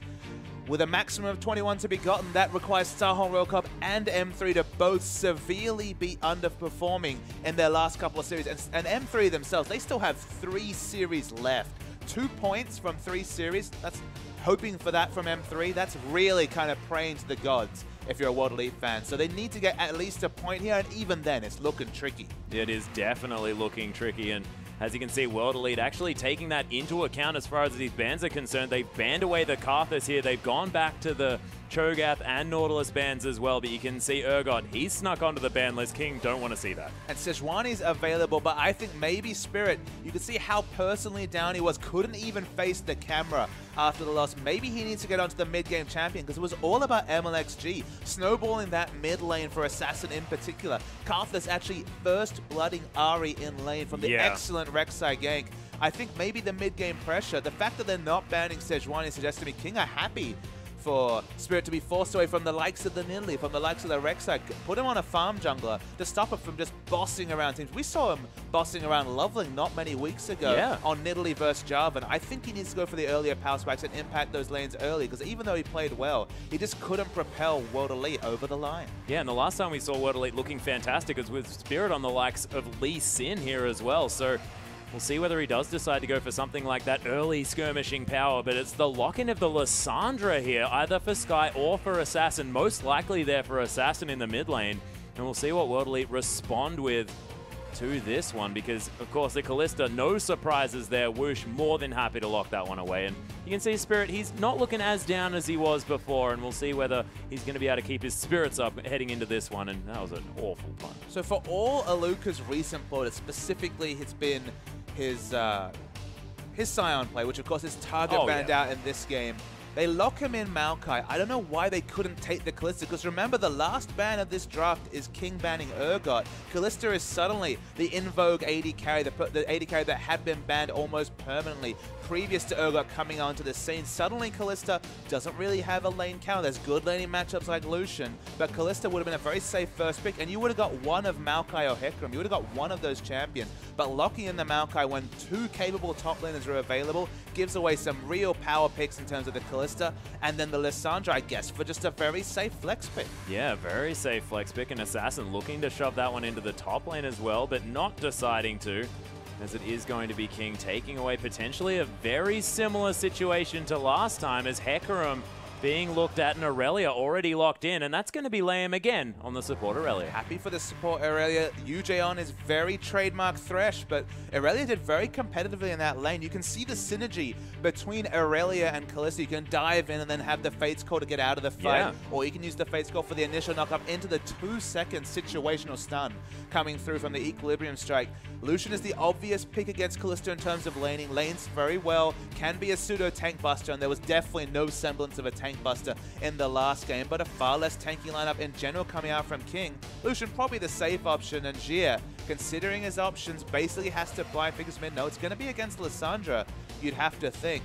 Picking LeBlanc into Lissandra, a champion who may not lane necessarily amazingly against LeBlanc, but deals with LeBlanc so well in team fights with that Frozen Tomb. That's a gambit thrown out from Jia. That's a real confidence pick. He needs to step up and show something special, and picking into a skill matchup, that's the definition of that. Yeah, it's very, very frightening, but of course Jia has shown amazing prowess on that champion in the past. MLXG thinking about Elise Sin here. You can see on his face, not really being that certain, but is going to lock that one away. So it's going to be Lee Sin, early skirmishing power across the board here, as Spirit does have the Nidalee as well. And I actually very much like that. He's far more capable of affecting this map early. And we haven't seen a lot of Jungle Nidalee played this weekend, but Jungle Nidalee from Spirit is perhaps his strongest champion and definitely his biggest carry champion. We've seen so many snowball performances from the AP Nidalee from the jungle. Saw, I believe, a small nerf on patch 5.5 before we jumped onto 5.6. The trap's no longer doing maximum health damage. Your jungle clear, again, a little bit slower, a little bit more risky. But Spirit bossed around Loveland of all people on this Nidalee. MLXG's been up and down. It's all on Spirit, you'd have to think, to open up this early game because they're running risky lanes again, King. You know, running this Hecarim without flash could be a potential target of a massive gank from Spirit, who's looking to propel World Elite over the line against King. Yeah, and the thing that I'm frightened about here is the fact that MLXG now on an even higher pressure early jungler in Lee Sin, and you can see there in the mid lane that Ring of Frost going to be very helpful for Assassin early on, potentially locking down that LeBlanc as she comes in with the distortion. And it's all about this bottom lane as well. Whoosh taking the Kalista again that he had a fantastic performance on in the last game, but into Illusion this time. We'll see how it goes. Yeah, the Piercing Light definitely deals very well before you get high attack speed values onto this Kalista. Kalista's now standard rush of the Bloodthirster for a bit more lane control instead of rushing the Hurricane for team fights. So we'll be able to deal with that damage early, but Lucian does scale much better into the late game than the Urgot they had last game. But you have to say the skill matchup in mid, that's the big interesting one to me, Atlas. Yeah. I actually like LeBlanc in lane against Lissandra 1-5, just because Lissandra has fairly short range wave clear, so you can get that harass registered. But the Ring of Frost and the Frozen Tomb, there's a lot of counterplay if Lee Sin's in the right spot. Yeah, well, MLXG, if we're talking about being in the right spot, he certainly was in the last game, and we'll see whether he can do it again in this one as we head onto the Rift.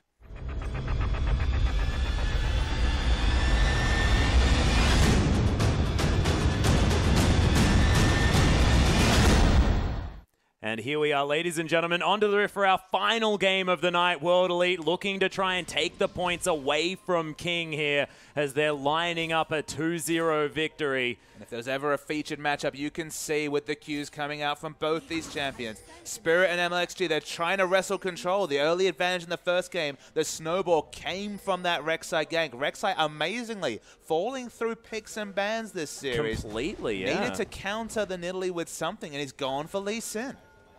And wards on top of wards here from Spirit and MLXG, as Spirit just going to get that on the prowl, passive working as he heads through these brushes. Yeah, hanging around here. Leia might be in a little bit of trouble as the auto attack comes over the wall. And no CC to be able to take down a fairly tanky high health Aurelia. Of course, has the startings of the Relic Shield, so it was no semblance of death. Oh, really cute. There's some very crazy damage ganks coming through. You have to worry a bit for the Nidalee. Probably has the damage advantage on the Lee Sin, but definitely not the flexibility. If he overextends, if the counter gank's ever on point from Lee Sin, you can definitely start to dominate the Nidalee. But two super high pressure junglers. As this is what World Elite do consistently. They love to get that extra experience for the potential level 2 advantage in mid. Yeah, and a very M3-esque decision made from Whoosh and Liam here as well. They're going to take down this Gromp for the extra level advantage, and this is exactly what Candy and Love CD do as well. They make sure that they're both at level 1. They share the experience so that they can both hit that level 2 at the same time. And Liam now going to proc this Relic Shield and see whether King can actually affect a lot of pressure as they get the early level 2. And there's no ambiguity about it. You see the lowered health values. You see the late entry to lane. You know they picked up the Gromp. At this point, after a couple of million minions have died, you know they shared experience. You have to expect World Elite will respect the potential for the very early level 2. We can tell actually from the champion portraits they've picked it up as MXG very low in the jungle. MLXG, yeah, falling very, very low on the Lee Sin of all champions. Of course, very, very healthy normally on his clears, but not going to be this time. Actually taking a few extra ones down. I guess that's because of solo in the camp. Maybe just a small mistake coming through, but now has to hang back. Level 2's on both sides and bottom lanes. In the mid, the chains are on. Yeah, Jie again showing some fantastic mechanical play on this LeBlanc, able to dodge out of the way of the Qs and land all of the harass that he wants to, actually staying very far ahead on this farm as well. And even after this creep wave crashes into the turret, GA still going to have the advantage as he's barely missed a creep so far. It's good to see World Elite and Jia in particular playing aggressive. He's picked a skill matchup, one that definitely seems to, or at least feels like to me, like it gets worse over levels once the Frozen Tomb is is acquired. But even against the high skirmish power of Lee Sin pushing in this wave, this is what we saw from Jia when he catapulted onto the world scene playing over at IM Katowice. Translating his high solo queue rating into just very aggressive play against the top mid laners around the world. That shows so much confidence to step into competitive play and really do this. Actually, Spirit's spotted out. The MXG hasn't navigated to his blue yet, and the contest is on. Yeah, actually the Raptor buff is going to spot out that ward that Spirit managed to get into that blue buff. But you can see the bottom lane has rotated around first here for World Elite. They might be able to 3-buff MLXG here, and that's going to be a very different experience. But there's the Death Sentence actually all Flay almost managing to land there as the spear comes over onto Whoosh. And the blue buff secured in amongst all that by MLXG. MLXG does get the buff, can't clear out the camp, so the blue respawn will be a bit delayed, but Spirit's playing from the front. He has a lot of pressure this game, you'd have to think, put onto him by himself and by his team just needing a result. And look at this counter jungler. Yeah, there's the trap, the pounce to come through here as well. Spirit actually getting the reset onto that one as well as there's the, in fact, Smite to come down. That actually deters Spirit from that one, and he's going to have to get out there as the first rotation from Assassin did come through, but Spirit definitely putting the pressure on as Jia going to miss the chains there in the mid lane, but Assassin does have to be careful. And let me just tell you how impressive it is that World Elite were the first team to react to that invade at the blue, because remember, they have the further path, the less direct path to getting to the enemy blue to contest it. They're very on form, and there's the aggressive move. Oh my goodness, that was the flash into the distortion there as well as the safeguard might actually save his life. Oh my goodness, they both go down. I'm not even sure who got first blood, but MLXG definitely managing to keep Assassin in that one, and GA with a very aggressive play still manages to make it pay off. Yeah, I didn't spot it either, but now both junglers around mid trying to relieve pressure. Nidalee much lower, so won't be able to pick up a lot of experience. The trades are on bottom. Yeah, there's the Equilibrium Strike there as well as Mystic actually getting aggressed on here. Whoosh and Liam actually winning that trade quite considerably. Not too bad, but a lot of action around this map so far. The CS completely identical on the lane. Spirits tried to overstay, hits the Q, probably not going to take the resonating strike. He does! He does and picks up the kill there as well with the resonating strike, and MLXG is able to safeguard flash to safety. MLXG, I don't know what he had for breakfast this morning, but it's certainly working. MLXG playing so aggressively, and it pays off again. I thought it was Lee Syndrome when he went in for the resonating strike, but picked up the kill and still had flash to get away. The aggression doesn't stop from Jia, though. Yeah, and MLXG still here again. Glacial Path not going to quite find it here as Jia does dodge out of the way of the rest of those abilities. That was so incredibly close, as if that Sonic Wave had have made it, then it could have been a very different story. Pierce going to find Mystic here as well, and this game is very, very tight. Atlas, this has a playoff atmosphere, and we're still 2 weeks away from the playoffs starting. World Elite know what's at stake and are playing so aggressively, but it's been found out by MLXG in particular after setting the tone with that gank on Karthus, with Karthus the first game, getting Karthus snowballed in an unfavorable matchup, and now matching the aggression, in fact, out-aggressing Spirit, and damn near falling down to a golem here.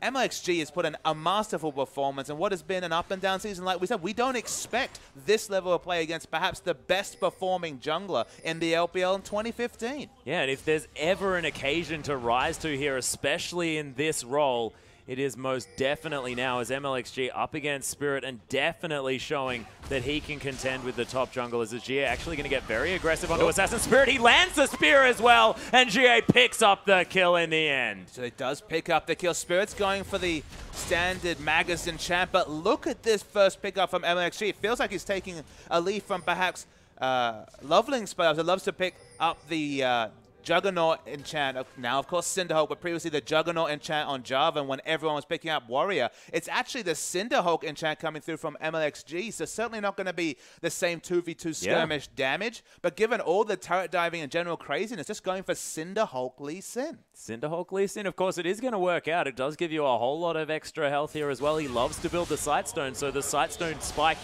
in that health is going to be very helpful, but Mystic in a lot of trouble here on the bottom side. Of course, MLXG is going to land a Sonic Wave there as well. Fate's Call is going to save Liam as in comes Sky with a massive ultimate. Yuji forced to use that flash as well as Aluka. He did come through. Whoosh flashing forward, diving underneath the turret, and the passive going to help him out escaping from Aluka. The Rend is potentially going to be there, but Aluka's going to be fine as GA. He has found Assassin, but he's very low mana. Beautiful Frozen Tomb. but it's not going to be enough as GA picks up another one from the mid. And we'll see whether World Elite can actually capitalize on this, because GA having an opposite performance to last game. Yeah, they get one kill in transition, but critically 2 to 3 kills in the bottom lane. Big plays coming out from King. I believe it was just the double kill. I think Aluka did live, of course, doesn't have a death registered. But Gia getting that advantage in mid is so significant. Even with the Frozen Tomb available, even with the Negatron rush, this lane is looking very difficult for Assassin and justifying the skill matchup opted into by Gia, picking the LeBlanc into the Lissandra. Yeah, and the biggest deal is 74 CS to 38 in this lane as well. Wow. Assassin is getting completely out-farmed. We'll see whether King, they're going to feel this one as we head towards the first Dragon battles, the first real skirmishes in this one. But we saw MLXG able to utilize the fact that he's a whole lot more tanky than he otherwise has any right to be at this stage of the game with that gank in the bottom side.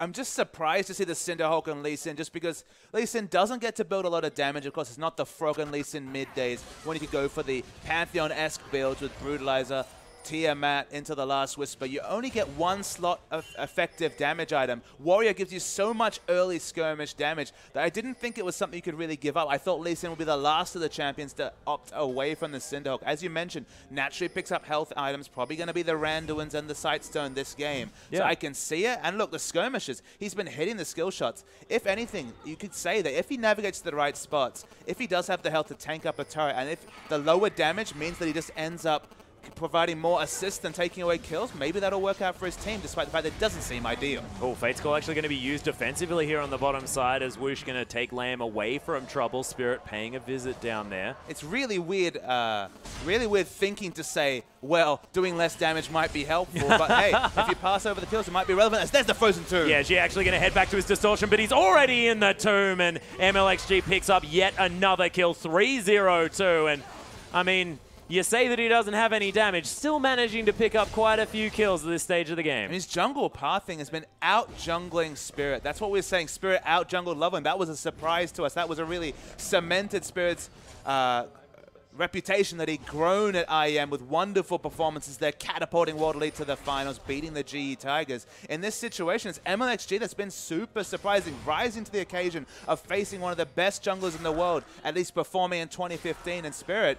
5 kills out of 5, 100% kill participation from that Lee Sin. Yeah, definitely playing some pressure on in this bottom side. Of course, still a very strong 2 versus 2 matchup.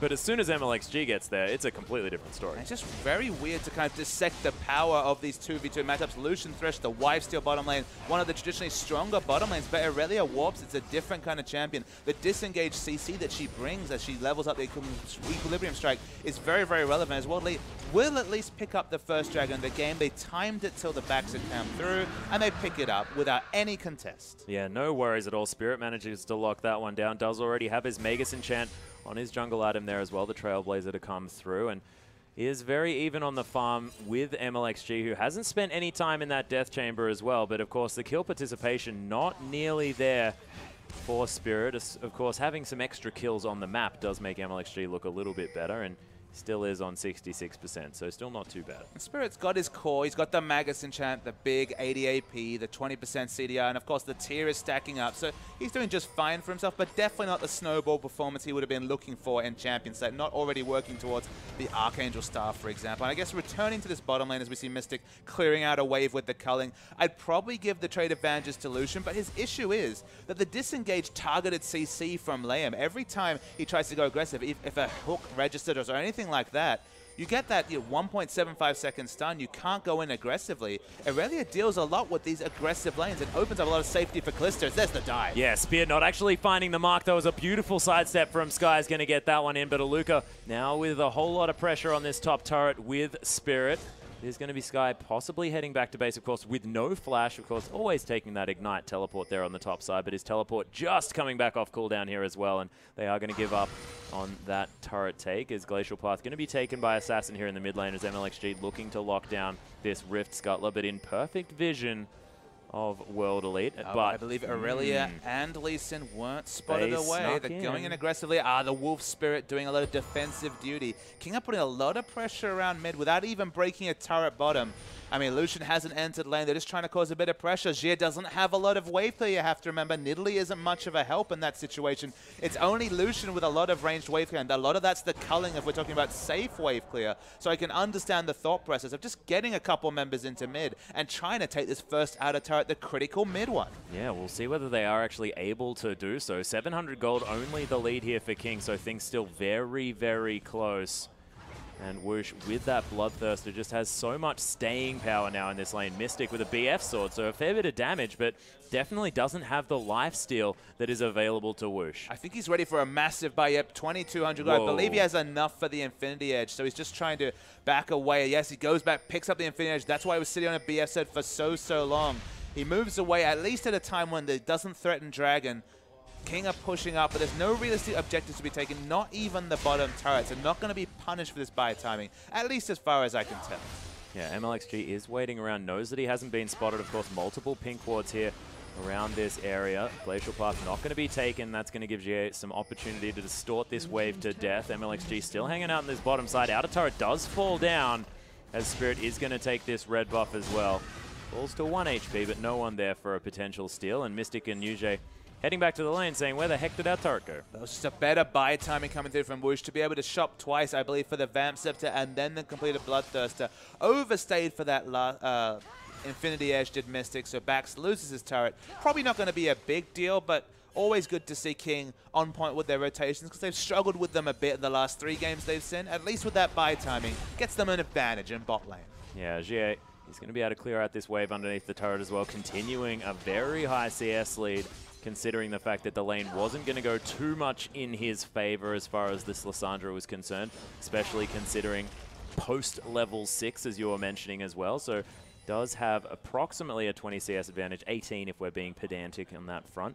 And it is going to be a needlessly large rod picked up by Jie as well. Looking down the rosters, there's 4 ranged auto attackers, but it's very hard for Lucian to do safe damage to turrets as a 500 range damage dealer. Does have the Nidalee for a bit of help. The attack speed will help. In general, they have good turret damage. In fact, excellent turret damage with, of course, the Lightbringer passive coming through from the Lucian. It's just risky, of course, to get in 500 range against Alessandra, against the threat of the Onslaught of Shadows, even the Lee Sin Insect initiations. So World Elite, they're going to have to try and engineer teamfight victories. After that, they'll definitely mow down the turrets, but a siege, even with the Nidalee Spears, unless they can get King really low and look for a turret dive, it'll still be difficult. Yeah, Jie actually going to take a turret bolt there, but gets a cheeky Q onto Assassin as well, sending a message as the Dark Passage is now available for Mystic as well to get out from underneath that turret. Spirit has spent a lot of time up here as he lands the spear after that twisted advance, and now continuing the pressure. There's the flash, actually does have the red buff, of course, so the perma slows there, and Spirit locks down the kill onto Sky. The spears haven't been registering, but he's still able to pick up the kill with the red buff. So intelligent use of the flash, knowing that, of course, Sky only had the ignite, no counter flash available. Onslaught of Shadows already on cooldown. Wadley don't have any aggressive wards. They aren't able to rotate even with their high turret damage, as we see the Sigil hilariously traveling all the way to the base there. But with 3 ranged auto attackers, this should be the outer turret for World Elite. Yeah, they pick that one up. They also get a lot of damage down to that top outer turret as well. Very quick 2 turrets here for World Elite. Jie just going to distort over that wall, and they secure some vision. 30 seconds here on this Dragon, and King looking in a little bit of disarray, and MLXG has been nowhere to be found for the last few minutes on this map, and after having such a powerful presence early on, you have to think he needs to continue that. And they have a double Sightstone team against, of course, a Nidalee jungle who doesn't have a Sightstone of own. That doesn't build naturally into the more carry-orientated Nidalee jungle build. They need to start getting these wards down. You can see the warding deer getting through the enemy jungle and starting to put wards down. But they're being out-rotated by World Elite. We already mentioned the fact, as I think, yeah, Mystic does actually pick up the Krug in that situation. So good job to him there. The reason why I talk about the double Sightstone is that the only way for World Elite to use their high turret damage, given the risk of a siege, is to out-rotate them. And if they can out-rotate a double Sightstone team, that's a significant problem. There's the hook. Yeah, the descent onto Lamb there as well. Twisted advance from Aluka, but Fate's Call is going to get Lamb to safety. MLXG going to safeguard himself into the backside as Aluka does have a Dark Passage to take if he wants to, but decides not. as GA able to get a lot of damage onto Whoosh there on the backside of that fight. Of course, no one over-committing on this one, and nice spear going to land on Aleum as well, and this is going to secure the Dragon for World Elite. That was actually 2 critical spears, one just on the screen there onto Aleum. The previous one actually hit onto Whoosh at near max range, getting them both low. Of course, Whoosh has the Bloodthirst that can heal up, but it's a second Dragon and another potential win condition, at least started by World Elite. Good Dragon control early, and they want this third outer turret. I don't think Kalista can stop them with all the ranged auto attackers and just the amount of damage they have. Yeah, and World Elite, of course, oh my goodness, the Frozen Tomb onto Spirit here as well. MLXG comes around, does manage to get the Sonic Wave for the assist as Aluka is going to have to turn tail and run. They pick up the outer turret in the bottom lane, but Spirit didn't need to die there. Yeah, Aluka was standing in that brush the whole time and then just had to watch as his friend was instantly burst down between Assassin and I guess MLXG's damage coming through. They get the third outer turret. That's a big rotational advantage, but you can see the laning in general has definitely suited King. 2 kills, not enough to show for just the fact that 3 turrets to 1, it's only a 1,000 gold lead, even less than that for World Elite. Yeah, and Aluka does have his teleport available. He's got a Frozen Heart and that Righteous Glory, so this is a very big mid-game Maokai, and we'll see whether World Elite can utilize that. I mean, the mid-game power between the Maokai 2 items and just the Trinity Force Ruby Crystal Hecarim, it will only get worse for the Maokai this game in terms of advantage over his lane opponent. He has a massive amount of tankiness to enter a fight, and Sky is mostly about burst damage, and then has to ride in a Spirit of Dread for consistent spell vamp in order to stay relevant in the fight, or he will fall down to focus fire very, very quick. Lucian doesn't have a Phantom Dancer yet, doesn't even have the Zeal, but may have gold for that already. This is the good time to be fighting for World Elite, because as the game scales on, Hecarim's going to get really, really big. Of course, it's still going to be a relevant factor in Aluka, but you want to take your power spikes, your power windows, where you have that big relative item advantage whenever you can. Yeah, Jay still able to clear out these waves. Of course, this turret in the mid lane not taking too much damage when you were talking about King, putting a fair bit of pressure around there as well, and Jay has been using that ultimate very liberally to make sure that he can clear out the waves as he can. MLXG still with 100% kill participation now, 3-0 and 3 as Aluka. He's looking to get taken down here by Liam and Sky, but we mentioned it before, so tanky. And just pops the Righteous Glory. It gives him that extra, I believe, 70 movement speed and just backs away. Mystic's going to hoover up this massive minion wave in bot. King have shown a lot of weaknesses in terms of rotation and warding, again with double Sightstone. Their wards don't really tell you a story. They have 1 ward on the enemy blue buff, no wards in the enemy red side jungle at all, and the defensive wards aren't there really either. You're not getting the benefit of 6 wards basically for free being available from those double Sightstones, and that allows Mystic to push in very, very aggressively and start to open up a pretty big CS advantage. Yeah, he's opening that one up as Wushin actually, he's in trouble, but of course does have that Martial Poise. He's going to be fine, dodging out of the way of a lot of these skill shots. Spirit actually taking a little bit there, but Primal Surge going to help him stay at full health as Mystic now clearing out this wave, and the siege is on now for World Elite, looking to get a lot of damage down Sky. He takes a chain there, but doesn't land the Onslaught of Shadows. Jie, with perfect timing of that flash, stops that one from coming through, and the chain was there as well to help him out. And the Onslaught of Shadows not being available means a big team fight. Ultimate's down. There's the Death Sentence as well as MLXG actually going to kick Mystic back, but that's the shutdown on the Lee Sin. And World Elite just playing so great as a team. And what ideal kill distribution. Mystic picks it up. It's going to snowball that Phantom Dancer, getting very, very damage relevant. It's not going to be a situation like the last game where they had an Urgot, who of course cannot tank bust, is effectively a tank himself. Aluka's actually face tanking this turret. Yeah, no worries at all as well. Not taking a whole lot of damage as this inner turret is going to go down very, very low. Jie just hanging out. Descent's going to land again. Yujie so great on this Thresh as the tower does fall down. King looking to start the fight though as Assassin. He's going to fall. Whoosh takes most of that culling as well as World Elite getting so aggressive. Spirit falls. A double play though in the backside as Liam just trying to be a menace, but he falls down. MLXG, he's going to respawn. Goes on Aluka, but he's so tanky. The passive doing so much work. Pierce doesn't even find anything as Mystic relentlessly pursues after the Lee Sin, but doesn't get it. And World Elite with a 4-3 for 2. That was was a wonderful play from Mystic on Lucian that game. Remember, he actually dived into the backline, doing damage to the squishier backline because he understood his ranges. He was doing so much burst damage, and the mana bars for some of the other members of the team just couldn't deal with him. So if we do see a replay coming through in a couple of seconds, that was excellent Lucian play. In a lot of situations, you say, all right, stay at the back, focus the closest target, but he was able to notice the fact that all the initiation ultimates were down. Lissandra ult was down. Hecarim had already shown the ultimate. You can see on the minimap, hasn't actually got the ultimate yet. Lee Sin wasn't present at the fight, so was able to just do damage to the backline. Just showed excellent AD carry awareness to maximize his damage on priority targets in a fight.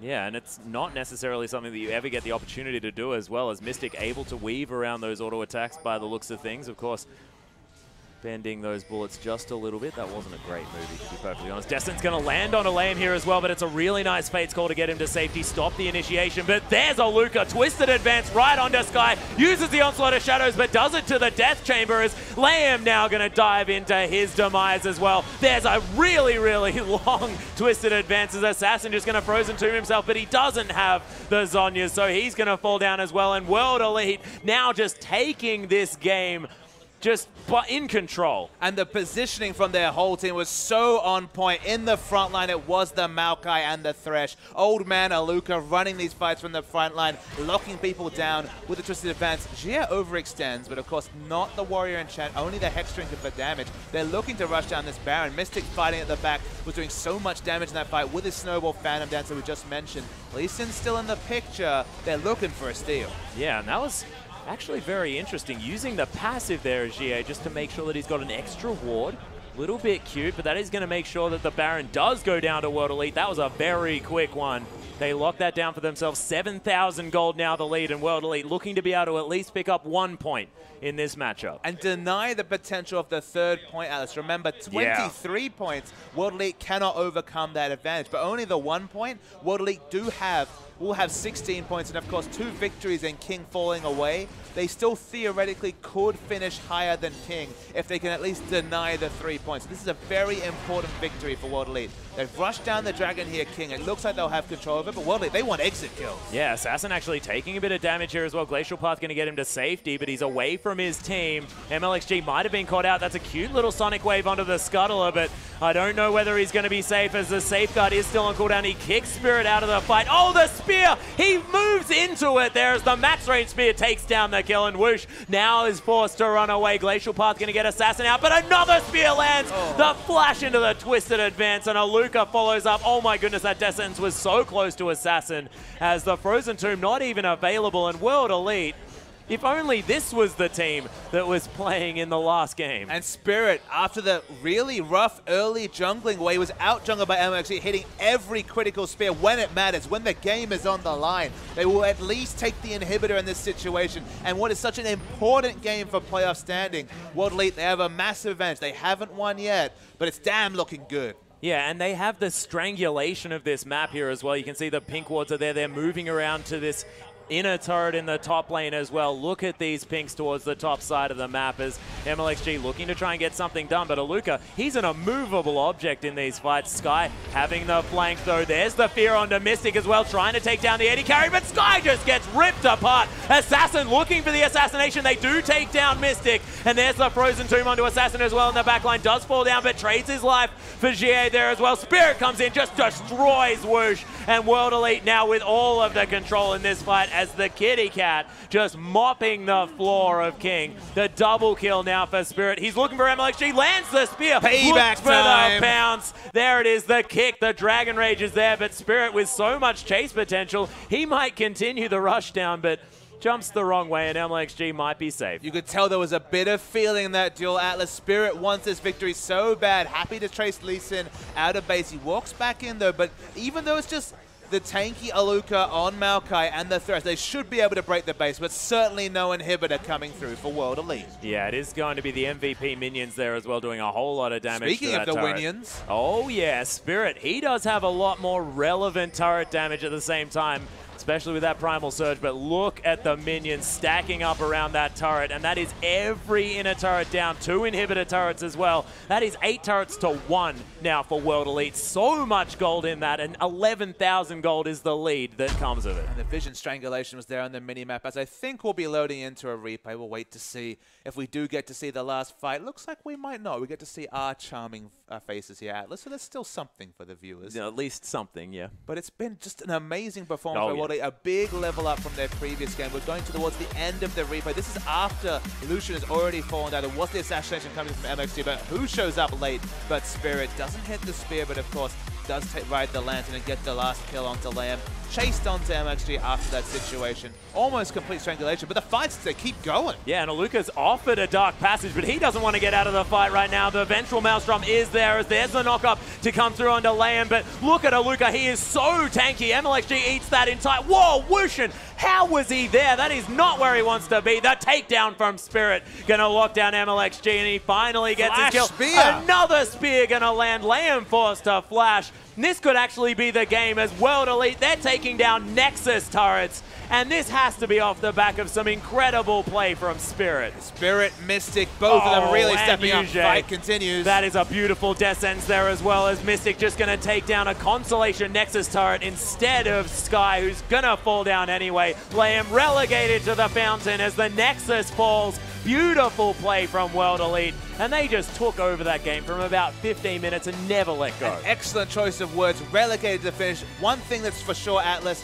just to step back and look at the table, World Elite will not necessarily be going to relegations today at least. Yep. The result that shakes out, King go from 20 points to 21 points with the 1-point result and the drawn best of 2. World Elite, they move from 15 points to 16 points. Critically, both teams have 2 series left to play in the LPL, so theoretically, King getting no further points, World Elite getting the 6 points, they will be able to jump ahead of King. And remember, they have fairly, at least looking at the table, easy opposition in terms of GAMT and EP. The only 2 teams at the moment that 10th place World Elite are ahead on the table of. So theoretically, you cannot put King's name onto this playoff standings just yet. There still is the situation World Elite could finish higher than King. Of course, they only need to finish higher than 2 of King, Starhorn Royal Club, and M3. Starhorn Royal Club and M3. M3 lost 2-0 today. Starhorn Royal Club did pick up the big 3 points. It's all happening at the end, and honestly, it could go to the last game of the season. The last game of the season